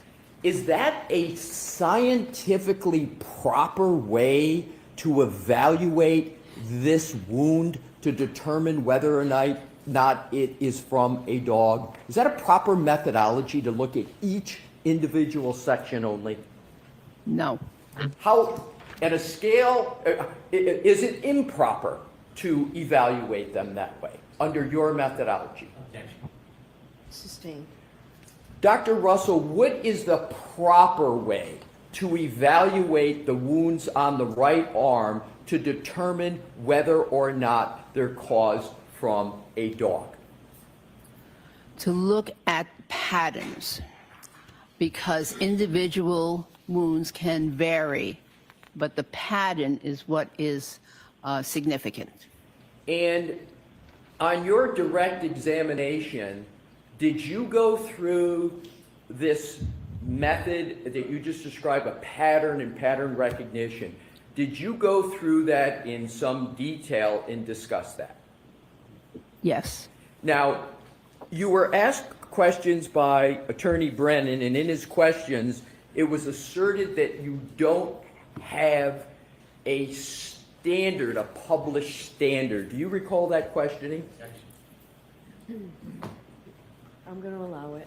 Do you recall the Damn question fucking right. asking whether you had a standard to reference for your methodology? You recall that questioning? In reference to dog bite wounds, yes. Yes. Yes. And with regard to the question and assertion in the question with regard to a methodology, you referenced studies, and as part of your answer, do you recall that discussion with Mr. Brennan? Yes. Do those, are those studies peer-reviewed? Yes. And give the name, please, again, that we had gone over on direct, but give the name of the lead authors of each of those studies. Yes. So one of them was by Dr. D. Munich, and the other one was Dr. Pollock. And by peer review, that means that it's the article was reviewed by other physicians in those respective specialties So of if we the could authors. just- I'm sorry to interrupt you, Dr. Russell. I'm Have you sorry. finished? The specialties of the authors, yes. If we could take that down for a moment. Your Honor, may I approach, please? Okay. If I could have, Your Honor, for Madam Court Reporter, exhibits marked for identification P, P, P, and Q, Q, Q. And I'll start with P, P, P if I could, please.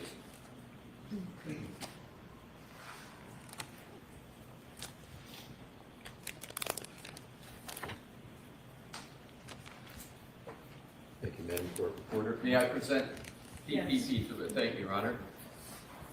Dr. Russell, you have before you PPP. Is that the study with the lead author, Dr. Demunick? Yes. Do you recall Attorney Brennan in his questioning asserting that you had no basis and there was no support for your methodology of pattern recognition? Do you recall that discussion? Objection. Sustained in that form. Do you recall questioning on the cross-examination by Attorney Brennan as to your basis for a methodology in terms of pattern recognition with regard to dog wounds? Do you recall that? Yes. Can you please take a look at exhibit PPP for identification and identify whether there's any section in that study that talks about and documents the methodology that you used in that study? Yes. So this is an article that was published in the International Journal of Legal Medicine, and it is entitled Forensic Approach of Fatal Dog Attacks, a Case Report and a Literature Review. And so it's several pages long, talks about a specific case, and then on page 298, there are some significant passages that I would like to read, actually. So it says here, dogs have some very specific dental and maxillofacial features. They have 42 teeth, 20 in the upper jaw, 22 in the lower. Usually the mandibular dental arch is narrower and shorter than the maxilla, and that means upper, lower and upper. Maxilla is the upper. Maxilla, and the shape of the dental arches varies among the different breeds. There are natural gaps between the teeth that are attenuated or accentuated depending on the breed. The canine masseter pterygoid complex is short and strong, and its insertion on the mandible provides powerful mechanical advantage. So that's talking about the muscles, how powerful they are. And then goes on to measure the forces. If you could find the location, if there's any in there with regard to pattern, is there any discussion about attributes and patterns in that study? Yes, this next paragraph. The above features attribute to the characteristics of dog bites. The maxillary teeth distal to the mandibular teeth allow the so-called scissor bite in which the dog can lock onto his prey. The tremendous force of the bite, muscle complex can develop, allows the dog to twist and tear, and cause great damage. The injuries caused involve a combination of biting, crushing, tearing that results in characteristic patterns of punctures, lacerations, avulsions of the skin and soft tissue. Forensic pathologists noted the multiple torn wounds with adjacent puncture wounds, the so-called hole and tear combination. That's in this case. The puncture wound, a round hole, is made by the canine tooth of either the upper or lower jaw on one side that serves as an anchorage, while the other teeth cut into the flesh, causing stretching lacerations in the process of biting, shaking, and tearing. This should be considered pathognomonic for dog bites. especially when accompanied by tissue defects and claw marks, the latter being narrow, superficial, linear abrasions arranged parallel to one another, 4 or 5 in number, and usually found in the vicinity of the bite. This pattern allows differential diagnosis with bites of other animals, which are not accompanied by pulling and shaking, nor by the usage of prominent canine, and with stab wounds caused by sharp instruments. Does that study support or not support in the literature a pattern recognition methodology? That's sustained. What That was do a you complete conclude fair from question. the language you just read in that study with regard to methodology of discerning dog bite wounds? That crazy. pattern recognition is very important. Thank you. Now what I would like, if I could approach Your Honor. Okay. Sure. 298. If I could return this to Madam Court Reporter and please request Exhibit QQQ for identification. Thank you, Madam Court Reporter. May I hand it to the witness? Yes. Thank you, Your Honor. I've now handed you what is marked for identification as Exhibit QQQ. I would ask, please, that you, is that the Pollock study that you referenced in your direct and in your cross-examination? Yes. Could you please, as you did with the Demunic study, can you please articulate the relevant, just the relevant sections with regard to your reliance upon that study? Yes. So this is an article from the Institute of Forensic Medicine at the University of Vienna. Is that a peer-reviewed study? Yes. Please continue. Excuse me? Please continue. Okay.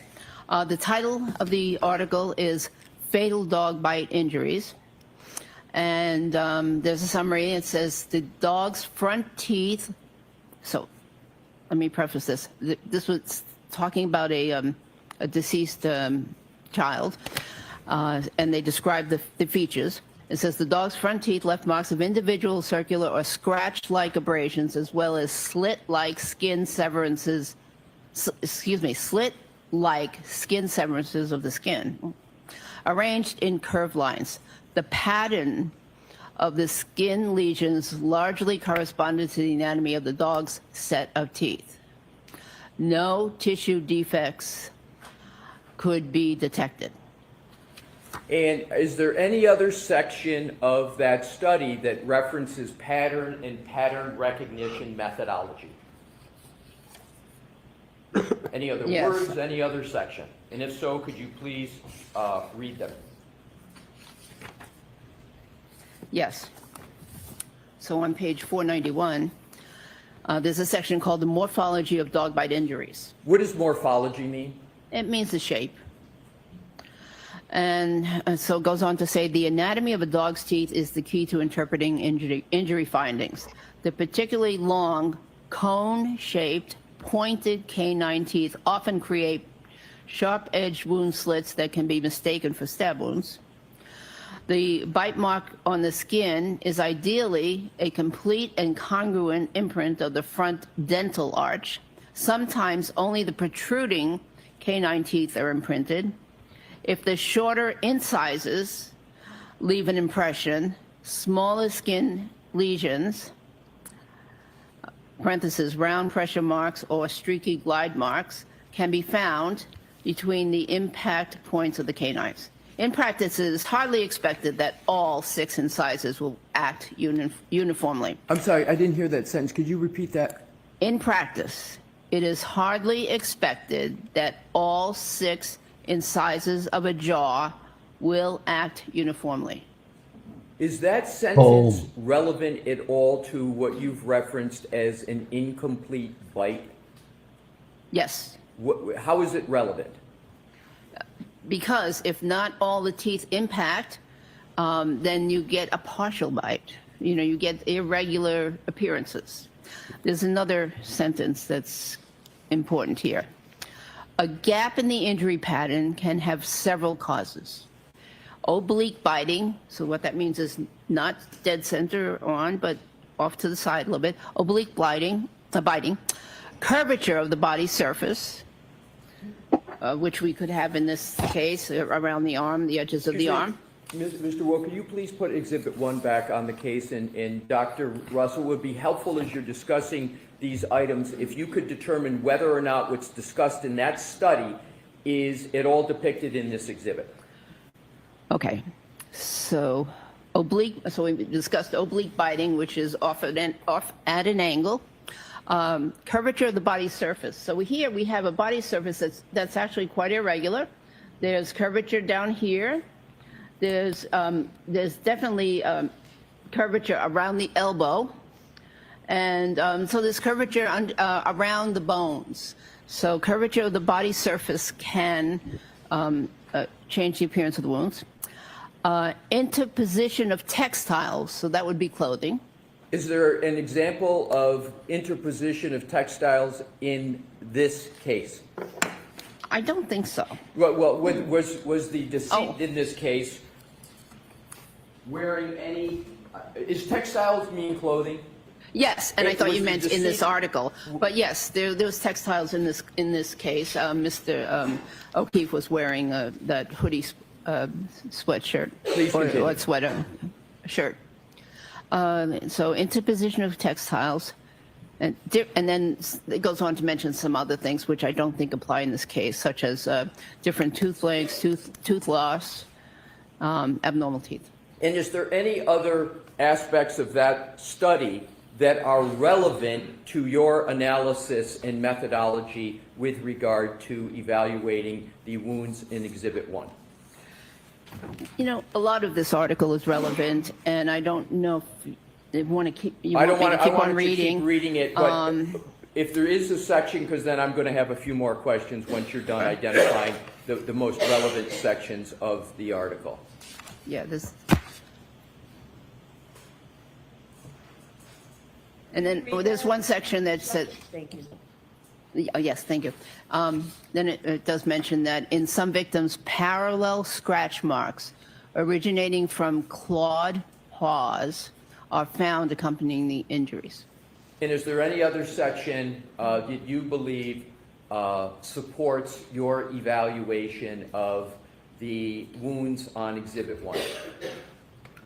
No, I think that's it. All right, so thank you, Your Honor. May I approach? Yes. Thank you, Dr. Russell. Madam Court Reporter.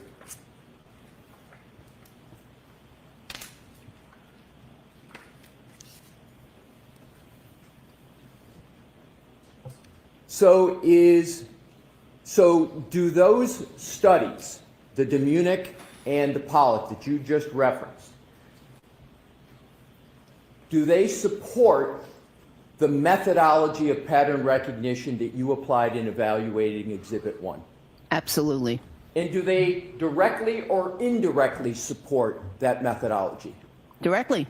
And is that medical literature peer-reviewed support or not for your pattern recognition methodology? So as to the form, Mr. Lessing. Do those studies, each of them, those peer-reviewed studies, support your pattern recognition methodology that you applied with regard to Exhibit 1? Yes.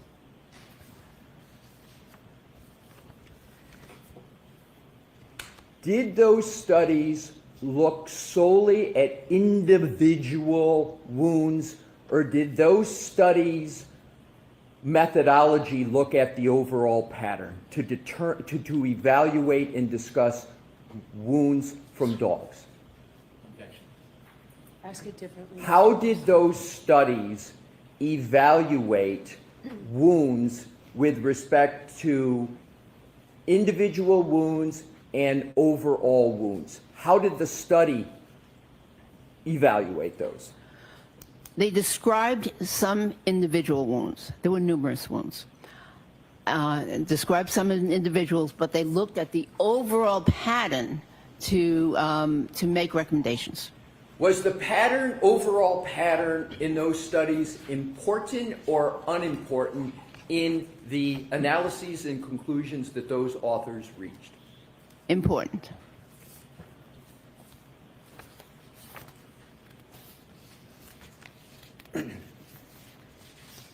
Now let's switch topics.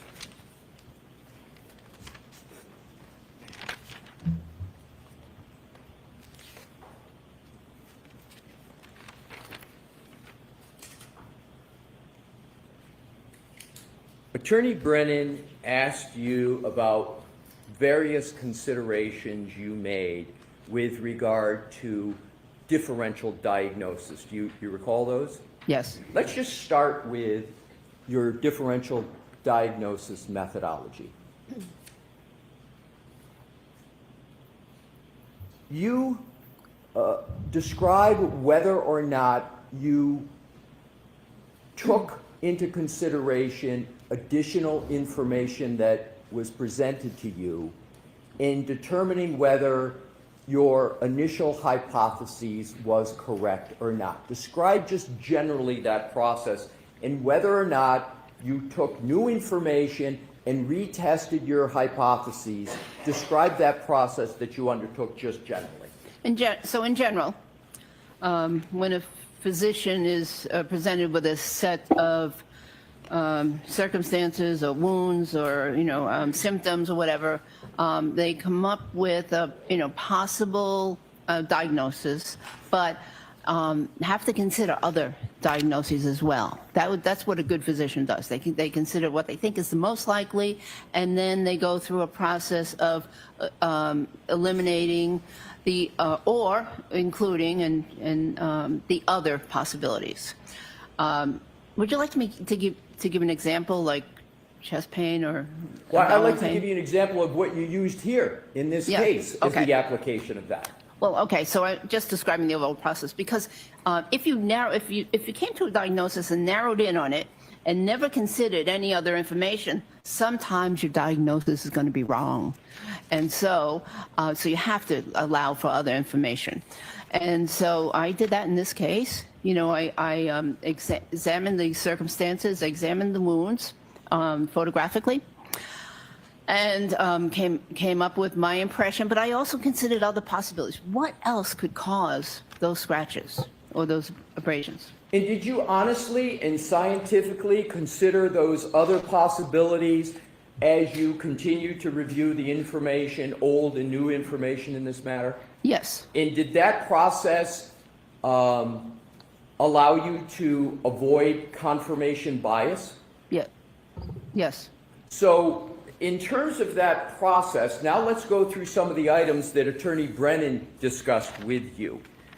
He asked you several questions, one of which, did you evaluate news clips and audio clips? You remember that questioning?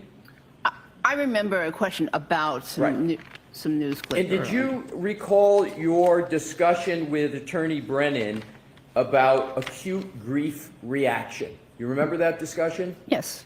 Now, in terms of acute grief reaction, you talked about it, and do you recall discussing that sometimes people who have a traumatic event, that acute grief reaction occurs? You recall that discussion with Attorney Brennan? Yes.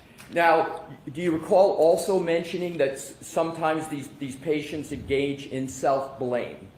Yes. And my question, among others, is when they go to self-blame, from your experience as emergency room physician, seeing patients with this, as you discussed with Mr. Brennan, are there instances when patients blame themselves for something when they're not to blame?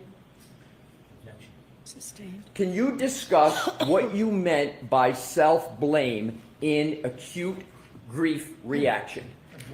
Sustained. Your Honor, may we approach? Okay.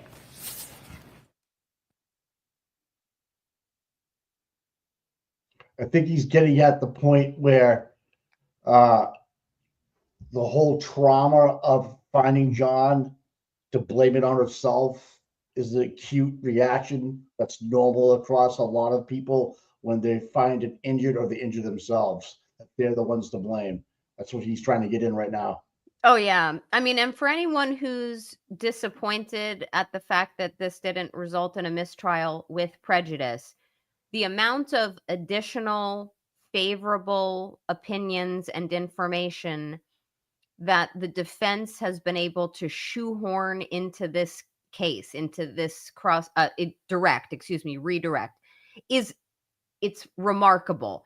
They've gotten Marie Russell to offer some opinions and possibly some more on self-blame. They've gotten her to offer opinions on the fact that these don't look like taillight injuries. That's really beyond the arguable scope of what she was offered for. Chain of custody.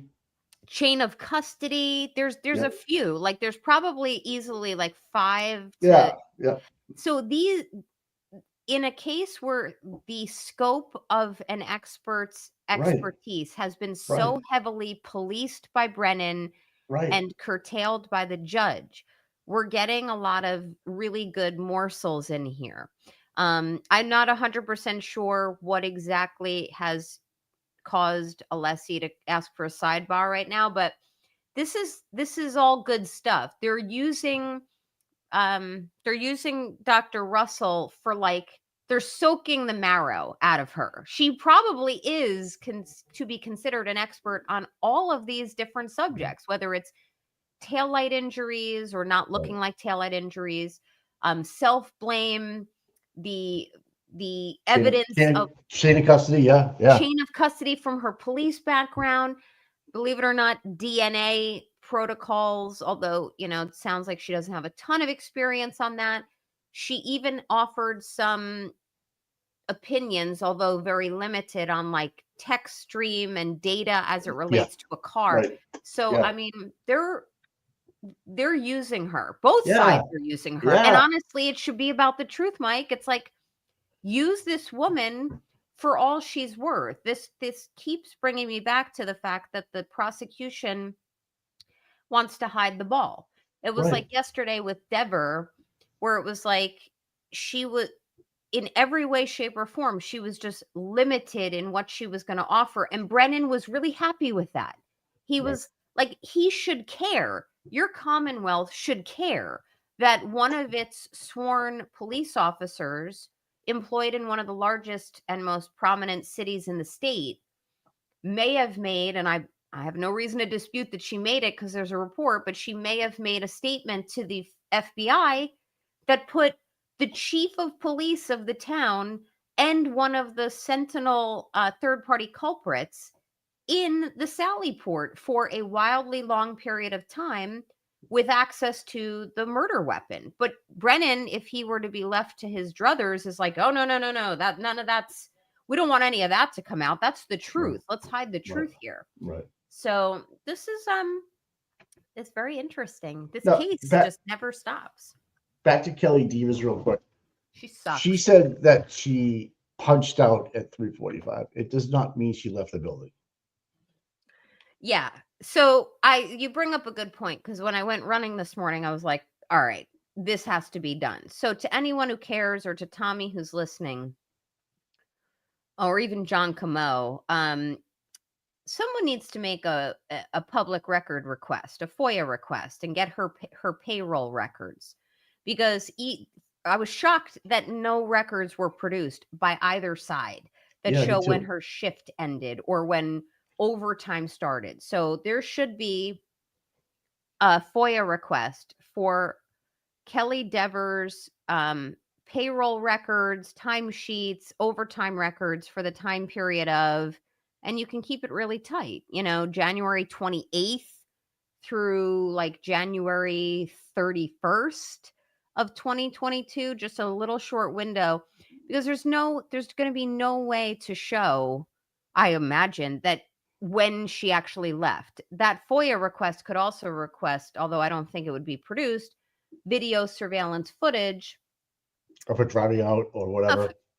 Her driving out, her driving in, her clocking out, like I don't know what officers do. Do they? That's my point. Like, yeah, he swipes out, say at like 3:50 because she gets up at 2:45 or whatever it was. But who says she actually left the premises, even though she clocked out, right? Her time card's done, but she's just hanging around. Just hanging around, and from what I gather from some of your reporting on this, she was happy to hang around with the guys. Yeah. With chains and whips, apparently. But yeah, just hanging around. But, that was your opinion. That's yours, not mine. That's yours. I've dealt with her before. Ooh, in what ways, Michael? I get arrested. She was part of the she was part of the team that was there. Was she? Did she rough you up? No. Yeah. So I mean, but she did it. She did a 360 walk around me though. Did she? Oh Yeah. well, that's I've always. I don't know if she had, I don't know if she had a little camera going or what. Like, I don't know what was going on, but yeah, she was there. Yeah, she's. I'll never forget it. I was discussing on I don't know if it was LTL yesterday or Justice Served. Like this, she was perhaps one of the biggest fatal blows, in my opinion, to the Commonwealth's case, because you got a sworn officer who comes in, who gives this statement to the FBI, and then couldn't even string together like yes or no answers to the most fundamental, simple questions posed to her. She came off horribly. So to anyone who thinks that she was a blow to the defense, not in the slightest. No, when you get a hostile witness like that and says back to you, just like you're saying my name wrong, like just that whole sentence to me, it just spoke volumes about who she is. Oh yeah, she was adversarial. She should have been a neutral third-party witness. And honestly, had she been neutral, had she said, "I don't really understand why I'm here," but I have no memory of that. It occurs to me after the fact that in looking at whatever, but payroll records or timesheets, I couldn't have been there. I would be like, Well, there's a woman in the video that's not a Rafferty in the Sally Port, just so you know. Maybe it was Bev. Stop it. May I have a moment, Your Honor? Yes. Thank you. Bev looks hungry. She's hangry. Be careful, guys. This lady here, the court reporter's got lunch lady arms underneath on her triceps. Look at those things. Dr. Russell, do you recall questioning by Attorney Brennan with regard to like some wombat. alleged clip with regard to a motor vehicle, the Lexus and the pedestrian in this case? Do you recall that discussion? Yes. And have you reviewed and Attorney Brennan asked you about the slide presentation that what Dr. Welcher did with regard to this supposed accident reconstruction? You remember those questions? Yes. Mr. Wilk, if you could please publish the slide from Dr. Welcher's presentation with the arm out in the glass in the back, not that one, the one in this case of the Lexus and Dr. Welcher dressed up as Mr. O'Keefe and with the clothing in the back, but with his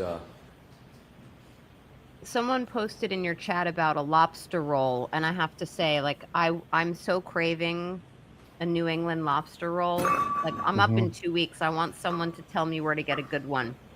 Okay. If anybody in the chat has a good place to get one, there's a bunch of, North Shore, South Shore, Cape, whatever you want to go. No. Yeah, because somebody throw them out or mess. And what slide number is that? There's great whites up here now. 109. Report. So, big shots around. Dr. Russell, can you see what is depicted on that slide? Yes. Oh, Jesus, here we go. That impact that is depicted on this Is this slide, stuff that nobody wouldn't get in, clip, but or now is it's that allowed a in? direct Would never impact come to the in. arm? What the fuck? I believe that's a rather direct impact. Did you see Okay. your, So this is a I direct sent you something, a impact. new motion, And now, trying to get aperture from shit your in again. experience, Yeah. On X, okay. and you were asked about this on cross-examination, a direct impact to the arm, assume as was discussed, a motor vehicle, 6,000-pound Lexus going 24 miles an hour in reverse with a direct impact on the arm. From your experience as an emergency medicine physician, what type of injuries would you expect to this arm? So I would expect at least significant bruising, at least. But I would also expect fracture, possible dislocation of portions of the arm. What portions of the arm would you expect fractures and dislocations? Well, from this image, if it impacted that section of the arm, and let me use my pointer. Thank you, Nana. Right here. Not Very you, good Nana. possibility Mine, other that there Nana. would be a radius and ulnar fracture of the forearm or an elbow fracture. Can you please stand up and with your Honor's permission, show Yep. where the Let me radius get my and big where the shoes ulnar on here bones with my- are of with the my arm. Velcro straps. Lights on, please. Thank you. You can keep the lights on. So the radius and ulnar are the two long bones in the forearm right underneath the skin. And then they join with the humerus bone here in the upper arm at the elbow. And those, of course, these bones are they're susceptible to fracture with a significant impact. And also the elbow would be susceptible to fracture. How about the hand? The hand could be injured. It depends on where the hand was in relation. And also, if there was a fall, there are other mechanisms that could contribute to a fracture from the actual fall onto the ground. So there could be a wrist fracture, digital fractures. It depends on the circumstances. Thank you. And do you, you can be seated. Thank you very much, Dr. Russell. She's smiling and stuff. I love it. From a direct impact to the arm, as you said, is depicted here. What is the likelihood of there being any fracture to any bone? Sustained in that form. Do you Just have an ask her. opinion based upon a reasonable degree of medical certainty as to whether there would be any fracture to any bone? I believe that there's a very high likelihood that there would either be a significant bruise I agree. or a laceration or a fracture of the bones. Now let's go to, as I understand it, you have reviewed the autopsy report of Mr. O'Keefe? Yes. And you've reviewed the file, the medical records files, correct? Yes. Is there any indication at all of significant bruising to the right arm of Mr. O'Keefe? No. With regard to the lower extremities, from what is depicted here, meaning this impact, did you evaluate the autopsy and the medical records to see what evaluation was done of the lower extremities? Yes, a very extensive evaluation of lower extremities was done. What very extensive evaluation was done and by whom? By Dr. Scortibello, and it was both an external and an internal examination of the lower extremities. Let's start with the internal examination by Dr. Scortibello. Could you please describe what type of internal examination she performed? Well, she opened up the legs. Sustained. That's just, can't take objection. Yeah, he's like, I can't handle this.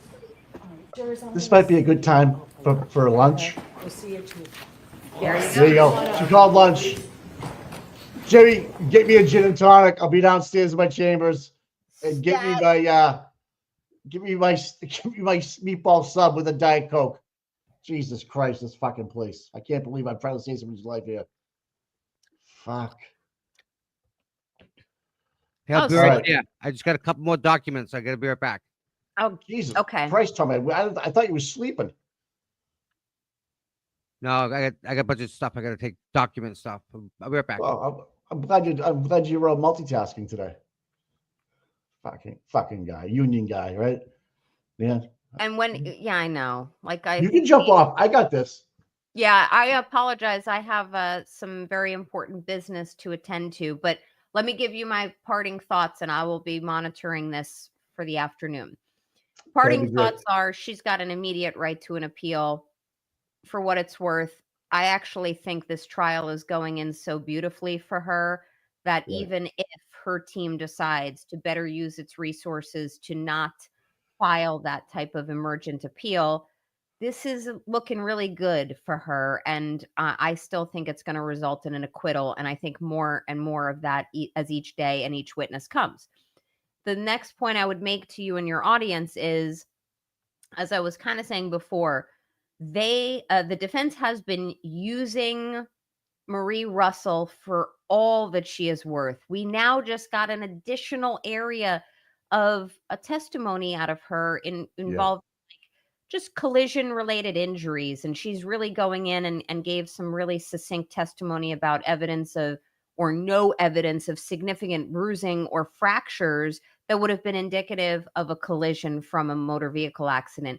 So to the extent that people are outraged that this did not result in a mistrial, she has been a bountiful witness with so many morsels of favorable testimony for Karen that I'm going to choose very professionally and personally to consider that instead of frustration over the no mistrial.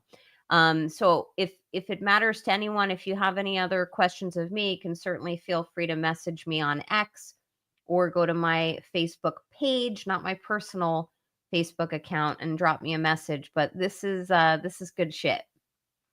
So real quick before you go, so that picture of Welcher with his arm against that taillight and he spins off of it, she's absolutely disputing that actually would have happened that way, is what I'm picking up what you're putting down. Yeah. It would have caused a massive bruise somewhere along that line, even though he spun off of it, in my opinion, at however fast that car was going at 6,000 pounds, would have caused some type of, whether it be big or small, there would have been a bruise there or break.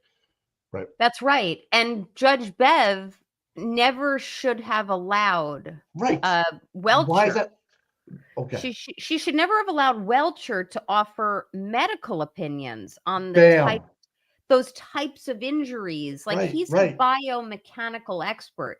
Right. Bev was doing a job. I'm not saying it was a good job, but she was doing a job pre-trial in trying to segregate who's qualified to offer what types of opinions in this matter. Right. If it's this issue, it's biomechanics. If it's that issue, it's a dog bite expert. She kind of went off the rails and jumped the shark, as they say, and then decided weathermen can decide how hard the ground is and all of that. But with regard to Welcher, he offered these opinions on like physical injuries that went so far afoul of the autopsy report, etc. Now you've got Marie Russell in the hot seat, who is a forensic pathologist, who is an ER doctor, who is board certified in multiple specialties. Like she is well beyond reproach in any of those areas. And she is the qualified expert, not Welcher, to offer opinions on these are the types of injuries you would see if there was a strike by a motor vehicle. I don't think that Brennan elicited even enough opinions out of his own medical expert, Dr. Isaac Wolf, back a couple weeks ago, the neurosurgeon, on this very issue. And he could have, although I would have objected to it. So this is good. Who's talking about me in the chat? I see my name pop out. So it better be good. Yeah, Nan's in her mansion. Yep, she is. Oh, yeah, I'm in my mansion. Yeah, it's keeping the trolls at bay. But anyway. But thanks for jumping in on short notice and helping us out with these complicated, because I could surmise what I see and what I think, but thanks for the legal advice. Oh, my pleasure. Your instincts are always just spot on. Kind of close, right? I just don't have the verbiage quite down yet. I should have went to law school. I Should have Oh been a my lawyer. God. No, you Imagine me as a lawyer.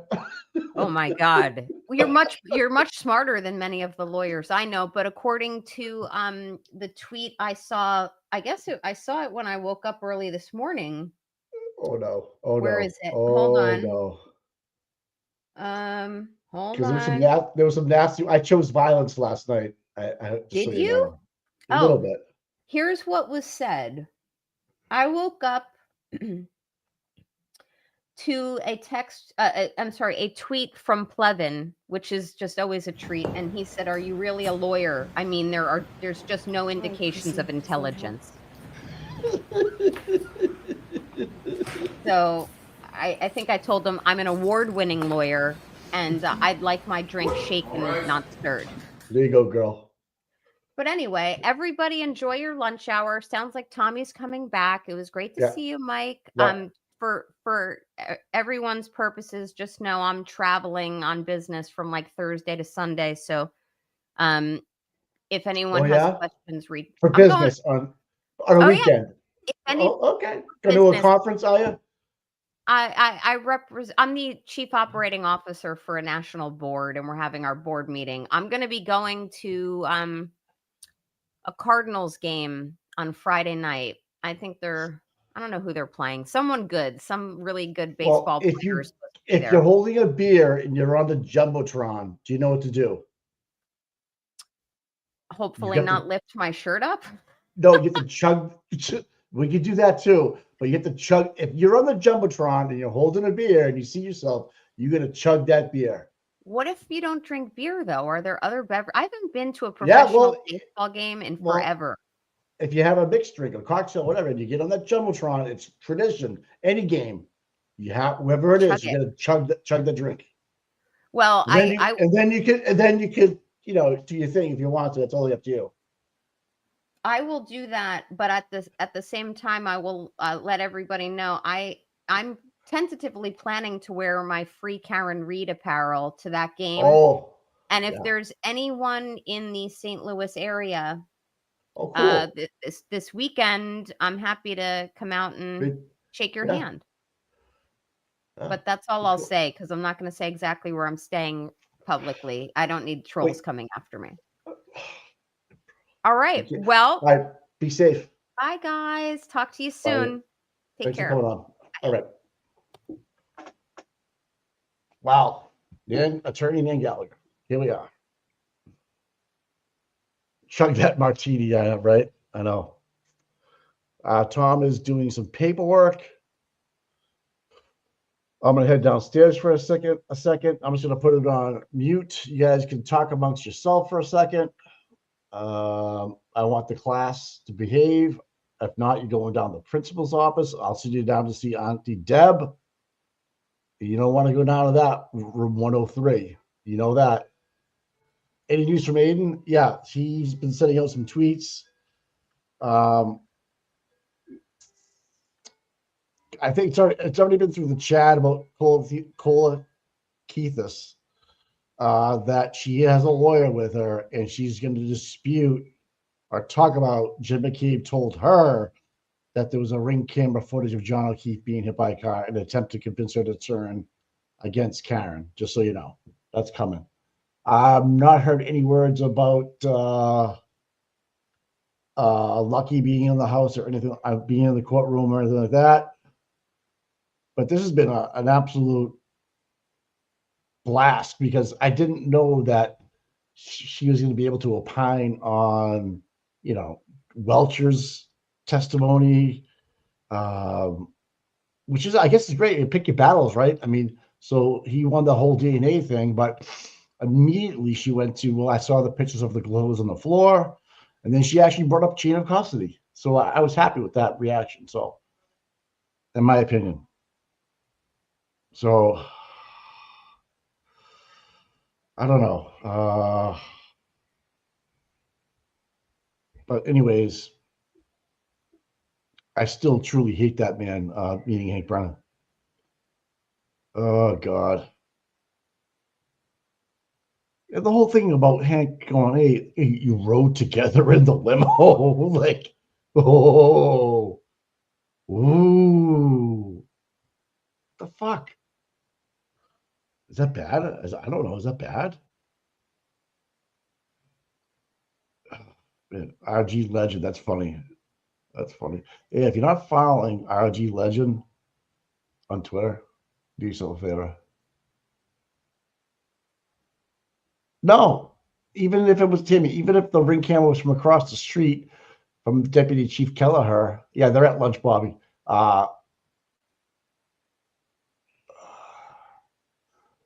Oh, so yeah, so Barros is there and Lucky's there. Oh, cool.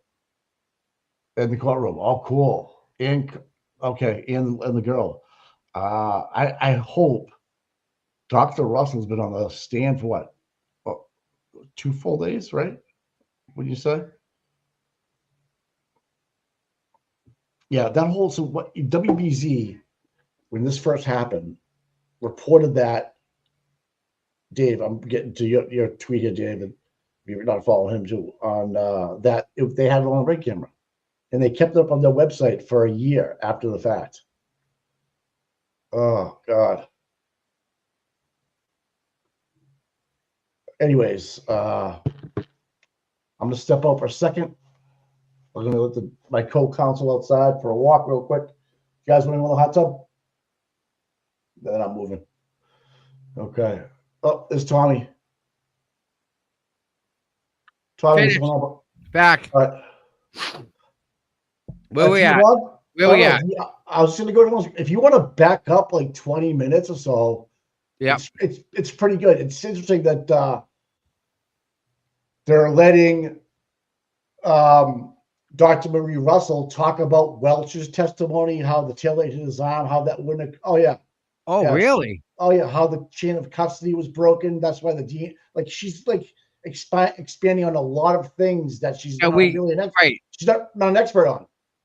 You know, she's just not a crash reconstructionist. So Correct. Welch, you know, and then she's not a chain of custody person, but she knows about the pictures because she saw the clothes on the floor. Why is Hank asking her then? No, Hank's not. It's actually Bobby Alessi. So it's interesting that the door of DNA was opened. But Right. then again, now these questions are being asked, and I'm sure Hank Brand's gonna come back and say, "You're not this, you're not this, but how could you expand on this?" Because it's fucking logic that you look at this and say, whatever. But I'll let you watch the last I watched the last 8 to 12 minutes of this trial. Okay. Yeah, And they just went to lunch literally 5 minutes ago, so you should be fine. And I'll be back up, all right? There's a sidebar. Yeah, they're going to. No, they're at lunch, not a sidebar. Yeah. All right. Yeah, I'm here. I'm gonna go back All right, and watch. I got this here. I see it. You got it? Yeah. So it's right about. The other thing we were talking about too, Nan and I, is that even though Kelly Deaver allegedly punched out at 3:45 that night who says she left the fucking building? Mike, here's the thing. Are you ready? Yeah. It happens. They play fuck with the desk. Who's on desk? You got desk. I got desk. You got desk. Whatever. Right. She stayed late till 3:45. Right? For her overtime schedule, right? Yes. She wasn't supposed to, but because of what happened, they kept her on. Yes. That's a double. Can't work past that. What does she do then? Punches out. And then what'd she do? She was hanging around. That's what I'm saying. No, She hung around. negative. What? She goes home. Calls in sick. No, listen. She goes home at 3:45. That's her end of her schedule. She's had a long day. She just worked a double. Wasn't planning on it. Punches out. She goes home to sleep. Follow me here? Yeah. What time does she wake up to go to work, Mike? For the night shift? I don't know. She working night shift, wasn't she? Yeah. But she's saying that she starts at 11. I don't know. The car got back at 5:30. Then they brought it in the Sally Port. So she was there. She just went home when they went and got the car. Do you see what I'm saying? Well, she punched out at 3:45. You're saying she went home. Then she went home and slept because she was dead ass tired. I promise you. She went home and slept. But then her next shift was 11 o'clock. You think Higgins and Short and Shiny was still there? Yes. Okay, that's You know okay. Higgins was there till 1:30. The next day? Isn't that the next day? Well, yeah, that would be Saturday. She was there. He was there till 1:30 that night. When was Higgins? Higgins was. They Friday didn't have morning. Oh, Saturday morning. There was no reason for him to be there. They had no vehicle. They had to go get it. Right, at 1:30 in the morning. You're getting me confused. No. All right, Mike. You're working midnight shift, 11 to 7. All right? 7 o'clock comes around, and you can't go home because of what happened at 6 o'clock. You're stuck here. You're working a double. Okay? Right. Yep. So 11 to 7. Now you're working 8 to 4. She doesn't take lunch because she wants to get the fuck home. She punches out at 3:45. Right. The next shift is 4 to 11. Right? Yep. And then 11 to 7. That's her shift. So the 4 to 11, she was sleeping at home. That's when they went and procured the Jeep from Dighton and brought it back to the Sallyport. What Jeep? You mean the Lexus? I mean, the Lexus. Yes, the Lexus. Okay. So how does she know Higgins? Because she starts her job at 11 o'clock. She's there at 10:45 that night. So you're saying that she saw them in the Sallyport at 11 o'clock? She spent the whole fucking shift there, dude. That's the point. Point. Yeah. I'm going with that. But I'm saying they have her on video when the car's pulled in, walking around, cleaning it up right around the same time. Okay. But her testimony is that she's not in the video because we don't know who this woman is. I think it's her. What I want to know is, can we do a FOIA report looking for the cameras of her actually pulling out in her personal vehicle? Yes. All right, Mike. All right, I'm gonna go eat lunch. Yeah, 11 to 7. I'm telling you, I understand the math. Yeah. Or midnight to 8. Whichever one. 8 to 4. 4 to 11. Oh. So we just do this. Just for the fuck of it. These are the 3 shifts, right? Well, it's either 11 to 7 or midnight to 8, one way or the other, Rob. But just so we can all talk about this, right? 7 to 3, 3 to 11, 11 to 7. So let me revise that.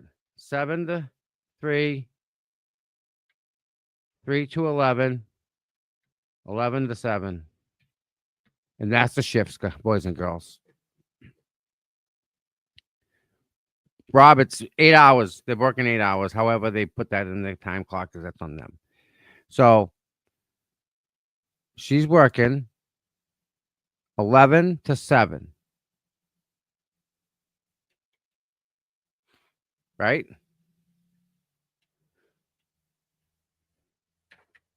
She's working 11 to 7. Something happens at 6. She gets pulled over.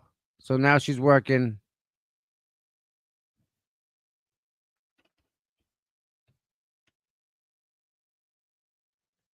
7 to 3. That's her double shift right there. She can't work past that. Done. She has to go home and sleep because she's beat up. She wasn't planning on working the second shift. So she's pissed.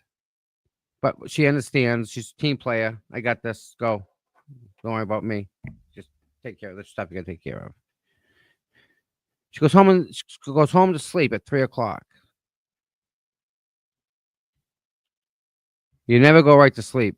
Never. Not as a cop. Usually need a couple belts to get that sleeping thing going. So say she went to sleep at 5 o'clock.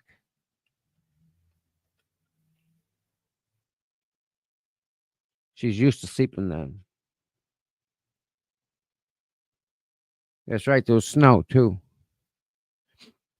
So she sleeps 5, 6, 7, 8, 9, 10. She's up at 10. 10 p.m. So here's the problem with that, right? Watch this. She go to work at 11. Here's our problem.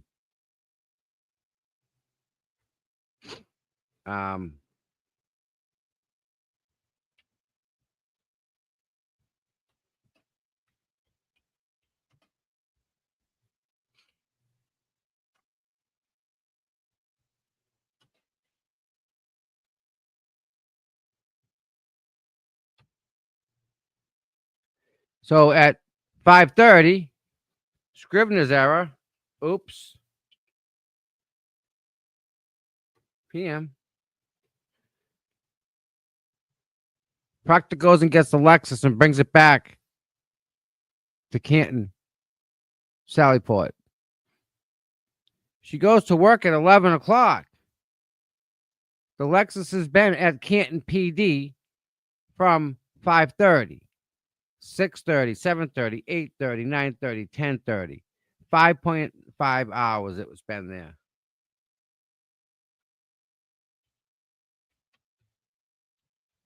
And what happened was everyone left it alone because everybody was tired.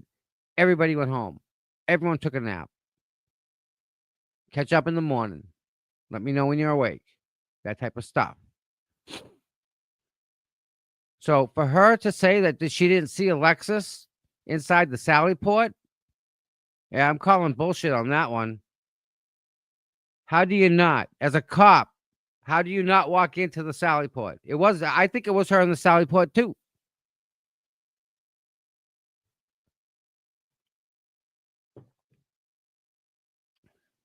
All right, chat. I'm gonna close this out, but this makes sense, right, people? You all get how she can work that, right? Boom, right there. But does that make sense, guys? That the work schedule here, you guys understand? Yes. I put it on the up there so everyone can see it. That's what I think happened. Let me do this. I'm gonna tweet that out. Remember that? Remember that? The girl that saw everything. Remember that girl? You remember? You remember? Who do you think is in the Sally porn? I think it was this girl. I think this girl was at the Sallyport and she was there with Berkowitz and Higgins and I think Lank had to be there. Yeah, I'm looking for that video, Jen. I'm also gonna take this and tweet it. Copy. I want the video from Microdos that shows that. No. I want to play the other video.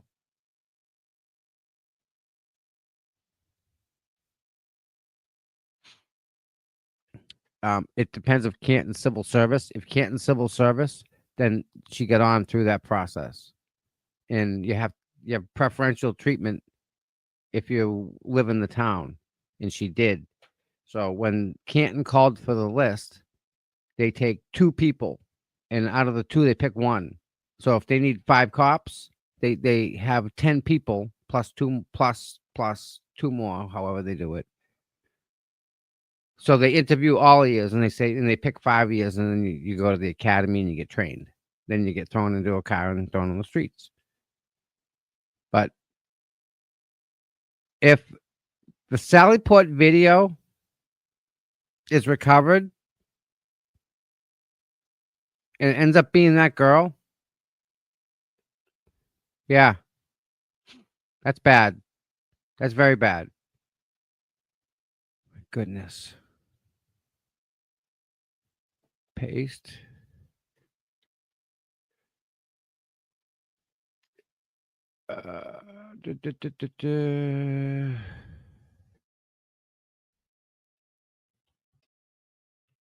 CPD.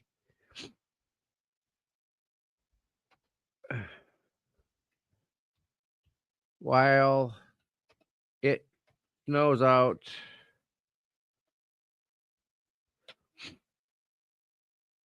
and then here she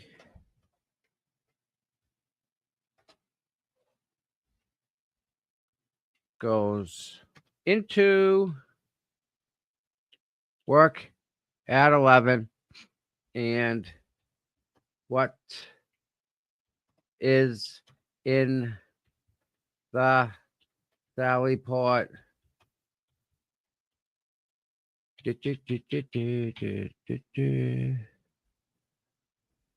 PM post. Where are you guys? Here you are. Love you guys. Stop that stuff there. Boom.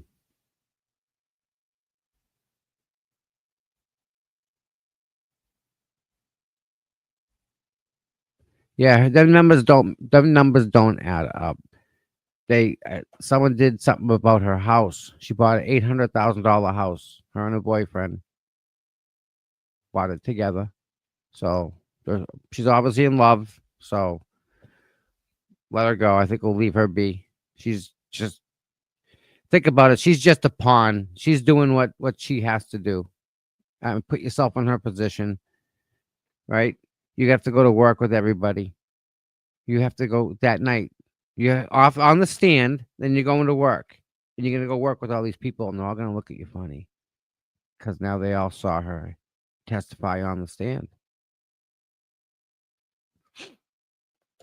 It was $178,000 down payment. 178. And I think they both put it down. Dave, my pleasure, my friend. Thank you for being here. Appreciate everybody. I mean, really, I can't ask. I have the best chat, without a doubt. She's allowing Karen to go to jail. Yeah, and again, Stacy, you know what? I'm kind of feeling the same way. If there's people who they would not be happy, and I don't want to do that to them. But god damn, this girl's gonna go to jail. What the frig, man? You're not gonna stand up for that and say, whoa, whoa, whoa, whoa, whoa, whoa. So I have a problem. What, do I out that person? No. Am I mad at that person? Yes.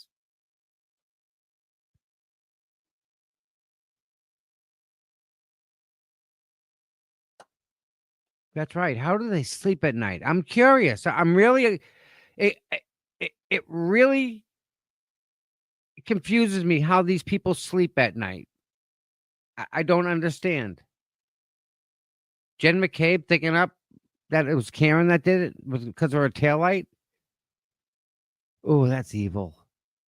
And then they all just made it happen. Think about that.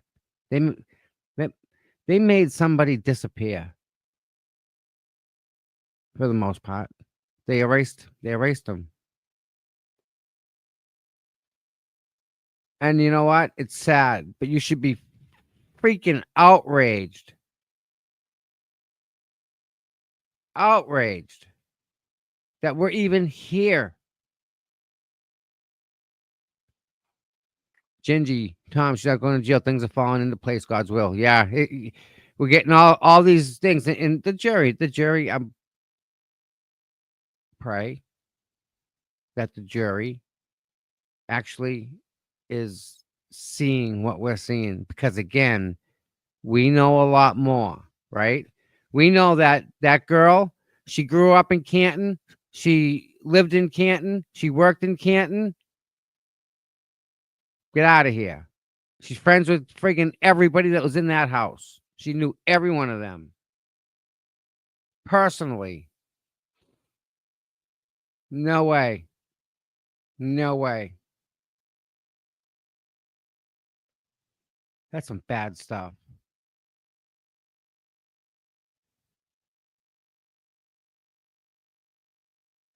Either way, I need to go to Lake Champlain. That's what I need to do. Way up, way up, way up.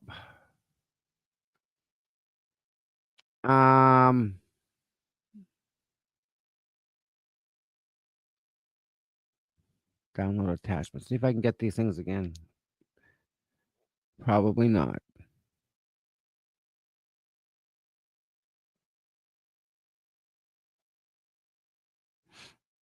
Let me share this. Crosswalk.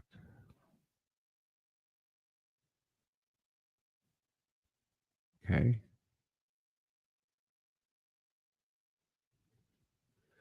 All right, stop. I'm going to share this, guys, so you guys can see what's going on.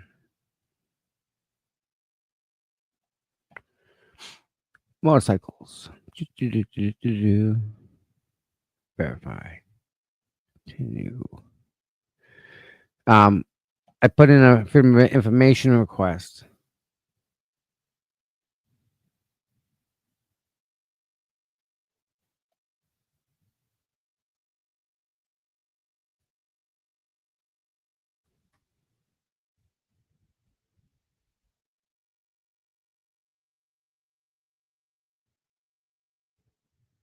Dear Mr. DeRosa, this responds to your April 28th request to the Norfolk DA's office. Treat it as a public records request, including name, identifying information, demographics, telephone numbers. Close, you'll find the following records responsive to your request. Let me just check the chat. Renee, thank you so very much. Wow. Thank you, Renee, very, very, very, very much. We appreciate you guys being here, and we really appreciate the donation. I mean, if you don't want to donate, that's fine. That's cool. We get it. But the thumbs up and the like button, that stuff's free. You can subscribe too. That way, when we go live, you'll get a notification. So what was I reading right here? All right.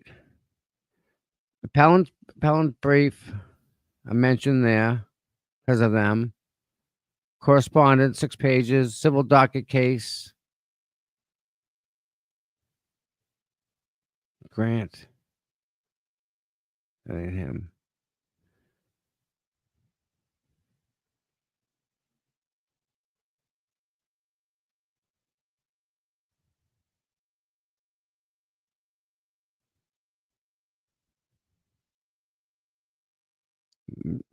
I'm named there. Motion to consolidate preliminary injunction hearings in civil action case. That's when we put all the records requests, all the different things together. Blah, blah, blah, blah, blah.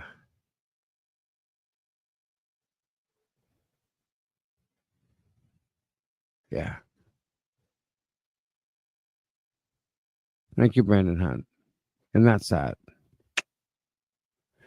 So they sent me some documents. She was sleeping in the parking lot because she had to work a double. Huh. Listen, firemen get issued a bed. Think about that for a second. They actually get issued a bed. Firemen. Instead of a kitchen, how about like a relaxation room or like a sensory deprivation room where they can go in and decompress? How about a room like that where if they want to go in for an hour or 2 hours or 3 hours and take a nap, let them. Let the guy who's having a problem with his wife access to that room if it's open so he can go in there and center himself. There's none of that. None of that. Why? Do you want someone showing up that's right on their game? Or do you want someone that's showing up who's tired, who doesn't want to do this because they're tired? So I'm not making excuses. I would say I myself haven't been on the other side of the fence. I've seen the difference. You definitely want someone who's rested. So if someone was sleeping, let them. It's not a bad thing. You want somebody who is mentally there. You know? Yeah, and some of it's self-induced. I absolutely agree. Some of it's self-induced. I mean, you know,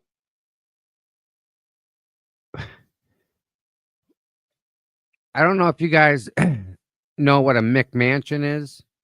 It's like a little, like, it's not a raised ranch, but it's like a new stage Art Deco type of a. They put them up all over the place.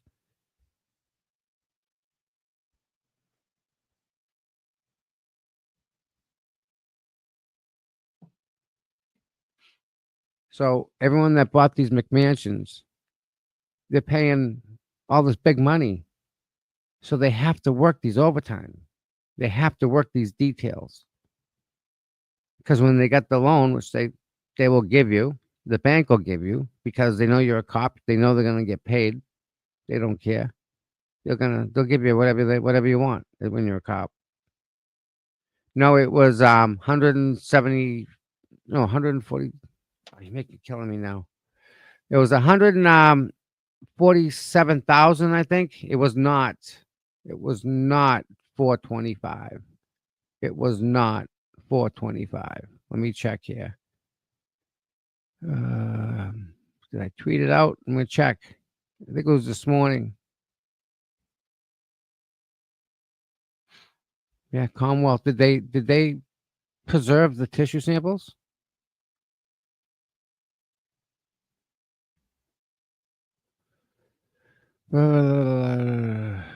No. Where is it? Back. I'm looking, guys. I'm looking. Hold on.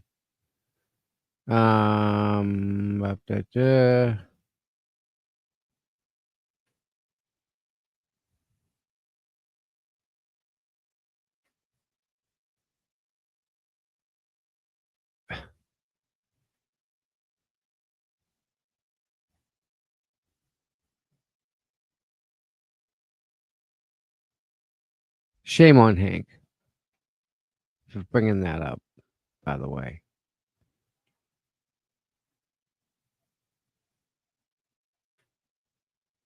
All right.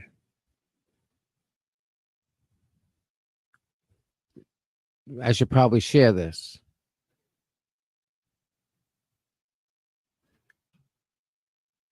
It was 170. Yeah, that's right. Gingy. 178. I'm sorry. She's right. It was $178,000 down in her boyfriend, who also is a police officer. They put that money down. Being a police officer, you can make that kind of money.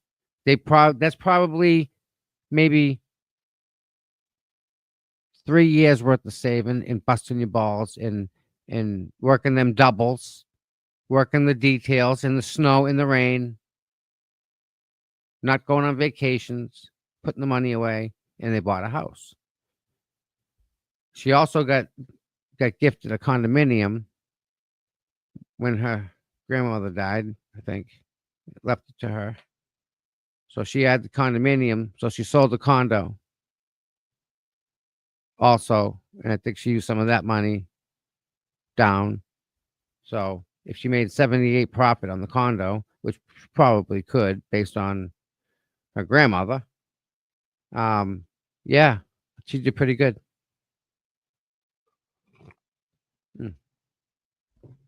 Somebody broke it all down last night for me, Gingy, and I couldn't believe it. Let me show Twitter. I thought I shared it on Twitter.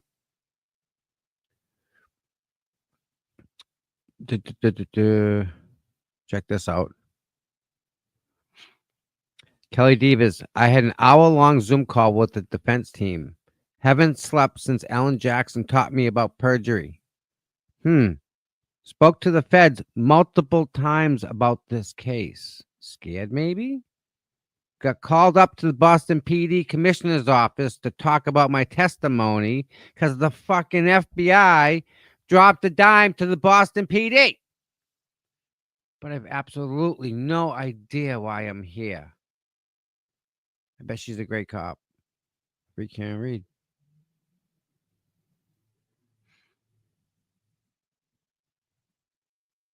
They're just normal people with no agenda. Imagine that.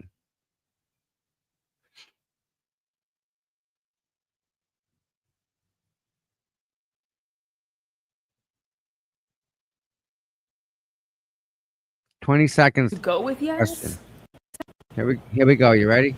I'm going to go with yes. Okay. My clarification. How long? So look, I don't know what that means. So what do you mean you're going to go with yes? Is your answer yes?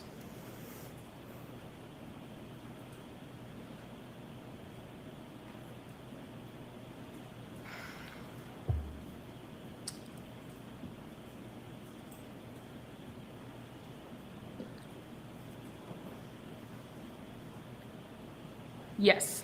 Thank you. Really now? Really? Really?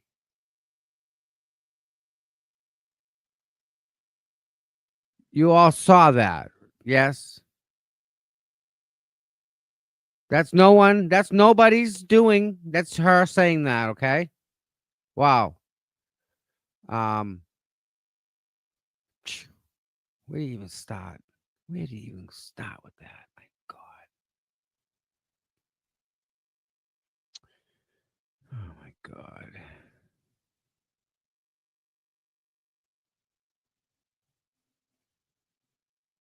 Here you go. Here you go. All right. Ginger. Let me shut some of these windows down. Got like 30 windows open.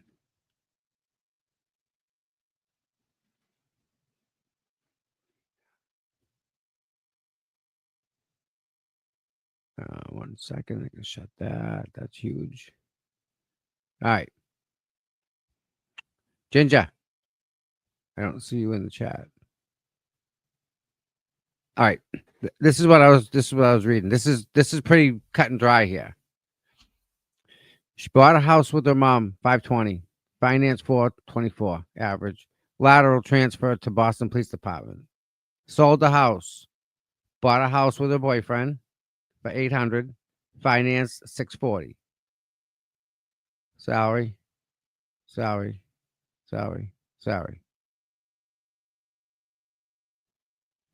Title, salary. First year. Second year. 1, 2, 3, 4. She's got 4 years. He's got 2 years. And they already bought a house together. You guys see that? This was a house. I thought it was her grandmother up here.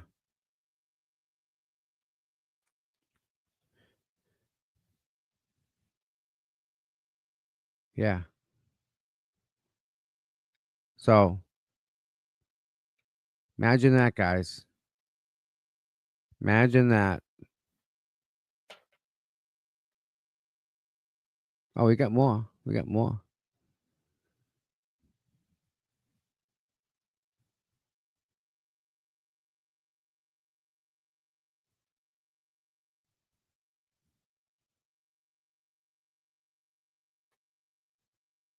All right, we can get out of this one. It blows up. That's this one.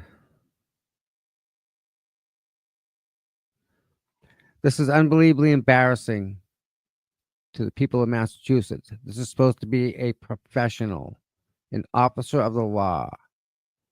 What was so hard about saying those security cameras in the Sally Port? It would make sense because that's where we bring press. What's the Sally Port? A Sally Port is a garage, essentially. Okay. You're aware that the Sally Port garage had a camera, a security camera? It would make sense because that's where we bring prisoners to drop them off. Well, more than just makes sense. I'm asking you, do you recall that it had cameras that serviced the Sally Port garage? Security cameras. It's where we brought prisoners, so there would be cameras, yes. Okay, you're saying there would be cameras. I'm asking you, were there cameras? According to the media, yes. I've seen the footage, so yes, there were cameras. All right, so hold on. So I'm going to strike that, officer. You have to answer the question based on your own independent knowledge, okay? And if you don't have them, tell us. But you can't reference what you know from the media. All right. There were cameras in the Sally Port. Thank you.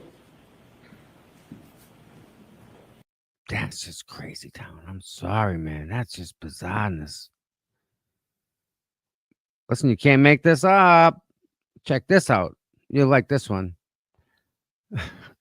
Guys, you ready for this one? Kelly Diva is BFFs with Sarah Levinson, who's BFFs with Brian Albert Jr., whose dad is Brian Albert Sr., where John O'Keefe was found dead. Kelly Diva worked at CPD with Kevin Albert, who was Brian Sr.'s brother. To clean things up and to hide her, she got moved to BPD. Imagine that. And she says she doesn't know who Brian Albert is.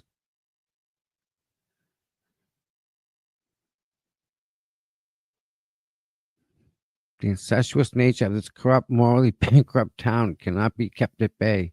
It rears its ugly head at every turn.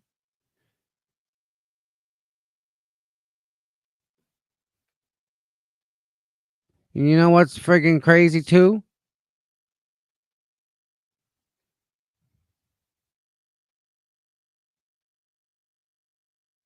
They're all connected. They are.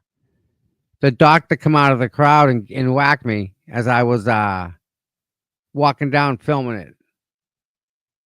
He knew he'd get out of it. That's how corrupt it is, these people. 67.4% raise. Ouch. Wow. Did he get a similar bump for an additional year experience? First year is a sign-on bonus, maybe? And that counts as what? I don't know. Yeah. Thanks, Hank. This is no words.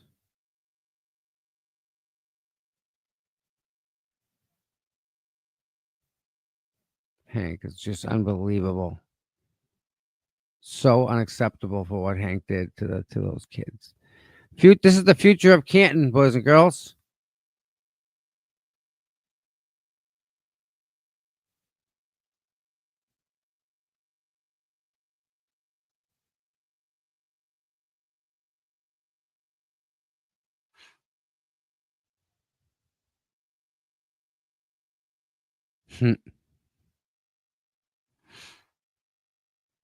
Yeah, this is the tweet. What's changed? 2003, 2004.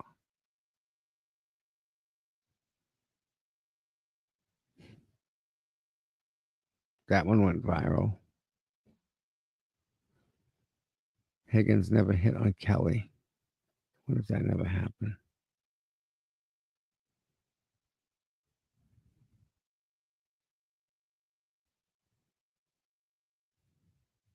Crayons. This one is confusing me. How does a rookie cop get to cover the daytime shift as a new cop? Wow. Does that really happen? Anyone? As I'm confused here. Right? How does that happen? How does she automatically get slotted right into the daytime shift? Come on over. There's an opening. No one wants it.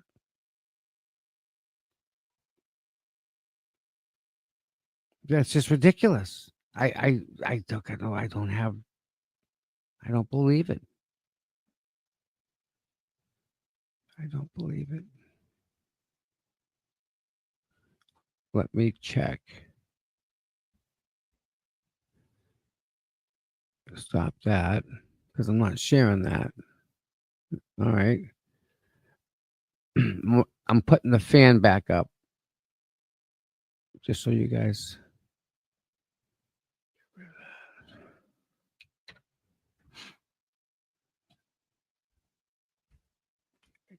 All right. Now I can hear the fan. Oh man. I missed the 2 minutes.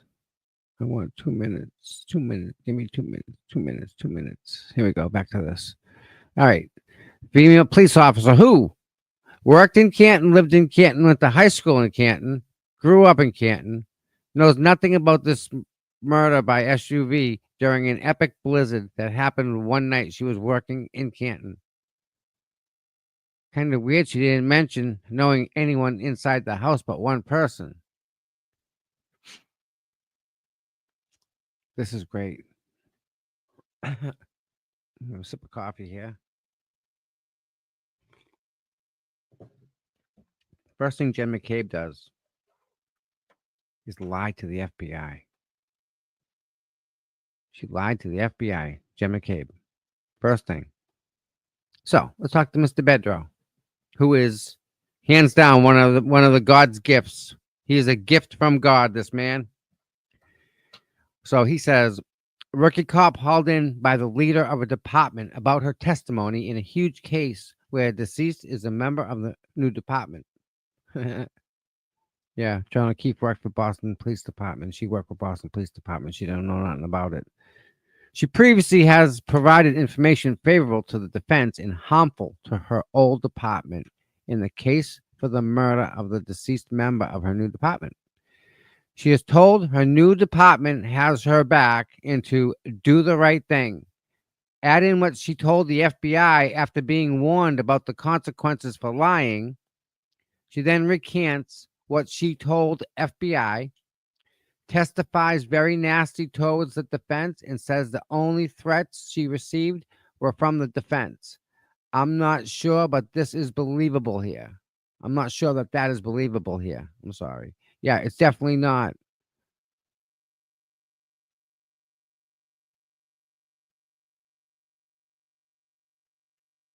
Now lying to the FBI is okay if you call it a mistake. True. Yep. Where's the Fed report? Right? No report never happened. Jimmy, you're absolutely right, Jimmy. This case gets dirtier and dirtier. Seems like it's all on the prosecution side. From day one, that's my comment. Yep. Yeah. Sucks having a shoulder like that.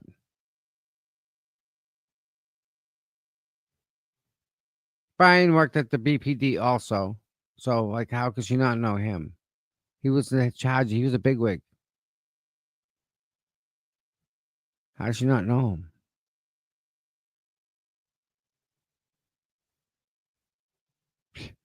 Filing complaint with the FBI over that is really sus. He's right. Why would she file a complaint over that? Good catch, Mike. I get that. Yeah, he's right on the money there. Mike's got a point. She went to them because she lied. Wow. Not like they were on a fishing expedition. She did change her story. 100% true, bud. Yep. Wow. Exactly how I was. Go get out of station house on the West Fly, Boston, please. This reeks, doesn't it?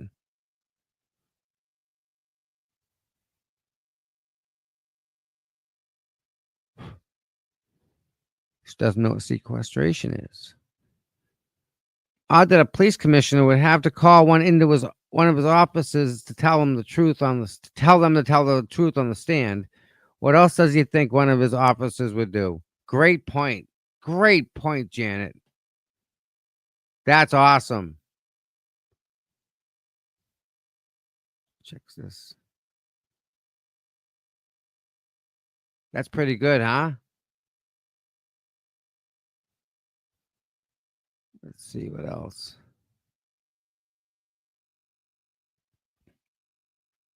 May 12th, 2003. She got pinned. Congratulations. I'll go for that.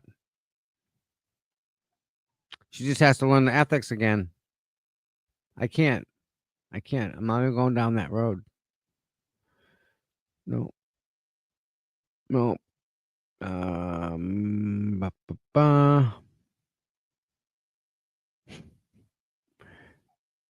Just a reminder that due to the failures of the Massachusetts State Police training in crash reconstruction, Trooper Paul, the taxpayers of Mass spent $500,000 for Judd and Shannon. I'm going to reshare that one again, repost that. Thank you, Meredith. It's true, right? What's this? Huh. Boston satire. That ain't real. State police officials under investigation for overtime scheme. Yeah. That's just a thing.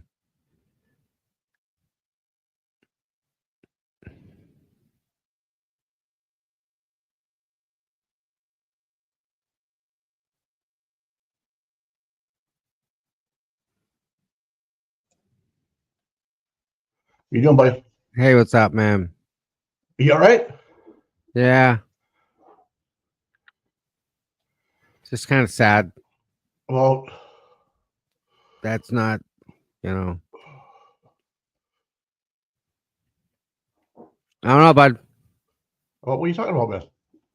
I just again, I ended up looking at Sandra's that thing Sandra made Oh, for Jesus, Valentine for her baby.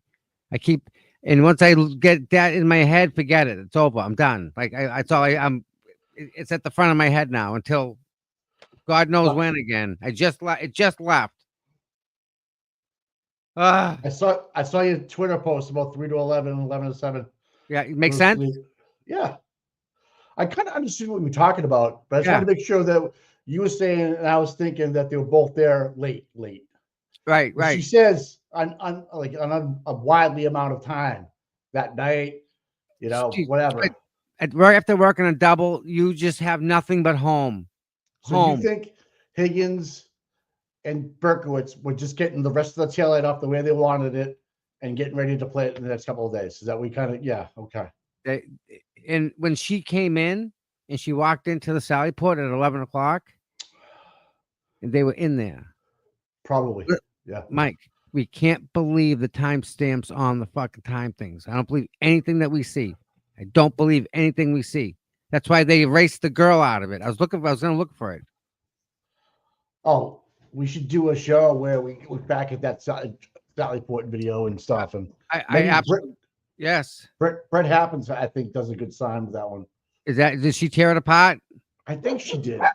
I want to find it. I want to find a good one real soon and get permission to replay it. See if she'll let us restream it. Muted. We should have her as a guest. Yes. Oh, without a doubt. I love her. Yeah. She does great stuff. You've seen her stuff, right? She was in our chat this morning. Oh, no kidding. Oh, look, Flip made the doll. Oh, Flip ahead. Did he? Nice. They made another one. No. He's got a doll already, doesn't he? Does he really? Jesus Christ. Yeah. Okay. Gingy, what sign, sweetie? I don't understand what sign she's talking about. I love it. Auntie Deb checking out Flipper. Oh yeah, definitely. Oh my God! Stop! I listened to him this morning. Is he funny, Mike? I was freaking rolling.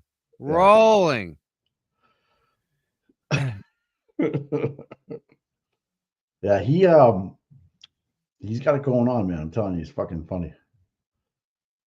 He's fucking great. We're gonna get into that. I know Microdots did something about that. I want that link. CPUTom@gmail. If you find it, send me that link. And then the other one from Britt, I want that link. Anything to do with that, with the Sally Port, anything to do with it. That's a video. Can you send it to me so I want to be able to watch it and go back to the owner, whoever has it, and ask permission if I can play it again. So.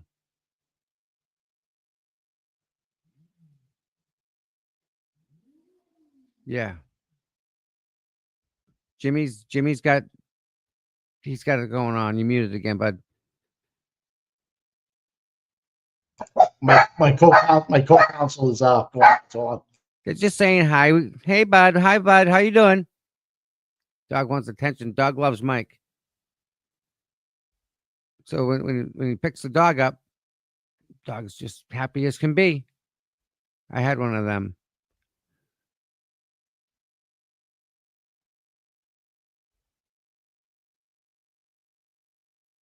Oh, now Jessica Fritz. Good afternoon. Good afternoon, Jessica. Thank you for being here. You're a sweetie, by the way. Everybody's dogs are barking. Yes, you get everyone's going. Jessica's been she's very, very strong woman. I'm glad I know her. So we got the fan back on. If you want to, I don't know if you're watching it or not. yeah, I got it up. I'll put up. I was just going over Twitter with everybody. Oh yeah. Go ahead, keep going, man. No, but I'm done with. I ended up at Sandra's thing again, so I can't. All right. Every time, Mike. Every freaking time. Get you, huh? Yeah. And I can't not see it. You know what I mean? No, you can't unsee that shit, dude.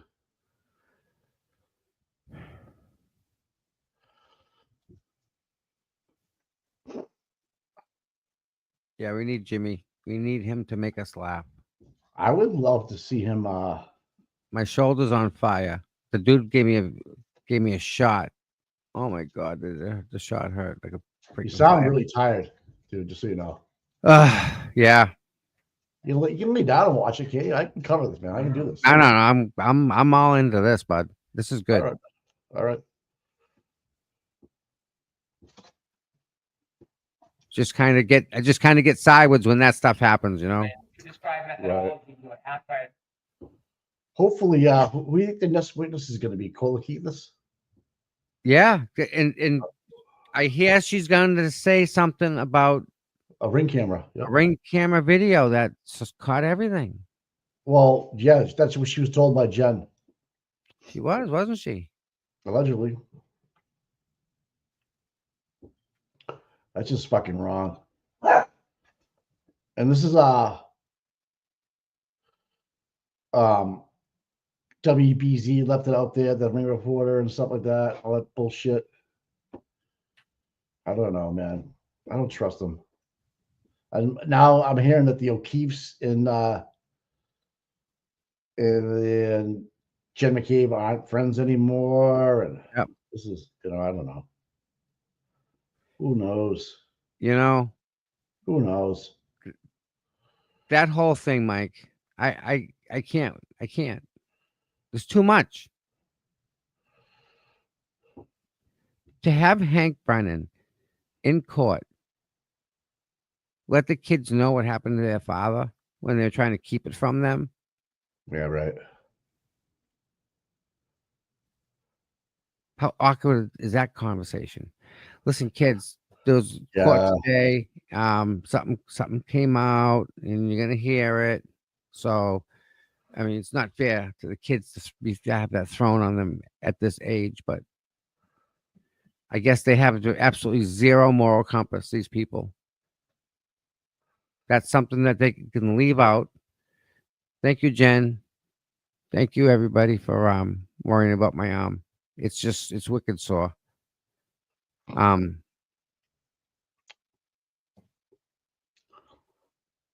forget what I was talking about. I keep losing my train of thought. What was I talking about? I was talking about something good. What was it?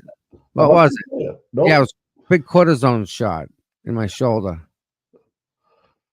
Today on Tom's cortisone shot update, folks, Dr. Russell will weigh in to see. I wonder if I can. Can I record that stuff? What's this needle go through? I don't know, man. You're getting old. We're getting old. We are. So yeah, I'll do that next. No, I can't because the MRI is magnetized. I can't do it. How am I going to make this happen? What? I'm just trying to think. Next time they'll put dye in my shoulder, and then they'll do another MRI. But I can't Well, bring the phone because it's magnetized. You can't have no magnetism. It's all bad. look, if Hardman didn't manhandle you, you know, Yeah, well, he we did. we wouldn't be here. We are. It's just like if someone took their fist and just punched you right into the friggin' shoulder if you're leaning against the wall, so it was like a solid direct. Yeah, but it's messed up.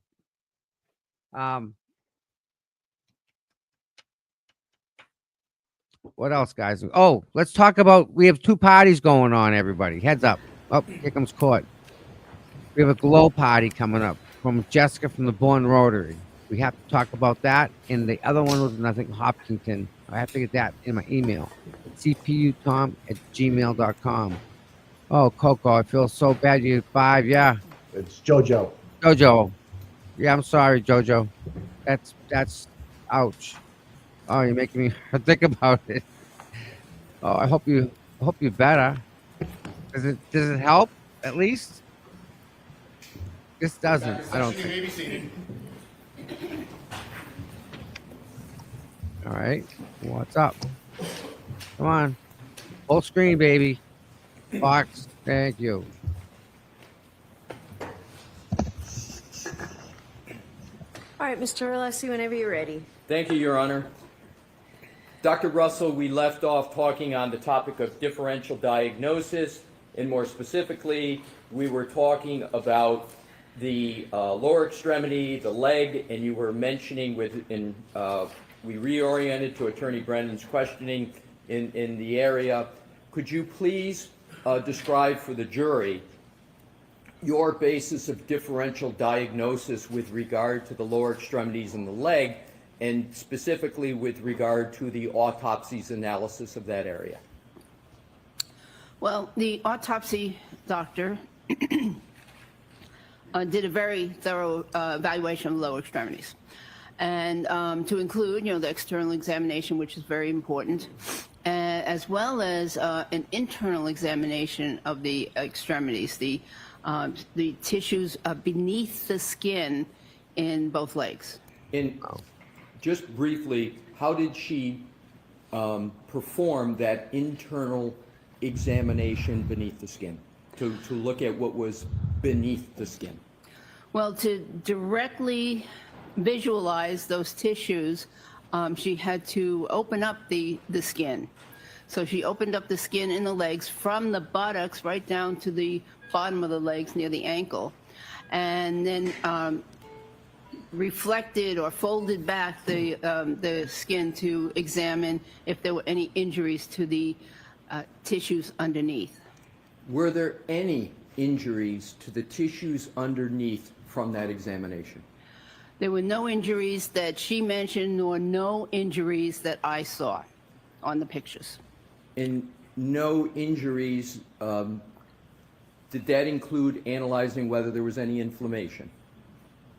No, you can't tell about inflammation, but I specifically looked at the area adjacent to a very punctate little abrasion on the knee. And I looked underneath of that area very carefully on the photograph, and there was nothing. No injury underneath, no bruising, no hemorrhage underneath that abrasion. With regard to that, how did you describe that punctate? I want to make sure I got it accurate. By the right knee? Abrasion. Abrasion. Could you determine from that even the age of that abrasion? I could not. No further questions at this time, Your Honor. Oh, okay. Brennan? Could I inquire about scope? See what's that on.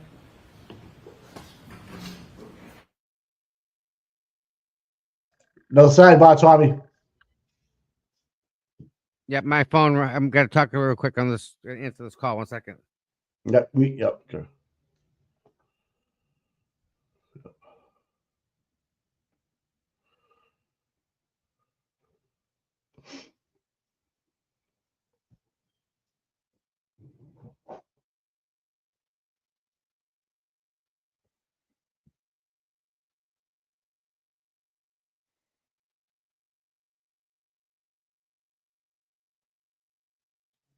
All right, what sidebar number is this? Anybody?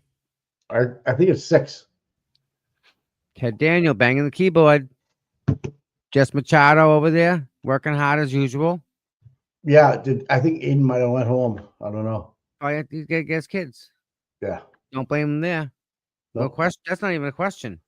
Do Go. you think that guy? Do you think we bought him lunch today? Look at that guy, Gutsky. That guy right Definitely. there to the left. Yeah, Yeah. Yeah, Gutsky. Yeah, definitely. If you're missing lunch, that's my first choice right there. Like Follow him. He'll tell you where the food is. He may know where the lunch went. Right. He's definitely got anything that's left over, without a doubt. And he scraps. Who's the girl sitting next to Peggy O'Keefe now? That's a switch up. I got Hold on a my. second, I hear an alarm now. Hold on. Hold on. Put it on mute.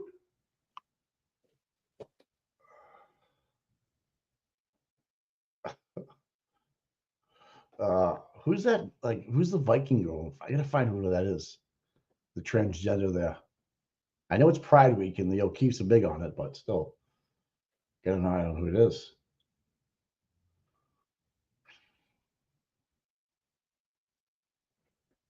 You got 7 sidebars, okay. I don't know. That's weird. I was hearing it.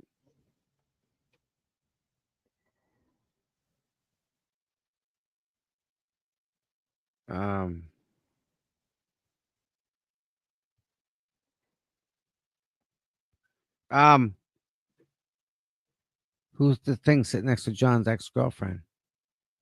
I don't know. Dude, No I one's don't know. figured Dude. that out. No, she's a barbarian though. She definitely was in an Arnold Schwarzenegger movie as a stunt double. Yeah, definitely. She was definitely like in Conan the Barbarian, no doubt about it. She's either like the stunt double or what? I'm not quite sure. I don't. Is Baghdad Bob there? I don't even see him. I haven't seen him here. No. Real quick with my sister, she does the CPU channel. So her and another lady, I don't want to mention her name, talk to her every morning. They do a great job over there, so I let them handle anything. Anything over at CPU, talk to Mary, talk to CPU Mod 1. They'll get in touch with me and we'll figure stuff out. It's easy how that works. But the mods in the other channel. Yeah. So like, I swear to God, these people must hear us talking because they always move the camera when I mention like someone in the front row. But go ahead, Tom. I'm sorry. Oh no, they probably do, Mike. But no, I just want to thank her. She's my sister, so right off the bat we don't get along. We're gonna argue and stuff like that about the sister stuff. But she's actually, really helping me with the other channel. So I got 14,000 something. I'll tell you real quick. 14,333 subscribers over at Tom CPU. And the ladies that are doing the modding over there, thank you very much. You guys are doing just awesome job. So keep that train rolling. And then there are mods that are over here seeking justice. So there's 2 sets of mods, and they're both excellent. I can let each one do their own thing, and that works out. They can always do better, Tom. Let's not put them on a pedestal. Oh, I'm they putting always them on do a better. pedestal. I'm putting them on a pedestal, man. Tommy and his compliments, Tommy 2 phones. I'm just saying we can always strive to be better. I don't know about that. Perfection is tough to top. Oh my God. Hey, what's up, you rat fuck? There he is. Hey, who ate my lunch? Who the fuck ate my lunch? Got my Russell, pencil. Is that my chocolate milk, you fuck? Fucking asshole. Look at Marie Russell. I'm standing Dr. Russell, I asked you questions about your past testimony regarding methodology.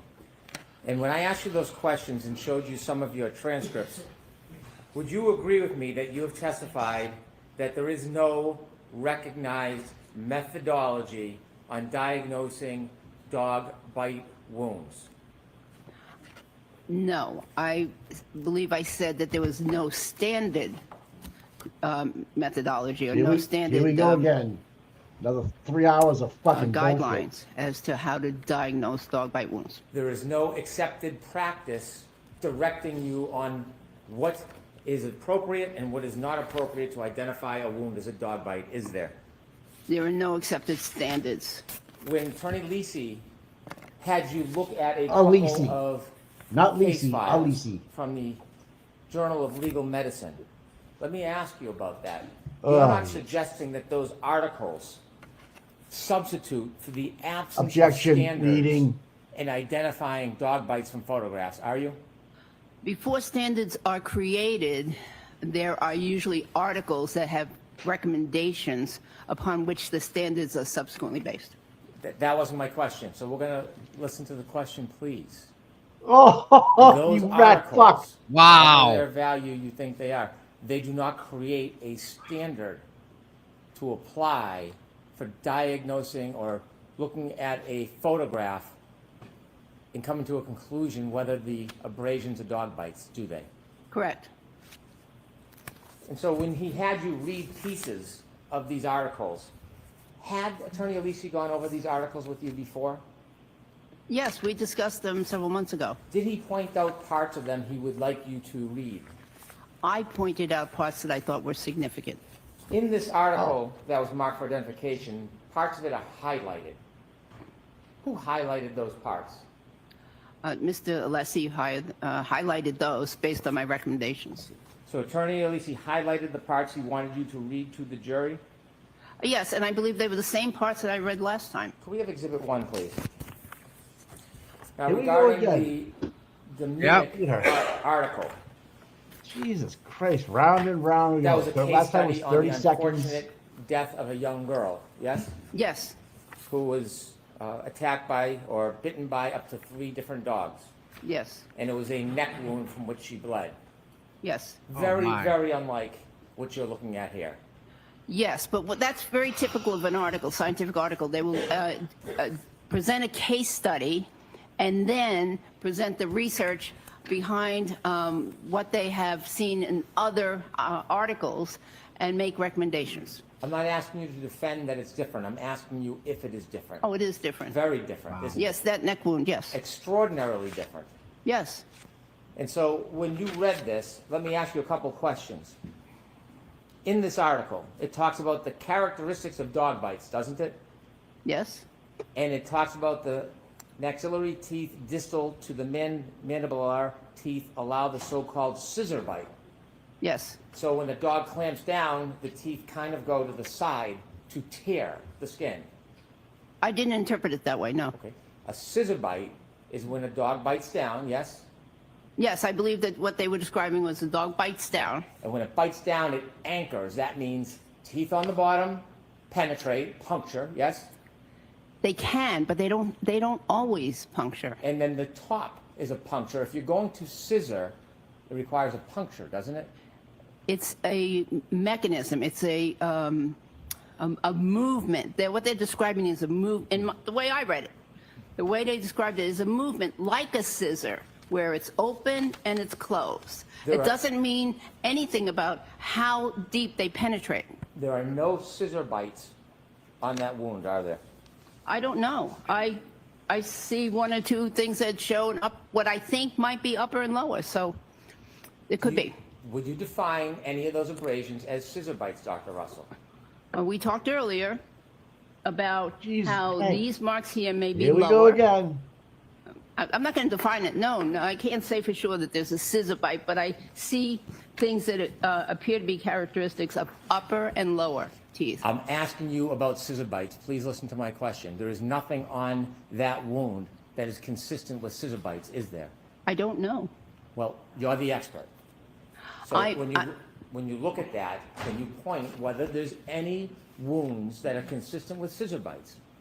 According to their definition, and that's not an accepted definition, but according to what they were describing, and I believe what they meant was an open and closing of the jaw as the scissor activity.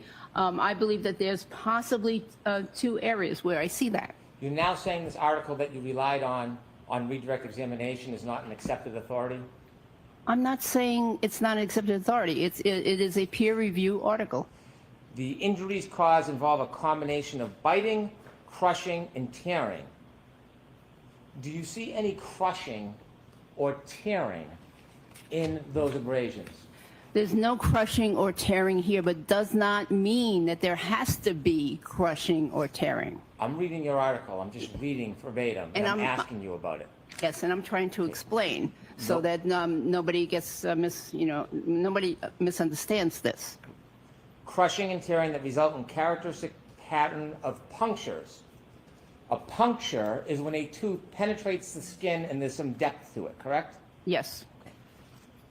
Show me one puncture, anyone, on that wound. Okay, there are no punctures on this arm that I see. However, again, the wounds don't have to have every single characteristic. It is it depends on the force of the bite, how the wounds are going to appear. The injuries caused involve a combination of biting, crushing, and tearing that results in a characteristic pattern of punctures, lacerations, and avulsions. There is no punctures whatsoever in that wound. Would you agree with me? I agree. There are no lacerations in that wound. Would you agree with me? I agree. There are no avulsions in that wound. Would you agree with me?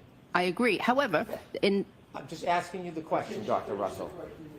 So you can maybe ask her. Specifically, this study says the injuries cause a combination biting, crushing, and tearing that result in characteristic pattern of punctures, lacerations, and avulsions. They name 3 things that are characteristic traits of a dog bite, and you would agree not one of those 3 traits is present on the arm of Mr. O'Keefe. Would you agree with me? I agree. However, in that case, those were dog bites that killed the victim. In this case, we do not believe that these dog bites killed the victim.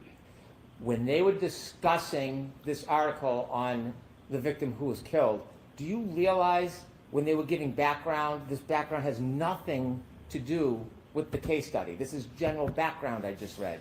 Do you realize that? They were investigating fatal dog bites. Do you realize that is not qualified in this article? You realize that? I realize that they were commenting on fatal dog bites. This is not a case of a fatal dog bite. This article, I'm going to show it to you. May I approach? Yes.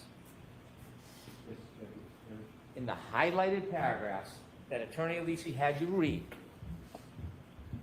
that is describing the background of dog bites, not this fatal attack. Would you agree with me? The title of the... No, I don't agree. Okay. I move to introduce this as an exhibit, please. Mr. Leslie?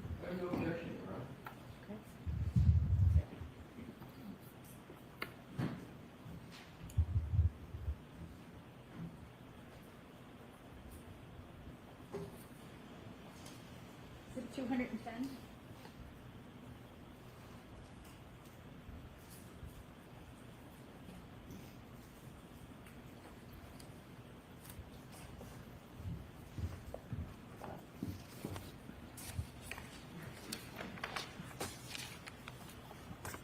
In the other article that you read from, that was highlighted as well. Who highlighted the portions you were to read? Mr. Alessi.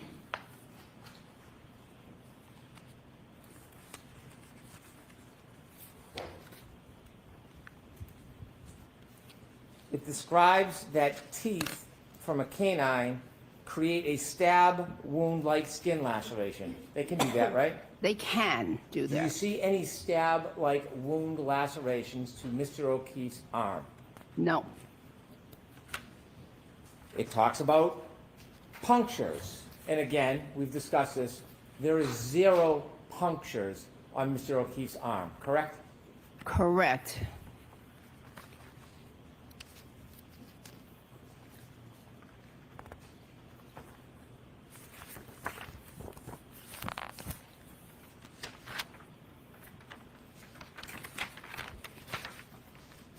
You said that when somebody is in a collision, that they can suffer injuries such as bruising or breaks. Yes. We've also discussed when a person is impacted by a vehicle, it can result in a variety of different injuries or no injury at all. Correct. There's a number of dynamic factors involved that are very difficult to assess and predict, correct? Correct. And in this case, you did not do any accident reconstruction to try to identify the details of the mechanism of injury to John O'Keefe, did you? I did not do accident reconstruction. And so, having not done accident reconstruction, would you agree it's fair to say that you are not in an informed position to give an opinion as to how the injuries could or would have happened in this case? I disagree. Specifically, you were asked questions about the impact or collision in this case. How fast was the defendant's Lexus traveling when there may have been an impact in this case? I understand possibly 24 miles an hour. Who picked that number? I have no idea. Well, you heard it from somewhere and you've just given an opinion on it. Where is that number committed to or derived from? I don't know.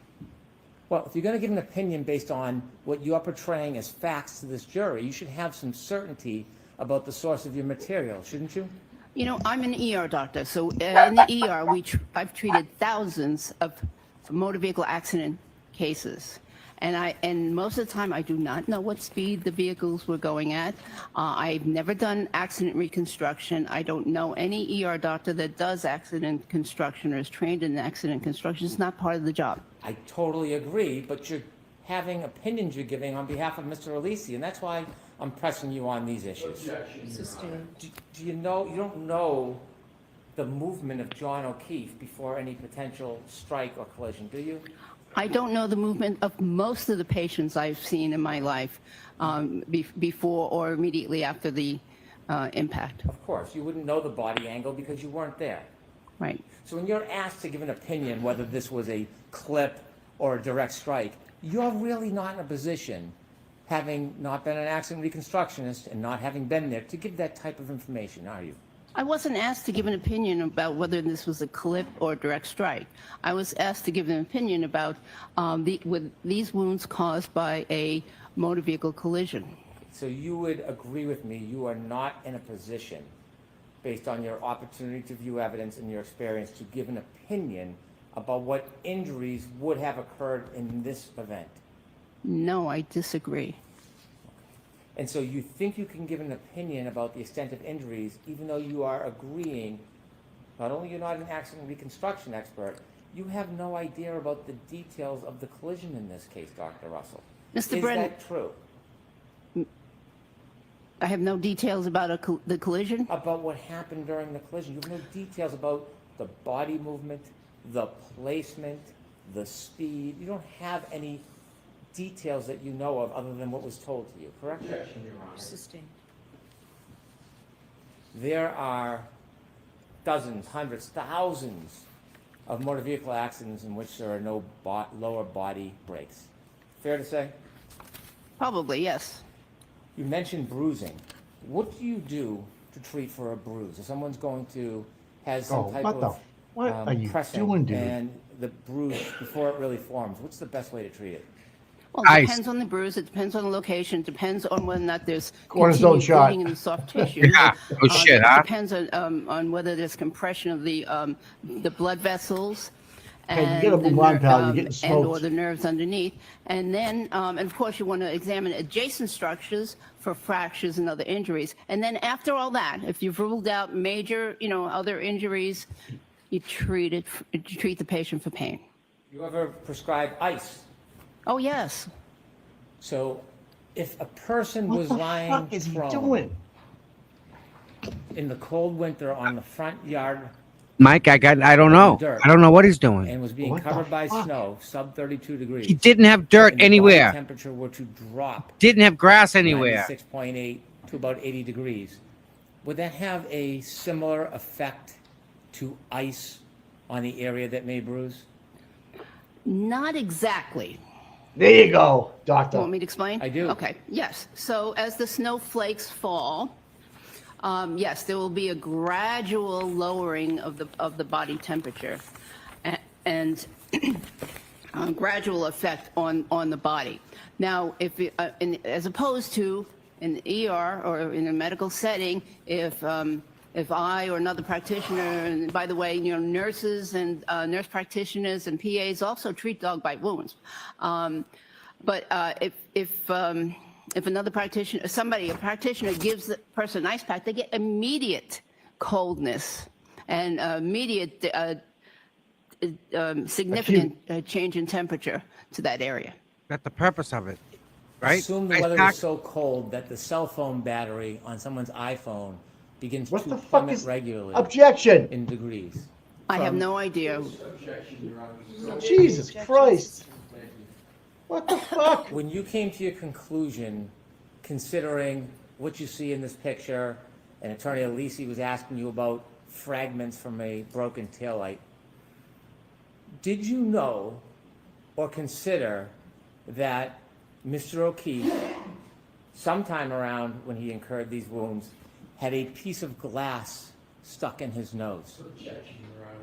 Sustained. Well, hey, what the fuck are you doing, dude? You Finally, sound like a Dr. Russell, you said during your differential diagnosis you consider information, you either weigh it, accept it, or you distinguish it and you disregard it, correct? Yes, generally. During your differential diagnosis, you've referred to a number of different people studies, things that you haven't done yourself, but you've looked at other people's efforts. One of the things you looked at was the deputy medical examiner from the Forensic Pathology Investigations Division of the Armed Forces, a person by the name of John C. Walsh, correct? Christ. Jesus Christ. Would you like me to ask that again, Dr. Russell? No, you don't have to ask it. I read that report, yes. And John C. Walsh is a doctor, correct? Yes, that's what it says. And do you have any understanding that he works with the Forensic Pathology Investigations Division of the Armed Forces? Yes, and therefore his practice may be limited in scope. Well, you are trying to qualify what he doesn't do. Do you know if his practice is limited in scope? Typically, the medical examiners that work for the armed forces often have a specific practice that is limited in scope. Do you know anything about Mr. Walsh and his practice? No. Why do you find the need to try to undermine the extent of his authority before you know anything? Why is that important? Sustained.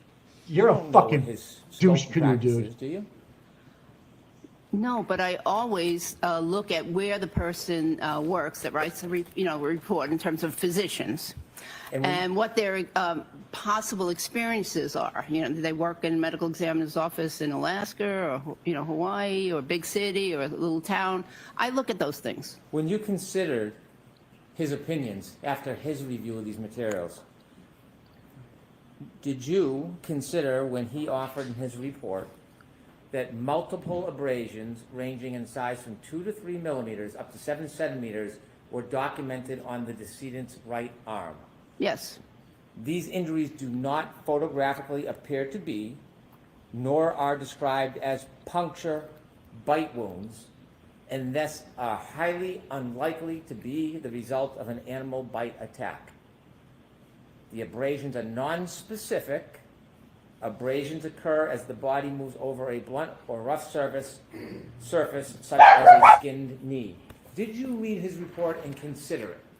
I did. However, I don't know if he's ever had any experience with dog bites examinations. So I had to consider that and weigh it.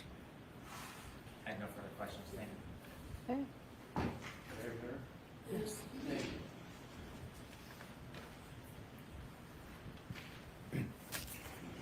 Dr. Russell, there were questions with regard to highlighting of articles. Did I determine which parts were to be highlighted, or did I merely perform the function of highlighting the parts you wanted me to highlight because you didn't have a highlighting function with you traveling from California. That is correct. It's the second one. I have no further With questions. regard to these articles, He's a What? fucking piece of shit. is you mentioned a methodology in connection with them and a pattern recognition methodology. Was it the purpose of citing this article to say that they're just like this situation, or was the purpose to say that there is a methodology in the literature to determine how to determine whether a wound is from a dog? Objection. Sustained is to the form. Dr. Russell, what is the purpose? Let's just start with the Demunic article that was talked about, because these articles were discussed. What was the purpose of you citing to those articles?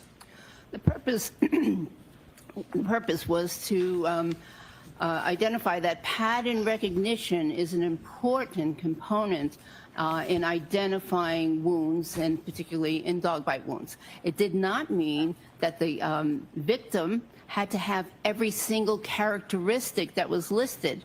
And it just was focusing on things to look for, and the patterns. It was not just that there's one individual wound that's going to be diagnostic, but that there are patterns for the physician to look for.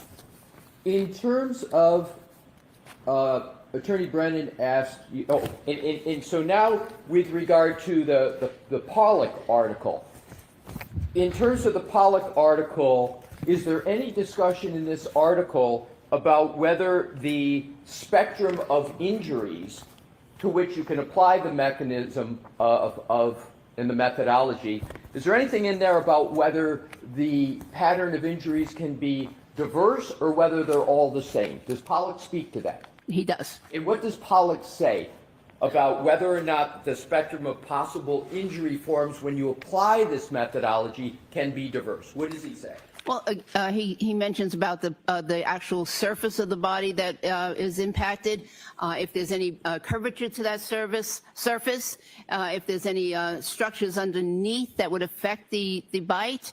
So yeah, those are, and if there was material or textiles or fabric that were in between the bite and the skin. And there were other factors too. Okay, thank you. Now, lastly, what I'd like to cover is Attorney Brennan discussed the Dr. Walsh. May I approach, Your Honor? Okay.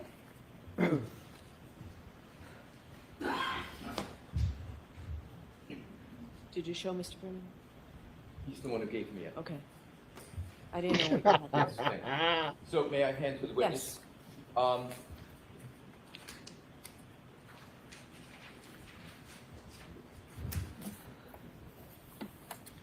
May I stand here, Your Honor? Yes. Thank you. Just step back a little Yes. bit. Yep. Step back as I do. Dr. Russell, what I would like to do is to give the jury a fair Objection. I'll withdraw that. Commentary, and I'd like to be heard. Why don't you bring the reports over? Okay. Oh, Jesus Christ, Hank. Yeah, I'm going to take my ball home and I'm not going to play anymore. Mom's calling. What the fuck? It's your report, dude. That's the funny part, Mike. It probably is his report. It is? No, he is. Hank Brennan gave it to Bob Alessi. Jesus, what a douche canoe. God damn it, man. He's so bad. I've never seen the guy so worse than this, man. I mean, come on. How's this guy going to get a job? Where's Carl Dougal, Boston Police Department's representative? Where's Carl Dougal? Where is he? I don't care. Fuck Where's him. his wife? Where's Carl Dougal? Is that Carl? Boston Police Department's representative. That's Carl Dougal with the fucking braid ponytail right there, next to John, right there, dressed in drag. That's Carl Dougal right there. Right there. That's Crowd. That's Crowd. It's Katie Dougal. That's Katie. The guy that assaults a how old? 12'11" girl. assault her in the freaking foyer of the courthouse. Carl Dougal. There's right there in the front row, known as this month only, Katie McDougal. Kate Carl McDougal. Dougal. There you go. Yeah, Dougal. So It's just so not right. right, huh? No. But he's the representative of the Boston Police Department. That's who they send. They send him to come and knock Karen into the wall. Not the state police, Boston Police Department. Good job, guys. Bunch of jerks. That's definitely him dressed in drag. He's trying to sneak into the courtroom now. That's what's going on. And you know, is that Gabe Bryan Jr. dressed up as drag, trying to get what's going on? Is that a possibility? now. I don't get. Is he? Yeah. Well, South Boston. You mean not South E? Yeah. South Boston. Yeah. The difference. I forget what I was gonna say. There's a bunch of people. Tell Nan what happened.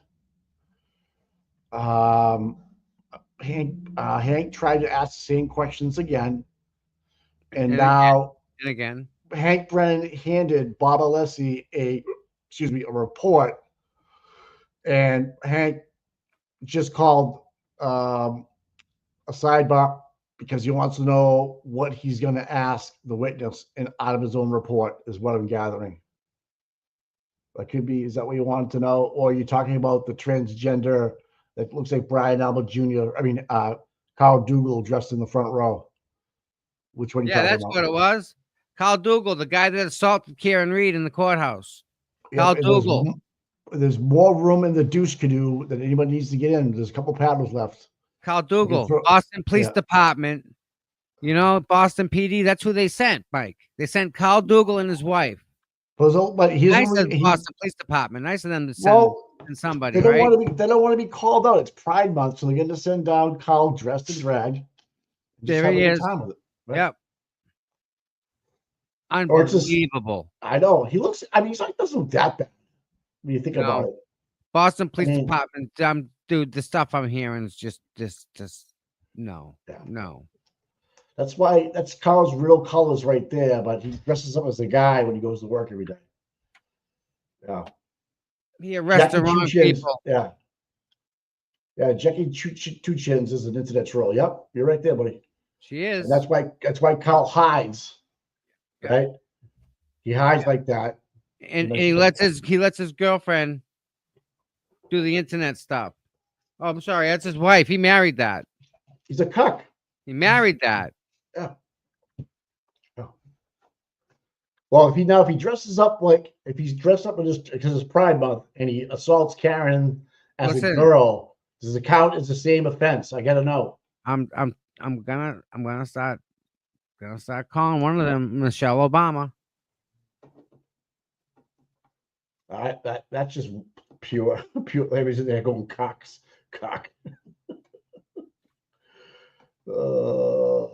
Is it Aaron's too short to be Aaron O'Keefe, but it's definitely Carl. It's got Carl Dougal written all over it with the square jaw and just a wig on. I'm telling you. Take a look. That's Carl Dougal.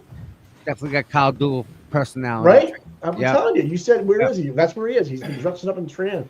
I know.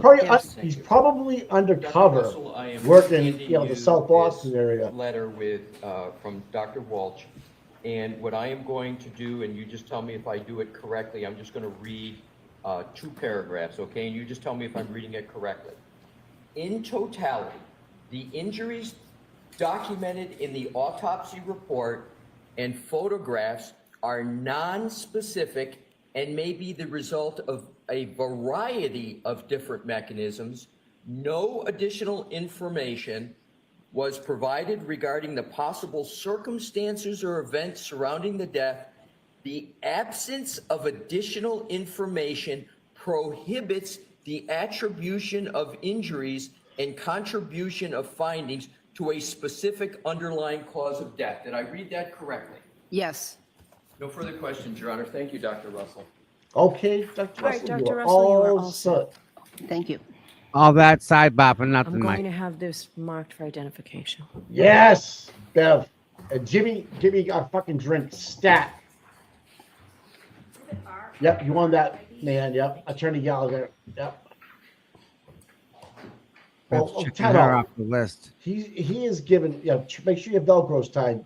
Don't trip, Mary Russell. I want to make sure your little sneakers don't hit. Hey, lunch lady arms. Pipe down. I see you smile. I don't you smirk at her. And I see you the next smirking. witness You is fucking goddamn lunch lady who's the arms. next witness? Yes, just tell me the name because I need to know whether we need to go to sidebar first. Okay, thank you. Officer Barrows. Hey, O'Keefe family and Carl Dougal, you guys ready? Listen Here up. it comes. When you hear that Boom. big thunder, when you hear that thunderclap, it's not a thunder. It's fucking boom. AJ's gonna bring the hammer. I love this part. I love this.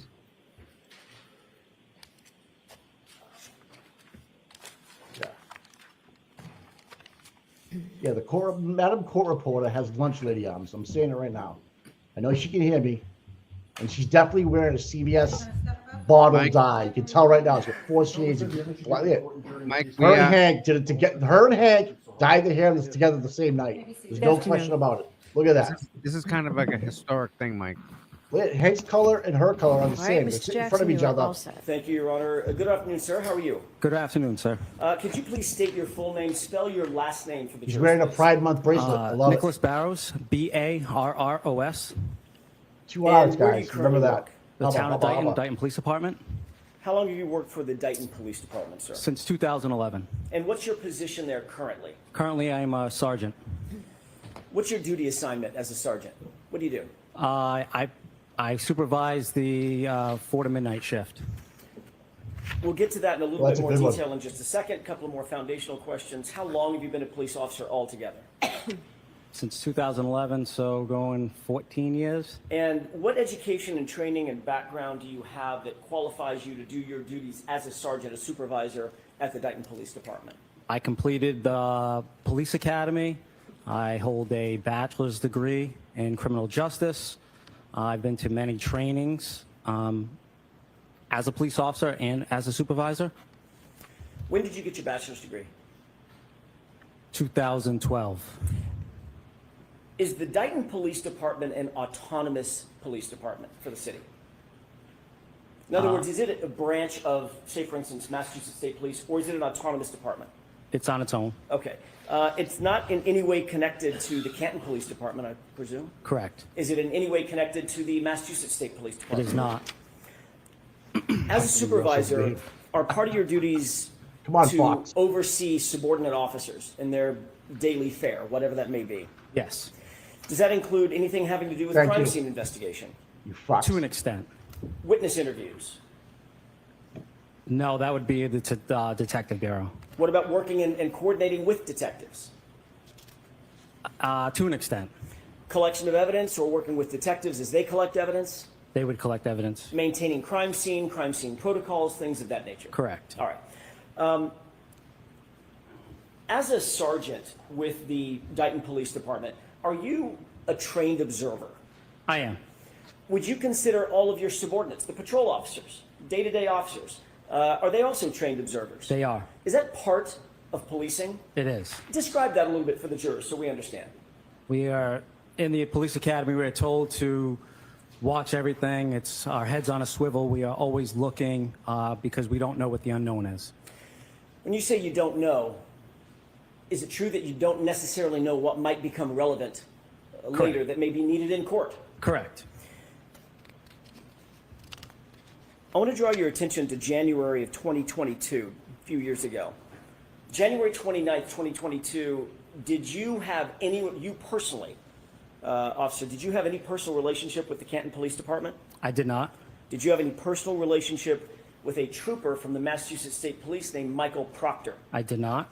Do you have any relationship with a person by the name of Brian Higgins, an ATF agent? I did not. Do you have any relationship with a Boston police officer known as Brian Albert? I did not. Did you know any of the witnesses or individuals involved in Shelby. an ongoing investigation related to the death of Boston police officer John O'Keefe? I did not. On January 29th, 2022, did you receive some sort of a call to respond to a particular location? I don't want the address of the location. We'll get to that in a second. Did you receive some sort of a call in the afternoon? I did. Describe that for the jurors, please. Around 2:30 in the afternoon, I received a call from the troopers assigned to the Norfolk District County DA's office in regards to a vehicle that was at a residence in the town of Dayton. What were you asked to do? Why did you get that call? The troopers said that they were coming into my jurisdiction, and as a courtesy, they wanted me to respond with them. Is that sort of normal protocol? If you go into somebody else's jurisdiction, you let them know? Yes. So that was not necessarily unusual? No. About what time did you receive that first call? The first call was around 2:30 in the afternoon. Was there are logs kept of those kinds of things? If you get a call, you respond to Yes. location? Yes. At some point after you received that first call, did you receive any other call specifying a time of arrival for the MSP troopers, anything like that? I did. Describe that for us. I got a second call around 3 p.m. From Trooper Michael Proctor stating that he was about 10 minutes away from the address in Dayton. At the point that you spoke with Michael Proctor, had you ever spoken to him in your professional or personal capacity ever before? Never. Did you know the name? Did you know who he was? I did not. Complete stranger. Complete stranger. What time did you actually arrive at the residence? I arrived at the residence, I believe it was 3:27 p.m. Oh, it's pretty precise. Sergeant Barrows, did you, I don't want the address, cameras are rolling. Did you respond specifically to a residence in the city of Dayton? Yes. Did you at that time know who lived at that residence, who resided there? I did. How did you know that? Early in the shift, when I came on at 8 a.m., the midnight shift, the outgoing shift, had told me that a resident of Dayton at that address had called looking for a ride to Brockton Hospital. Who did you know at that time, or who did you believe at that time to live at the address that you are now responding to? William Reed. That was Reed, R-E-A-D? Correct. Okay. Did you know anything about his daughter at that time, or did you just know the name William Reed? I just knew William Reed, the name. At the time that Michael Proctor called you, did he say anything about what his intentions were once he arrived at the location? Yes, his intention was to retrieve a vehicle that he said was involved in a homicide. Did he specifically say to you at 3 o'clock-ish in the afternoon he intended to seize the vehicle? I believe the first phone call, that was his intention. Meaning all the way back to 2:30? 2:30 is when he first called me and said that they were coming to Dayton to retrieve a vehicle that that occurred in a homicide in Canton. And you understood that to mean what? Retrieve a vehicle? Seize. Thank you. What was your role once you arrived at the scene at the Reed household? My role was Trooper Michael Proctor asked me to facilitate a tow to tow that vehicle. Was that a private tow company? Yes. And when you say facilitate a tow, what does that mean? He asked who we used for towing vehicles, and during that period of time, it was Diamond Towing. Did Diamond Towing ultimately show up, a representative of that They did. tow company, with a tow truck? Correct. A flatbed? Yes.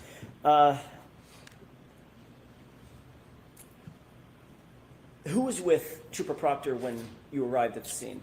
Sergeant Buchanan. Had you ever met Sergeant Buchanan before? Never. Did you know him? Nope. Do you know him professionally or personally? Never. Had you ever spoken to him? Never. Ever? I'm so sorry. It's getting late in the day, and I guess I'm going too fast. Sorry, my fault. Let's start that just a little bit slower. Did you know him? No. Had you ever spoken to him before? No. Had you ever heard his name before? No. No relationship whatsoever? None. Same with Trooper Proctor? Correct. Once you arrived at the residence, did you have an opportunity to see the vehicle that was the focus of Trooper Proctor and Sergeant Buchanan's attention? Yes, once I arrived and I parked my cruiser at the end of the driveway, I observed a black Lexus SUV in the driveway. What were you driving? I was driving a Ford F-150 police cruiser. A police cruiser that's a Ford F-150? Correct. They have those? Yes. Cool. You truck. Were you in full Truck. uniform? Full uniform. Gun, badge, the whole works. The whole works. I like how he Did brings you ever that go in. inside the house? Briefly. What was the circumstance of going inside the house? I went inside to let the troopers know that the tow truck operator was there. And I also went in to ask how we're going to get the tow truck into the driveway because there was about a foot of snow. Okay. That sort of answers my next question. Did you see whether or not Trooper Proctor and Sergeant Buchanan actually did go inside the residence? Yes, they did. For the bulk of the time that they were in the residence, where were you? Outside the residence. Were you with the black SUV? I was in the garage speaking to the defendant's mother. The defendant's mom? Yes. Janet? Okay. Yes. Where was the SUV at this point? In the driveway. Did you have an opportunity to see the SUV? I did. Did you walk all the way around it? Not all the way around. Did you see the rear end of it? I did. Did you make note of the rear end of it? Yes. How long would you say you were at the location in a position to observe the rear end of that SUV? 2 minutes, 20 minutes, something in between? Longer? I would say not the entire time that I was there, but a good amount of time. More than a glance? Yes.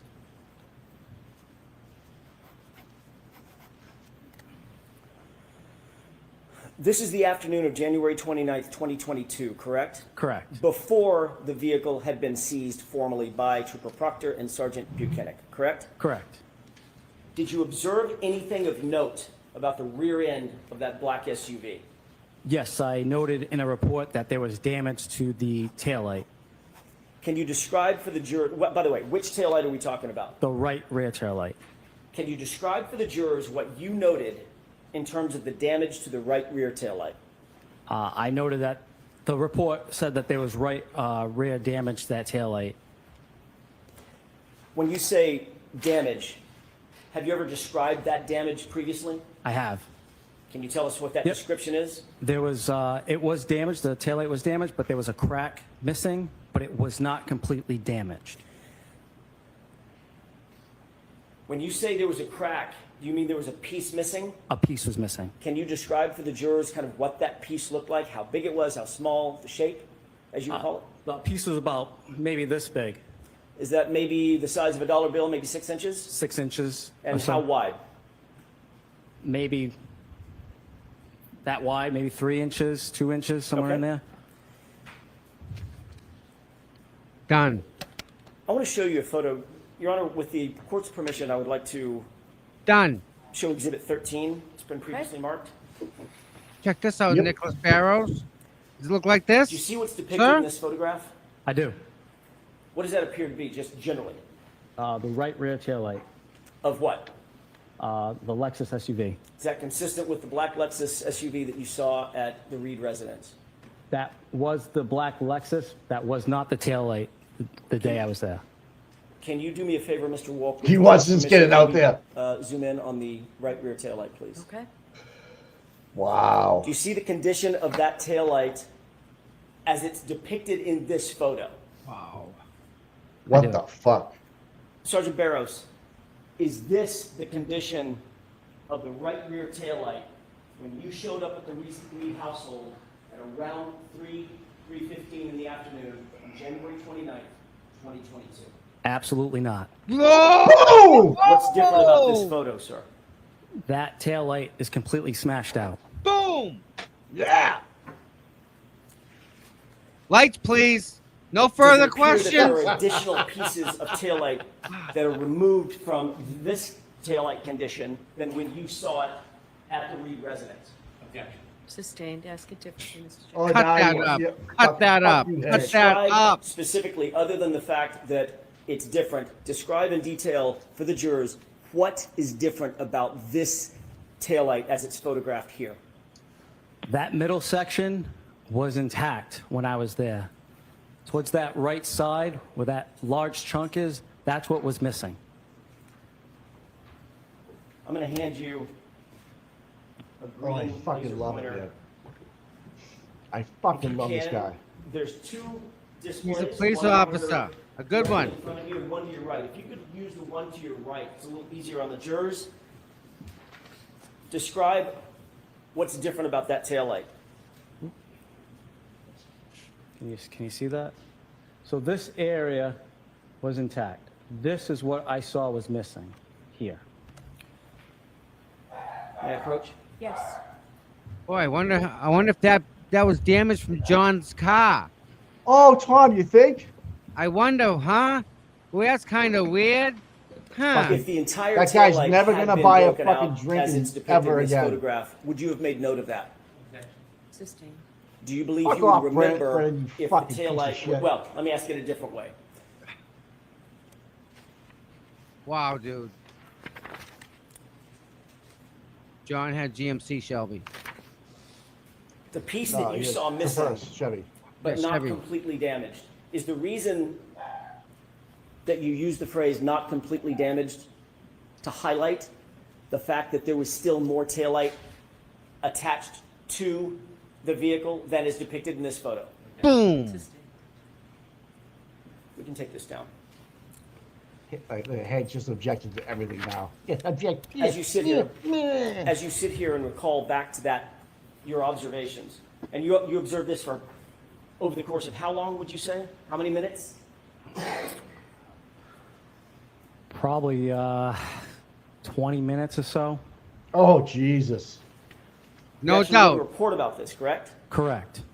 And you documented your observations, correct? Correct. In your documented observations, did you use the phrase cracked but not completely damaged? I did not. Sustained. Wow, guy. What are we doing here? You've testified previously, I have? about a year ago.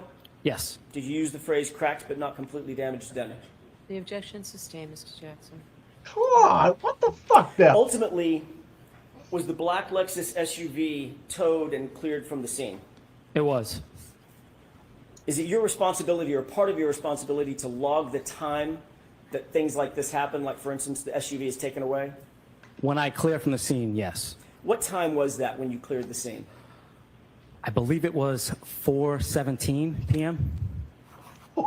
Suffice it to say that SUV was not seized at a later time, correct? Correct. It was not seized at 5:30 p.m.?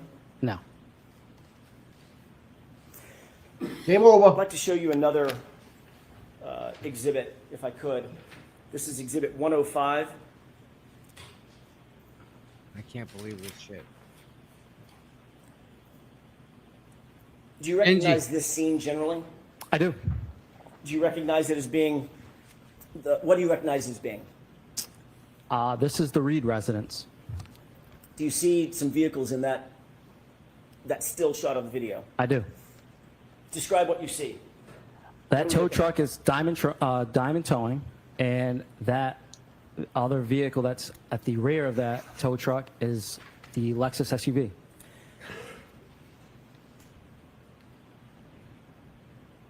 If we And that's could, where the reverse with and the course tire permission, spin came zoom in. It's high on the screen, correct? What's that? The vehicles are high on the screen as we're Correct. looking at it. Could we zoom in to the top left portion of the screen? Okay. Can we play this video? Yes. Thank you, Your Honor.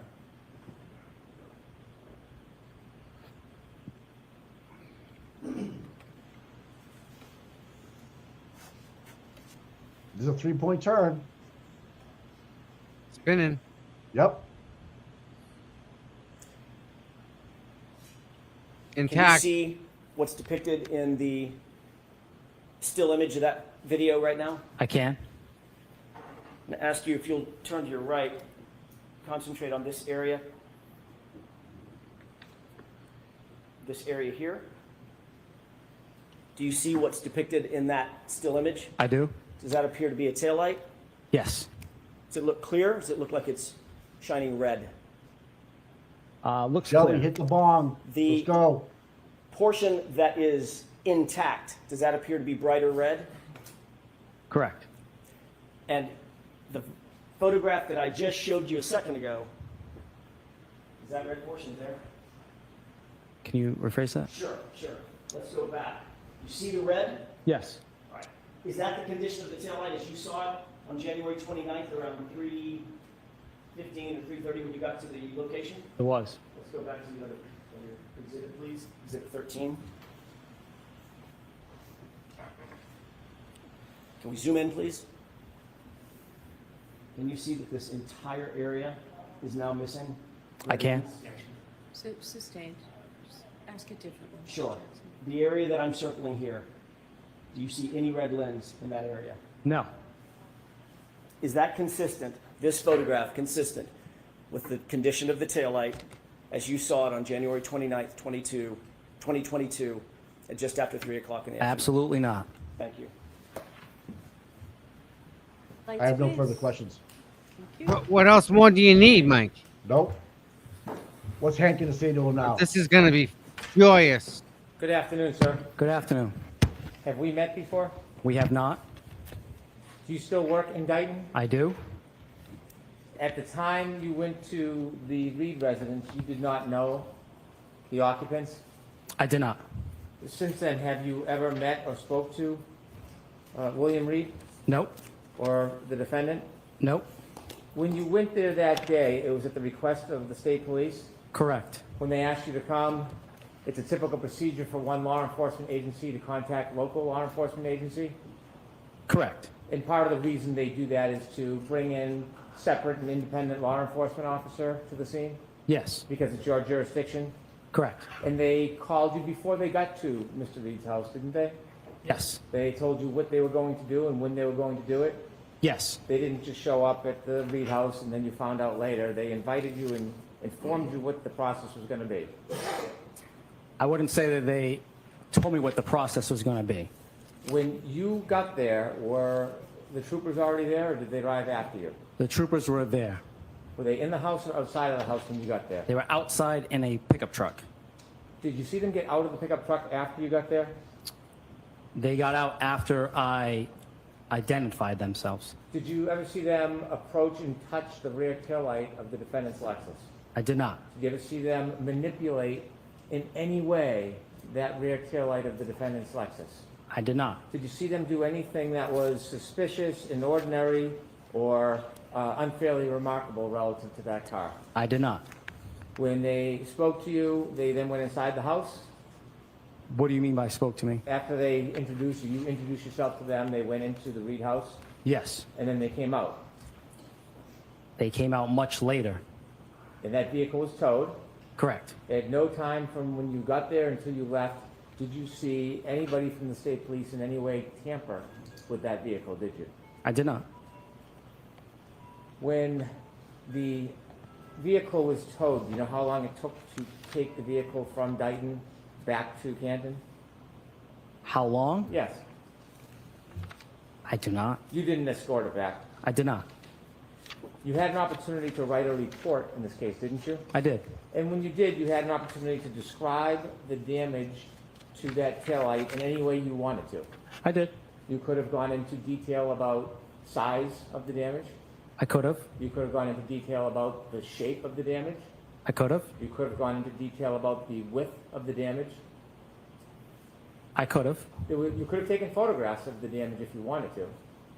I could have. In fact, there was no limitation on what you could have written in your report regarding the damage, was there? No. You write reports regularly, don't you? I do. You're trained at the academy. It's the best way to memorialize events. Correct. Because in time, your memory is not always as good later on than it is at that moment. Correct. What might be important or remarkable later might not be remarkable at the time you're making the observation. Correct. So you're taught at the academy to use as much detail as you can so that you can have an accurate memory later on. Correct. Because oftentimes, well, you respond to a number of different events and incidents, don't you? I do. You write a lot of reports. Not necessarily now in this position that I'm in, but Did you at the time? At the time, correct. Yeah. And so it's sometimes difficult to remember the details of all events, and you use the report to refresh your memory. Correct. When you wrote your report, and you could have put as That's much why you write detail as you reports, wanted, dude. is it fair to say you only wrote one single line about the damage to the car? Correct. The vehicle had damage to the right rear taillight. Yeah. That's what I wrote. Fair to say you didn't document that it was the size of a dollar bill. You didn't say that, did you? No. Or that it was 3 to 6 inches. You didn't mention that, did you? No. You didn't mention the placement of where the damage was. No. To an extent, I did the right rear tail light. Right rear taillight. You didn't indicate if it was on the side or on the back. I did not. You didn't provide any other details of your description when your memory was probably at its best. True? True. And would you agree that your memory that day was probably much more accurate than it is today? I would not. When you wrote the report, did you ever have an opportunity to write a supplement report if you wanted to give more detail? I guess I could. You didn't. I did. Inevitably. Thank you. You were a witness at trial. I'm sorry. You were a witness at a prior proceeding in this case, weren't you? Correct. You came in and you swore under oath regarding your memory. Correct. And that was probably a year to a year and a half after you first made the observations which you reduced in writing in this case report. Correct. And when you made those observations, that was on January 29, 2022? Correct. When you came into court and you testified, that was on June 10, 2024. If that was the date. You were asked questions to use your best memory to describe the damage to that taillight last time you swore under oath to tell the truth, weren't you?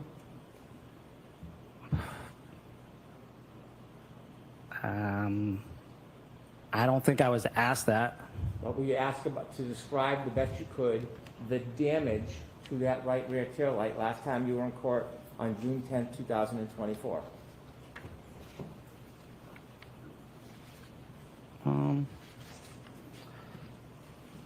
I don't think I was told to describe it in depth. Will you ask questions about the damage to that rear taillight last time you were in court? I was. And when you described the damage, did you do your best of your ability to give as much detail as possible? I did. Did you qualify your memory at that time, saying to the best of my ability and recollection? I did. And when you qualify as a police officer with the best ability and recollection, that is recognizing that time had passed. Time has passed, yep. That you had a report, that you could refresh your memory. Correct. And did you refresh your memory with that report before you testified last time? I did. And when you qualified that it was to the best of your ability and recollection, that account for the fact that when you looked at the report, there was no detail other than your commentary in your report that the vehicle had damage to the right rear taillight. Correct. And so when you qualified, you were considering human factors like time had passed. Correct. That your report was respectfully scant. Correct. That you had heard a lot about this case since that point, hadn't you? Correct.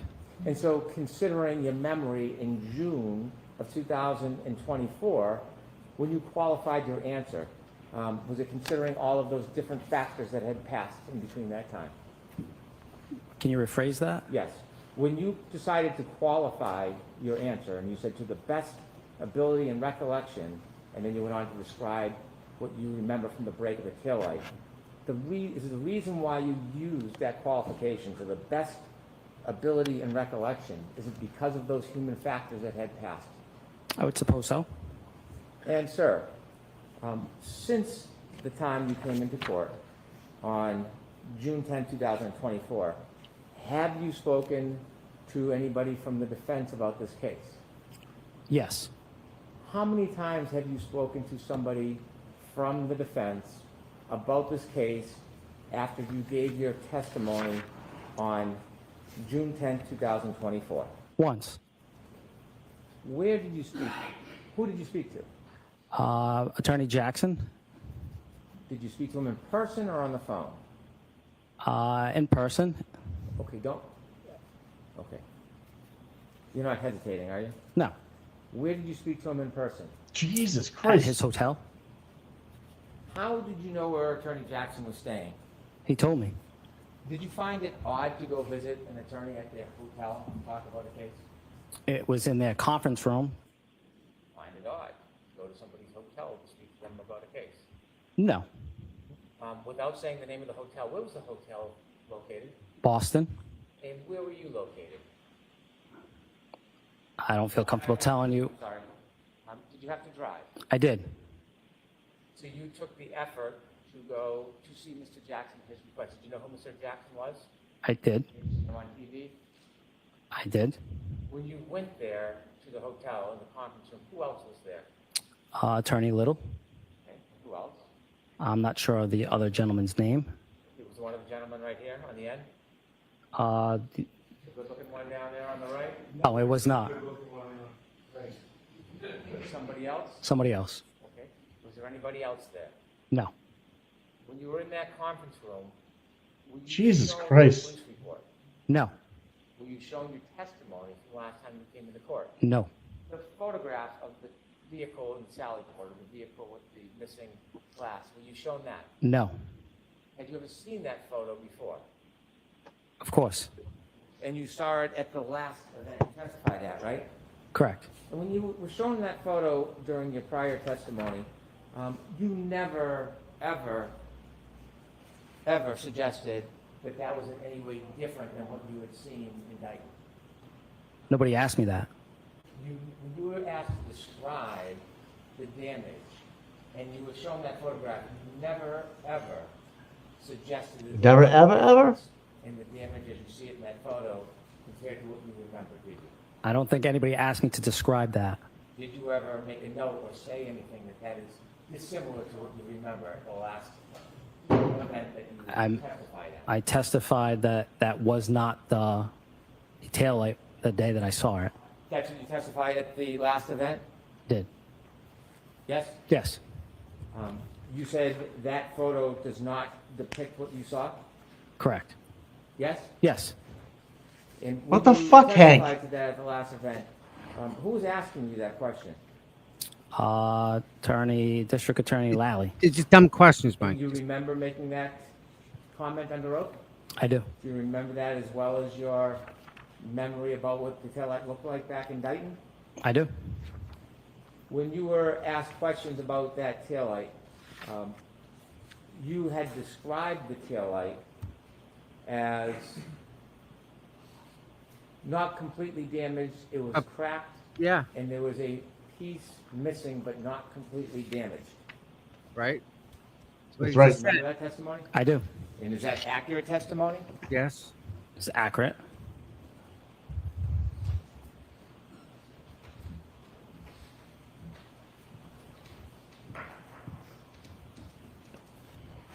So, in your memory, in June 10, 2024, was that vehicle's rear taillight had a piece missing, correct? Correct.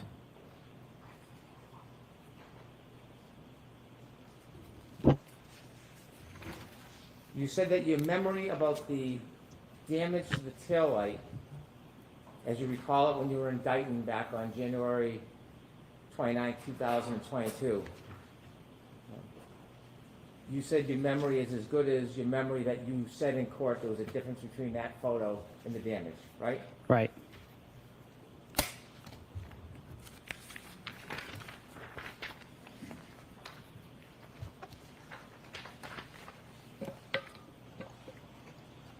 Have you ever read your testimony from your last proceeding? Never. But you have a specific Nice. memory of discussing that specific photograph. Identical, right? Yes. Same thing said last year, Yes. Mike, right? Yep. Guy's good, man. In a world full of Proctors, be a Sergeant Barrows. Yes.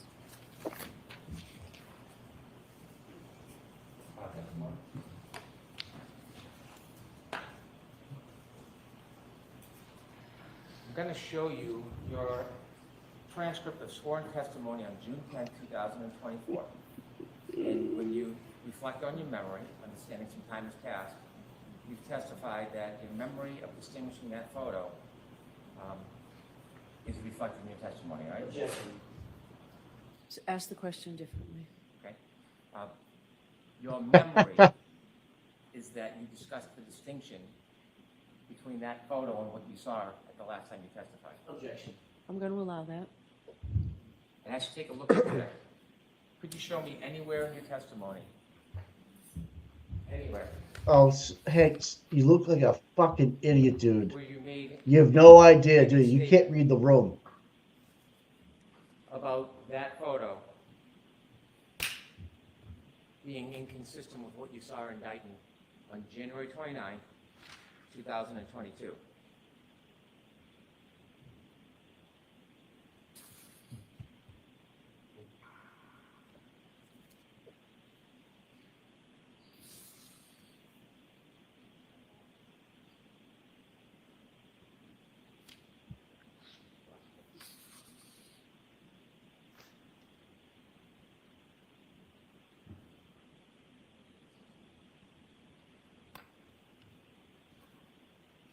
Way to slow it down, Barrows. Way to slow it down. He's not getting flustered, dude. Well, he's got no reason to, right? This No, guy's fucking he's in tell the complete truth. control. Complete He's just control. looking. He doesn't want Hank to have any kind of word salad bullshit.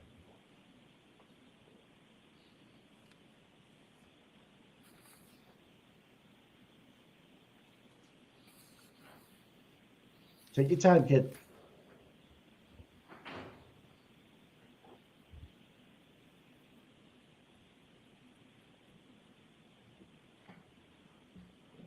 It's not in there. Can I approach? Yes.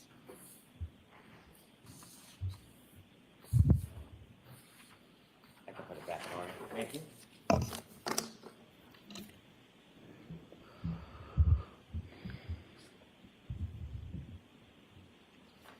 So respectfully, sir, your memory about distinguishing that photo is not as you thought it was and claimed it was in this transcript, correct? Correct. And that's not a matter of you trying to fool anybody or lying, is it? No. No, it's a matter of time passes and memory fades. Yes? Yes. And that's one real example why the academy, they teach you when you write reports to be as detailed as you can. To accommodate the fact that memories can fade. Right? Correct. Memories can change.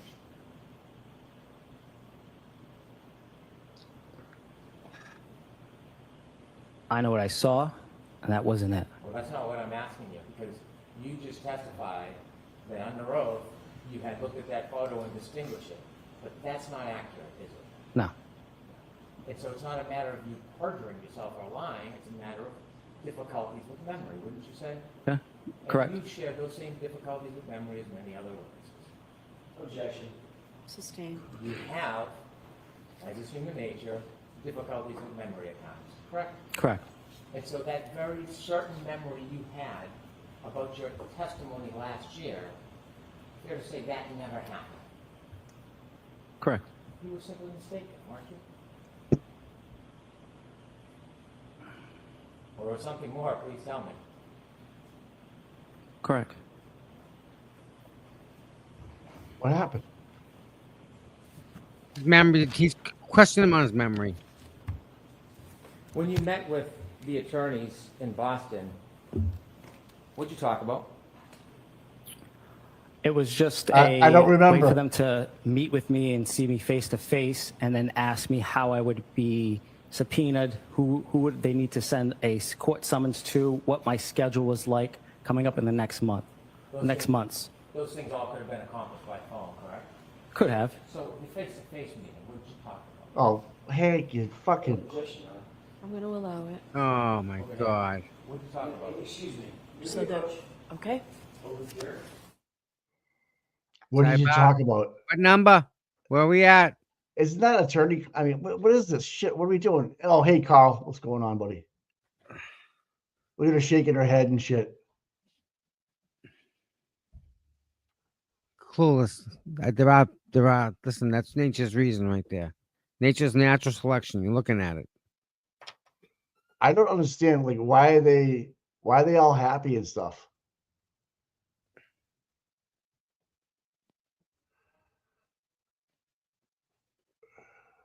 I'm still in awe over Hank. Did I and miss something? the whole suicide thing with Hank. That still gets me. That was wrong. He's just saying that his memory is not as. I don't get what the fuck he's talking about.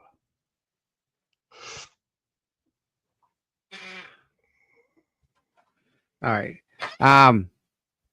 Yeah, this line of questioning is going nowhere with him. He's not getting anything. He's not moving that ball forward, Mike. You know that ball? Yeah. It's just not going forward. All right. Gail's got it. Gail's on it. Number 7. But that ball's not being moved forward, Mike. Not with this questioning. Not with Barrows, him.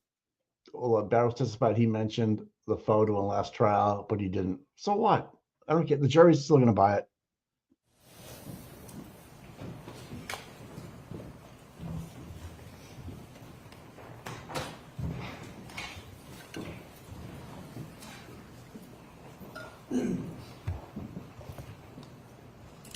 You told us there was some background about being subpoenaed and time. Substantively, what did you talk about with the attorneys when you met them at their hotel conference room? Other than that, they didn't go over my testimony. We just spoke about that I said that the taillight was not completely damaged.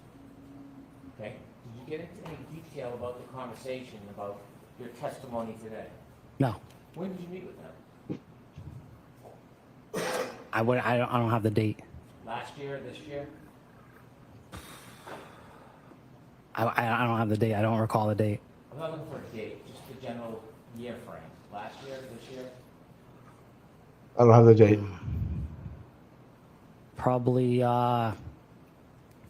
June, early in this year. Are you having some difficulty with memory about that as well? On a certain date, yes. Not a certain date. Was it this year probably, or do you think you met them this year? This year. Do you know what month you met them this year? Dude. I wouldn't know the month. Certainly you talked about this issue with the taillight, didn't you? What a fucking Yes. asshole. When you talk about the issue with the taillight, did anybody from the defense offer you any opinions or information? No, Did they ask you questions about it? no. So you went to a meeting in a Boston hotel in a conference room, and nobody talked about. Stop speculating, Hank. I'm going to allow it. Oh my God. Sir, I'll ask you another question instead.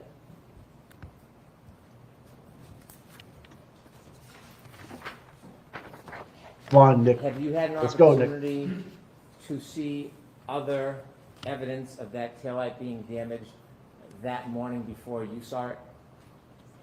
On the 29th of January? No. The video that was shown to you with the tow truck, had you seen that before today? Yes. Who showed it to you? From seeing it on TV and Was it shown to you during your conference room meeting at the hotel? it was not. So you looked and studied and watched this case a little bit? With all due respect, sir, I don't live under a rock. It's all over social media and the news. You can't avoid it. I'm not criticizing you or discounting you, I'm just asking you. Have you been exposed to this case since you made those observations indicted on January 29, 2022? I have. Have you seen other video footage and evidence about that taillight since January 29, 2022? I have. Have you seen other information since you last testified last summer about the taillight? I have. And seeing this extraneous information, this other information, do you think that played a part in some of your difficult memory? Objection. I'm going to allow that. Your Honor, you may approach. Okay. Unreal. Every time.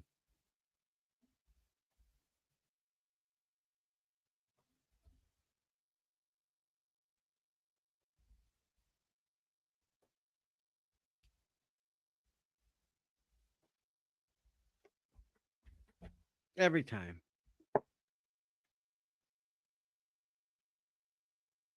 What's up, Carl?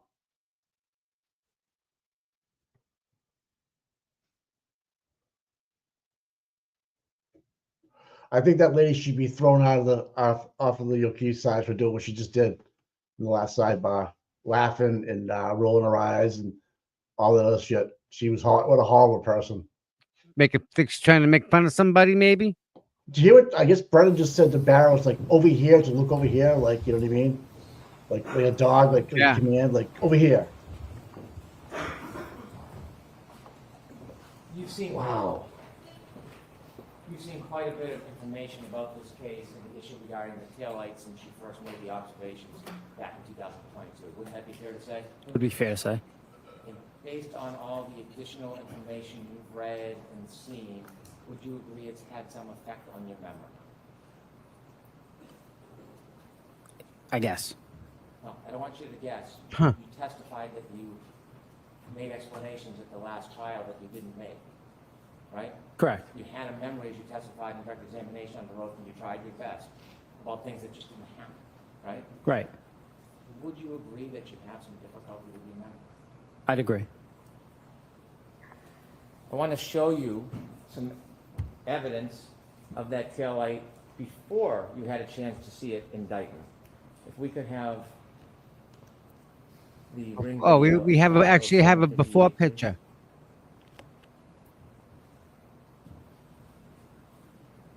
Where's John's? The one from John's driveway. Kieran leaving. Is that what he's got? Tell me, please. And it is.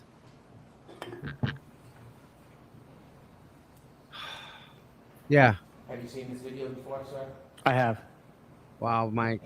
Wow, Mike. Have you seen this on social media? The news, social media.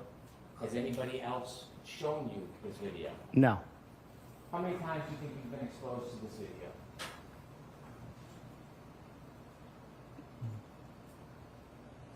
Too many to count. Because you were involved in this case, and I'm going to say as a predicate, there were no orders for you not to look at anything. I'm not suggesting any impropriety.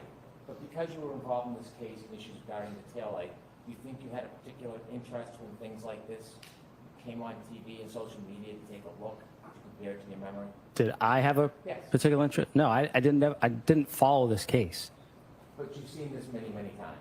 because of what is out there on social media and the news. I understand. I understand. Can we play this, please?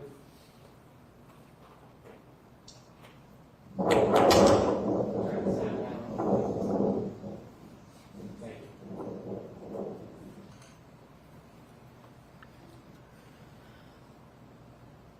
You should just say, I don't care about this stuff. I don't. That's irrelevant. I'm just telling you what I saw that day, right? And that's all he needs to say, Mike, right? Yeah, yeah. And this is irrelevant. You see that white part of the back rear right taillight? Objection. I'm going to allow it. You see that? Sir? Nope. Can you zoom in a little bit more? I can. You can or cannot? I can. You can. C-A-N can? Yes. Thank you. Continue, please. Continue. Yep. Stop it. Can you bring it back and stop it? It's still there. Look at it. Open, right there. Zoom, please. You see, sir?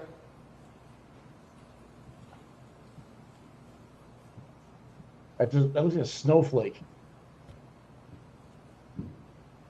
I can see that. Is that consistent with the damage that you saw when you looked at that Lexus in Dayton hours later? Consistent. Okay. Can we go to Exhibit Good 10, job, buddy. please? And before you show it, I have a couple questions. This was a snowstorm, kind of like a blizzard that day? Yes. And when you got to the driveway, it had not been shoveled or plowed. Correct. There was quite a bit of snow accumulating and ongoing. Yes. And there was snow coming down on top of everything, the ground. Slow down, Hank. the streets, Slow the fuck cars, down. correct? Correct. And snow was accumulating, did you notice, on cars and packing onto cars? Yes. When you looked at this house, when you looked at the defendant's Lexus in Dayton, you didn't go over and scoop out any of the snow that was in that broken taillight, did you? I did not. You didn't try to remove any snow off it or that was accumulated inside of it? I did not. And the snow that was, there was snow packed on that car, wasn't there? There was. There was snow packed around the light, wasn't it? There was. And would you agree with the snow, since you didn't tamper with it or try to remove anything, that could impede your ability to accurately observe the depth of the damage? Would you agree with that? I would. If we could have Exhibit 10, please. Does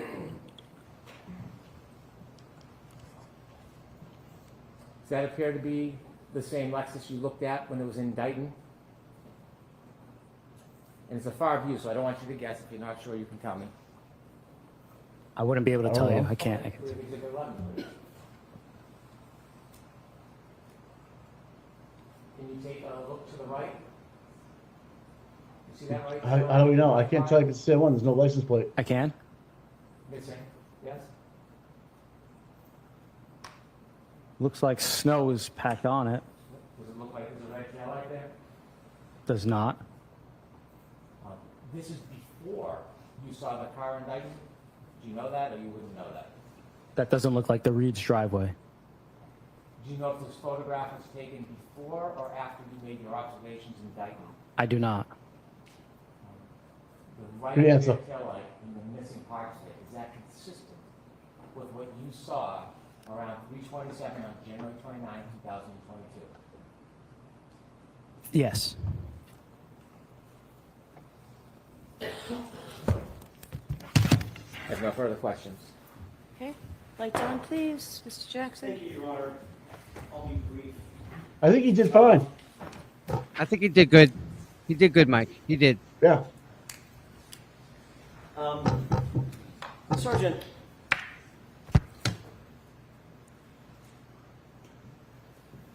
did you celebrate your birthday 2 years ago? I did. Kind of a big deal. It's your birthday, right? Yes. What day of the week was your birthday 2 years ago? No idea. Do you have a difficult memory, sir? Yes. The fact that you had a birthday, you recall, correct? Correct. The day of the week of that birthday may fall by the wayside in your mind, right? Right. Good fucking redirect. Mr. Jackson's Of your course. witness. Nice job, buddy. Fucking The fact right. that you can't remember the day of the week, does that mean that you have a bad memory? Objection. I'm going to allow it. Correct. You remember being in Dayton, correct? Being is called awesome. out to Look at Dayton to AJ. residents of the Reeds. Correct. Do you remember the time? I do. Do you remember the weather? I do. Do you remember who you met there? I do. Do you remember the conversations that you had? I do. Do you remember the phone calls that you received? I do. The first one? I do. The second one? I do. Do you remember being in the garage and speaking with someone? I do. Do you remember it was this lady, pretty lady right here in the blue? I do. Do you remember meeting Mr. Reed? Briefly. Handsome gentleman with the gold tie? I do. You remember all that? Right? Mm-hmm. Do you remember the SUV? I do. Do you remember the condition of the tail? Look at you, Daddy. I do. Absolutely does. Fuck you, O'Keefe. Fuck you, you fucking bitch. Oh, You were I'm getting asked yelled whether or at by my not wife. you saw Trooper Proctor in any way manipulate that right rear taillight while it was out at Dayton, while you were there, correct? Correct. You said no. Honestly, I never saw him touch it, right? Correct. Were you in the Sallyport in Canton PD? I'm sorry, in Canton, in the Sallyport, at the police station I wasn't. at 5:30 p.m.? Objection. Sustained. At any point, did you ever go to the Okay, here we go. Sallyport at Canton PD that day? I did not. Do you have any idea what did or didn't happen inside the Sallyport? Objection. Sustained. Quick. You were asked by Mr. Brennan, you could have taken photos had you wanted to, correct? Correct. And certainly you could have, right? Correct. Was that your vehicle that was being seized? No. You were simply there to assist another officer, right? Objection. The form, Mr. Jackson. Of course. What were you there to do? Just to assist another agency. Would it have been normal protocol for you to photograph that vehicle? No. Did you see Trooper Proctor photograph the vehicle? No. Did you see Sergeant Buchanan photograph the vehicle? No. Nope. Nope. Nope. Nope. Yeah, the tail light looked like that. No. Wow, what a great question about the birthday, the day of the week. By That the was way, beautiful. You and I did meet once before, correct? Correct. Was that before or after you testified last year at another hearing? After. After. And you were called by whom last year at the other hearing? The defense or the Commonwealth? The Commonwealth. Their You witness. testified for them? Correct. So that's stricken, it's beyond the scope. Of course it is, Bev. You fucking punk. Wow. Did the Commonwealth ever contact you after your testimony at the hearing last year? They did not. Did they ever call you on the telephone? After. Happy birthday, Correct. Misty. No. Did they ever send you a subpoena? No. Happy birthday, Misty. And you testified last year Wow. that the taillight was cracked but not, or damaged but not completely broken, correct? Happy birthday, Misty. Sustained. You and I met in a hotel in a conference room, correct? Correct. Anything sketchy or nefarious about that? No. Did I introduce myself to you? You did. You happen to know I live in Los Angeles? Correct. I don't have a house, right? Correct. I don't have an office out here, correct? Sustained. Do you know whether or not I have an office? I do not. Do you remember me asking you if you would mind meeting at a hotel where I was staying in a conference room? I do. Okay. Do you have any problem with that? Nope. Did you find that unusual? No. Good job, AJ. Way to bring it back, kid. He's the man. Did you and I ever speak, ever, before your testimony last year? No. Did I ever tell you how I wanted you to testify? No. Did I ever tell you what to say? No. Did I show you any testimony? No. Did I play you any video? No. Did I show you a single photograph? No. During that conversation, did you tell me how to subpoena you? I did. Did you tell me where the subpoena should be directed? I did. Did you tell me your vacation schedule? I did. Did you tell me your availability and willingness to testify? I did. Did we talk about any other thing of substance other than that and whether or not you recalled what your testimony was from last year? That was all we talked about. That was it, though. That's what else is there? As you sit Game here, over. Sergeant Barrows, Yep. do you have any difficulty recalling what the condition of that taillight was on January 29th, 2022? No. At about 3 or 3:15 in the afternoon when you saw the view? Any No. difficulty whatsoever? No. You remember the condition of that taillight? I do. Was the condition of that taillight the same as the photo that I showed you on my direct examination? No. That's all. Boom. Thank you, AJ.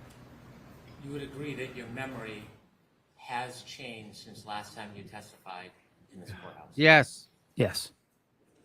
In the photo I showed you, the close-up with the missing right rear taillight, is that consistent with your memory of what you saw in Dayton on January 29, 2000? Show me the photo. Objection.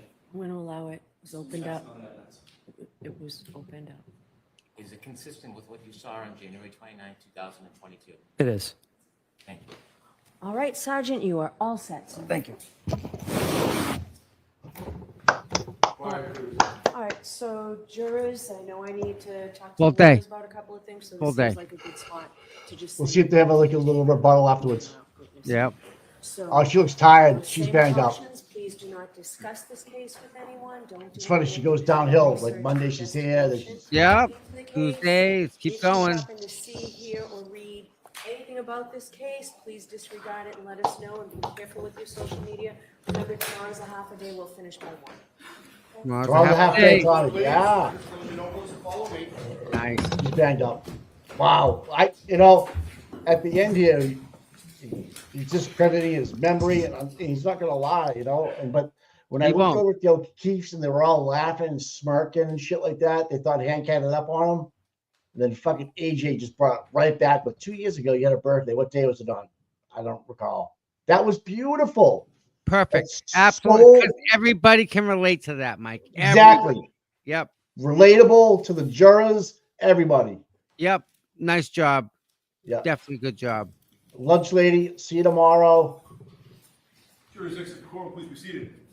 Here we go. So there have been some motions, I think, piling up. Two, I have not had a chance to read yet, maybe more. Commonwealth's motion for reciprocal discovery, and then the defendant put in writing about the discovery from Aperture. I've not had a chance to read the prosecutor's opposition. I'd like to do all that before I hear you on that. But the only one that I did read is the reciprocal discovery. Ms. Giannetti, are you examining both Brian Loughran and Karina Kolakithis? Yes, and there are 3 issues that I believe we should dispatch with today. All right, so why don't you, sure, I have time, I just don't know what you're talking about. Sure. Of course, no. Jimmy, couple more ice cubes for my gin and tonic. Sidebar. There we go. She's gonna get the bucket of ice. Yep, bucket of ice. That guy's a snake, dude. Well, what would Alan and David have to talk to the judge about with Sidebar in regards to? Well, they can start witnesses? drinking now. I think. I'm not sure, but I can't get over how AJ brought that right back without a piece of paper. A little one question. I would have never thought of that. 2 years ago, you had a birthday. What day was it on? Oh, man. But Mike, the bigger picture is the taillight did not look like that. Of course. And I'm telling you, those pictures, they don't have any metadata on it. They can't talk about it. Because if they did, they'd be told, the jury would be told, there's no way to prove this is the original picture because there's no fucking. Yep. Right. So we know that. We Right. know that. Does the jury? That's the problem, right? Is how do we get that to the jury? They can't know about it. It was ruled out. Yeah. Yep. At pre-trial. It's fucking crazy how they cannot let metadata in to prove chain of custody and all that bullshit. Because their chain of custody sucks. There's no way. Fucking Doesn't exist. Wow, guy. Yeah, Jimmy. Yeah, Jimmy. 2 cubes. McDermott. We need some straws up here, please. I think Lunch Lady wants an old fashioned too. Oh, the O'Keefe's, when they do a bit ago, they just started kind of chuckling when Barrows' memory was questioned. Viking lady there, Dougal, whatever his name is, Dougal there with the ponytail there with the black on. Fucking God, yeah, it's Carl Dougal dressed in drag. It's Pride Month. He's undercover for the Boston PD right now. So it's that boy Carl Dougal, Boston PD's finest. And that behind her, and the Klingon 5 is a McCabe, and then Jen McCabe's sister right there behind her. So why are they in court today? Kolakithis? Is that why they're there? That chick looks like Skeletor. Remember Skeletor from like? Oh yeah, that's what she looks.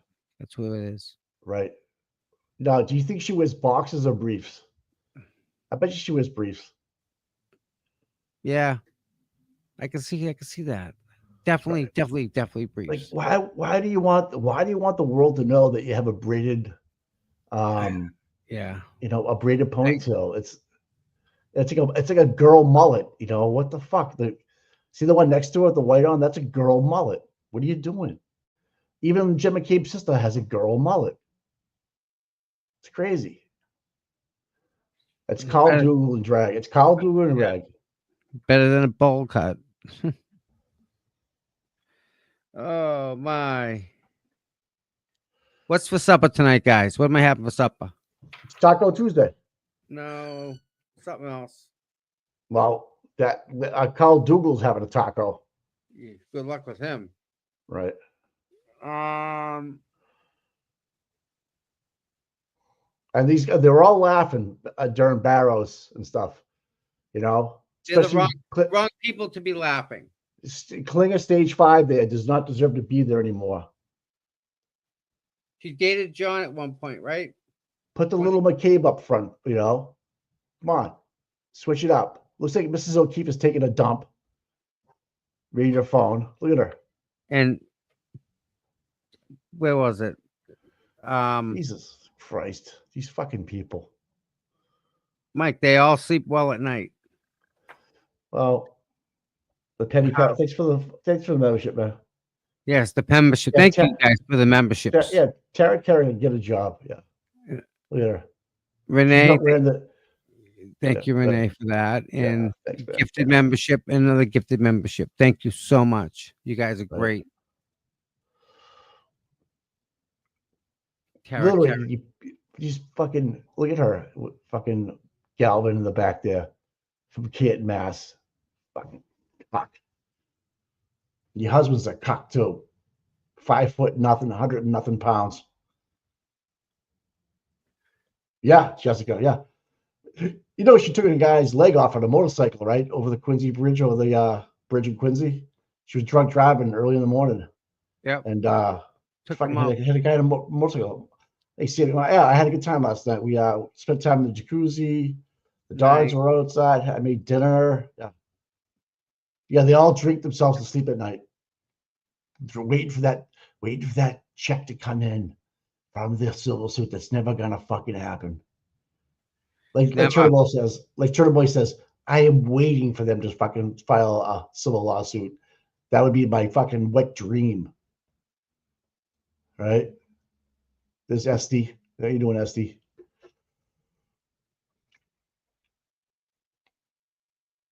Yeah, the more I think about putting Bill Reed up there on the stand, I fuck that. I don't trust Hank. No, neither do I. You see my thought Do you there, remember, Mike? sir, when you had your prostate removed? Did that have an effect? Like, literally, Back in the day.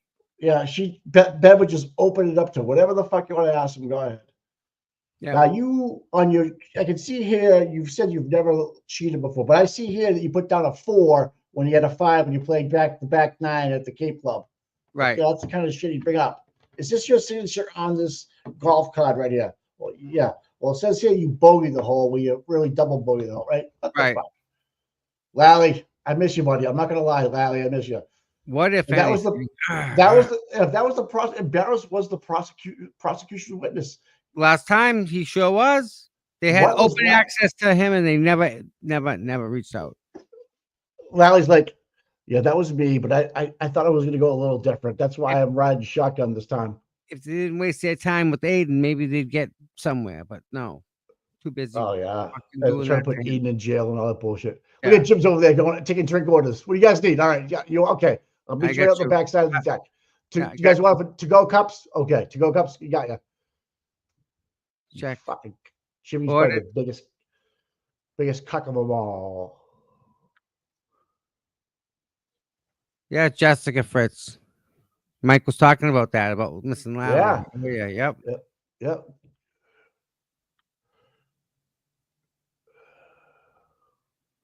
Yeah, even see the thing is, I guess Peggy's granddaughter is good friends with this one up here, the back row, because they know each other now because of the case, and it's a way for Jen to keep tabs on her, and I don't know.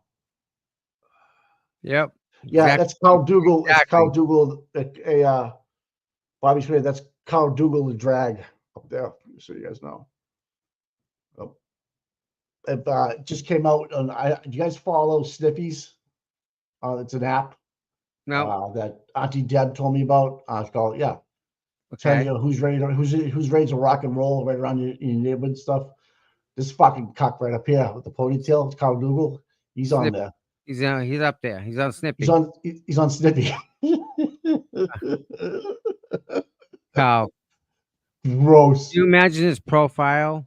And that guy with the leprechaun looking guy right there, he's on there dressed as a leprechaun, like on Sniffy's. Gross. Guy in the back leaning against the wall. Yeah, no, that's a reporter, but he might be on Snippy's. Who knows?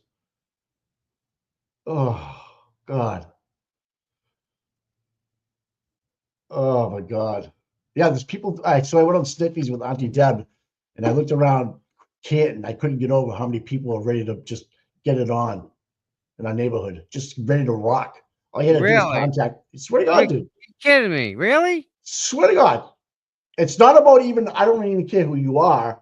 Just get over here and let's get going. Okay. No names. Don't download it because I my wife told me I could because we're doing a thing, but no. With Jimmy, I was doing a thing, not my wife. Research. Jimmy, are those drinks ready? I hear the blender going. Who's doing frozen drinks? Jesus Christ. I just got done with my blender. Did you really? Yeah. Banana Frap. daiquiris, Jimmy. Banana daiquiris, kid. Let's go.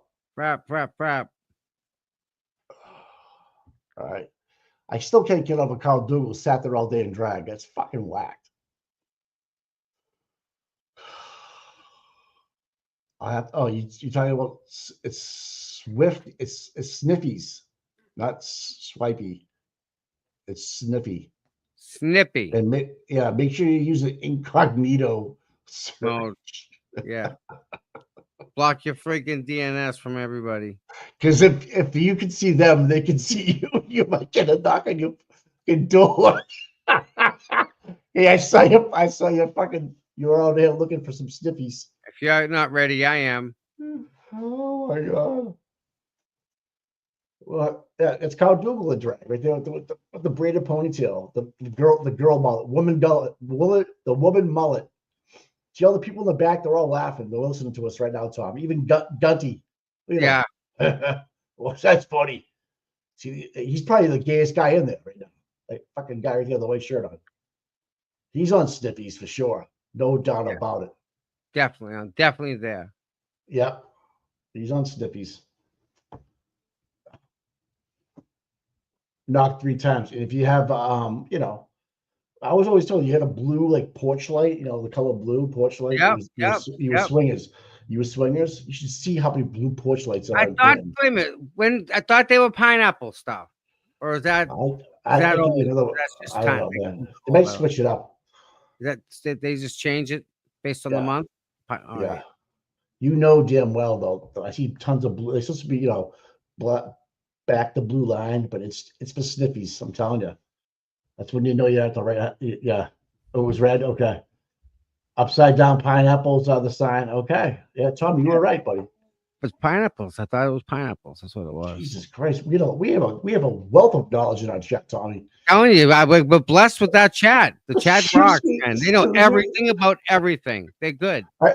As soon as we change the subject to fucking sniffies and shit, they all start chat. They're all perked up about. I told you, honey, it was a pineapple. Chat's flying. Oh my goodness. Oh my god. Carl Dougal keeps staring at me. What's up? I have to go out later on and go get some groceries and stuff. I can't wait to bump into people. Oh God! Don't put your sniffies on; they'll be tracking you. I'm telling you, I have to turn my incognito mode on. Where's Dougal? Dougal's got the fucking braided ponytail. The Dougal's girl right there, front row, right here. He's hiding out today. Someone snap a picture of that. Yeah.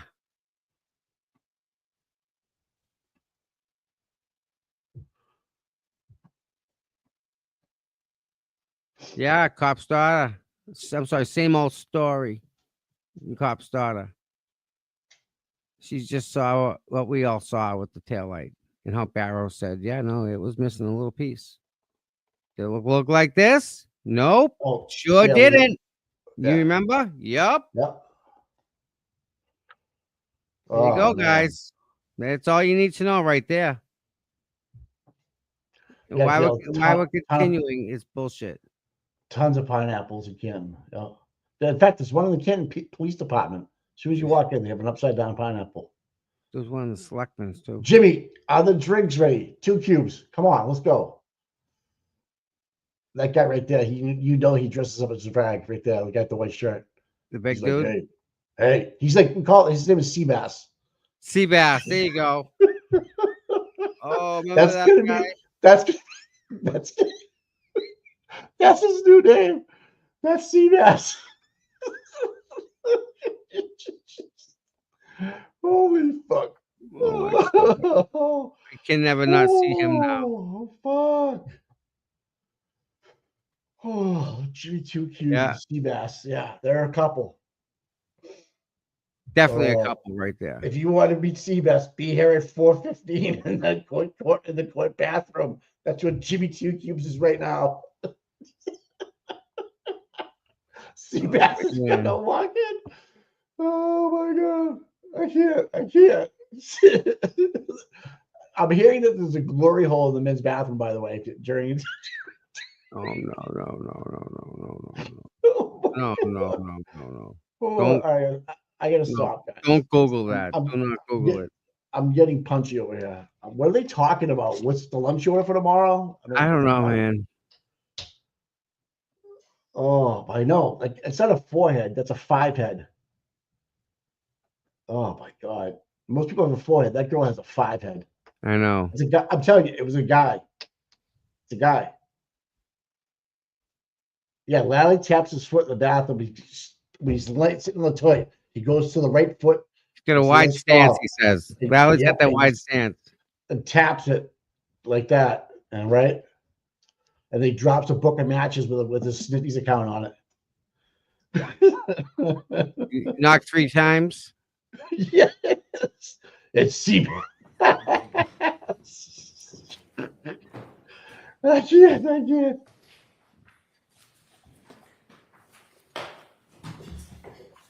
My dogs are looking at me. My co-counsel even like, dude, you need to shut up. Who's Sidebars? Yeah. We have some tonight. I guess they're done.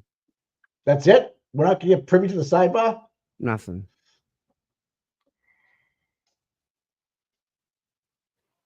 Gotta dismiss the courtroom though. No, maybe. I guess not.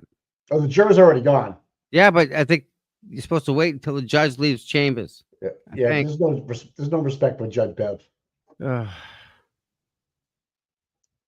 Hey, how many sidebars do we have, guys? I had 8. Was it 10 or was it 8?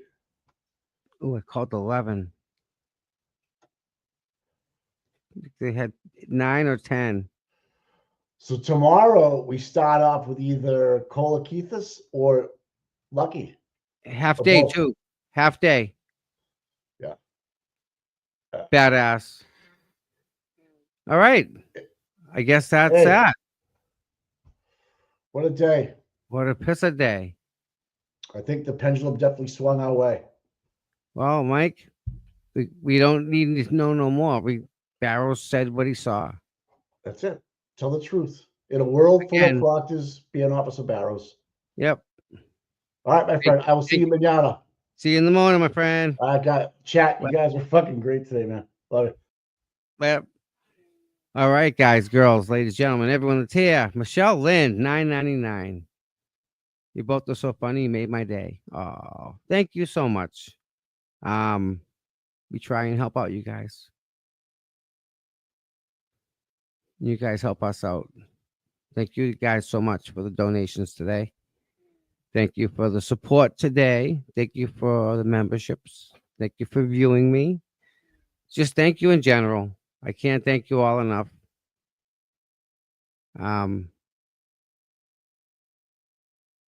Yeah. So with that said, listen, we will all chat tomorrow. Today's Tuesday. Aiden's on tonight. So you got enough time, maybe sneak in a nap. But get some food in you. Get some rest tonight. Another big day tomorrow. Some more truth telling coming from Lucky. Lucky's going to tell the truth. Hank's going to try and make fun of him. It's just not a good day. But either way, we're going to pray for Lucky.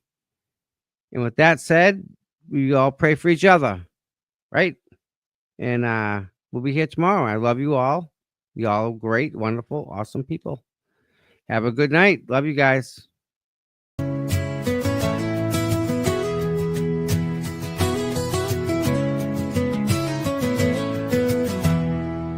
Cold mornings, cracked pavement, courthouse steps.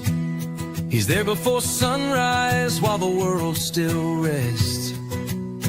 No cameras needed, no spotlight glare.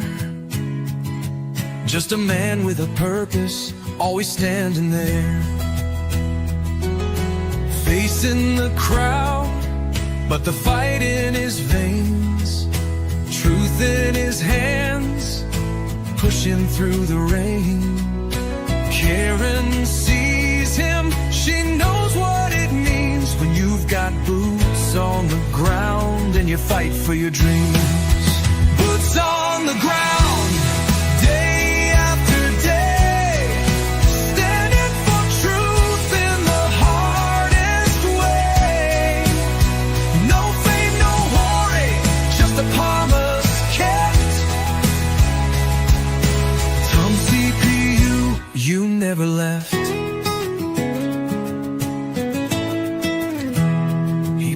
for credit, don't ask for praise.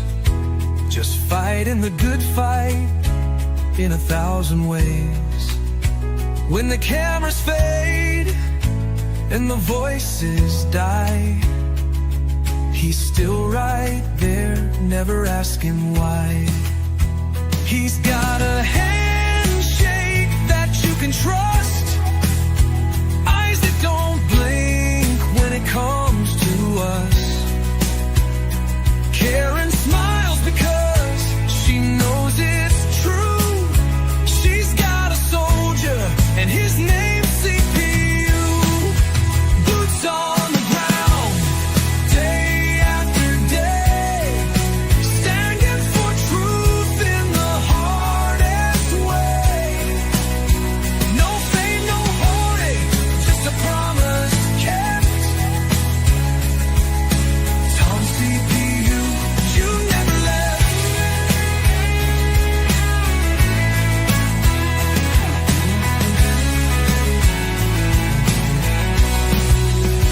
When the courthouse is empty and the crowd's gone home, Tom's still walking, he's never alone. 1,000 steps, 1,000,000 prayers, because justice don't sleep and neither does he care.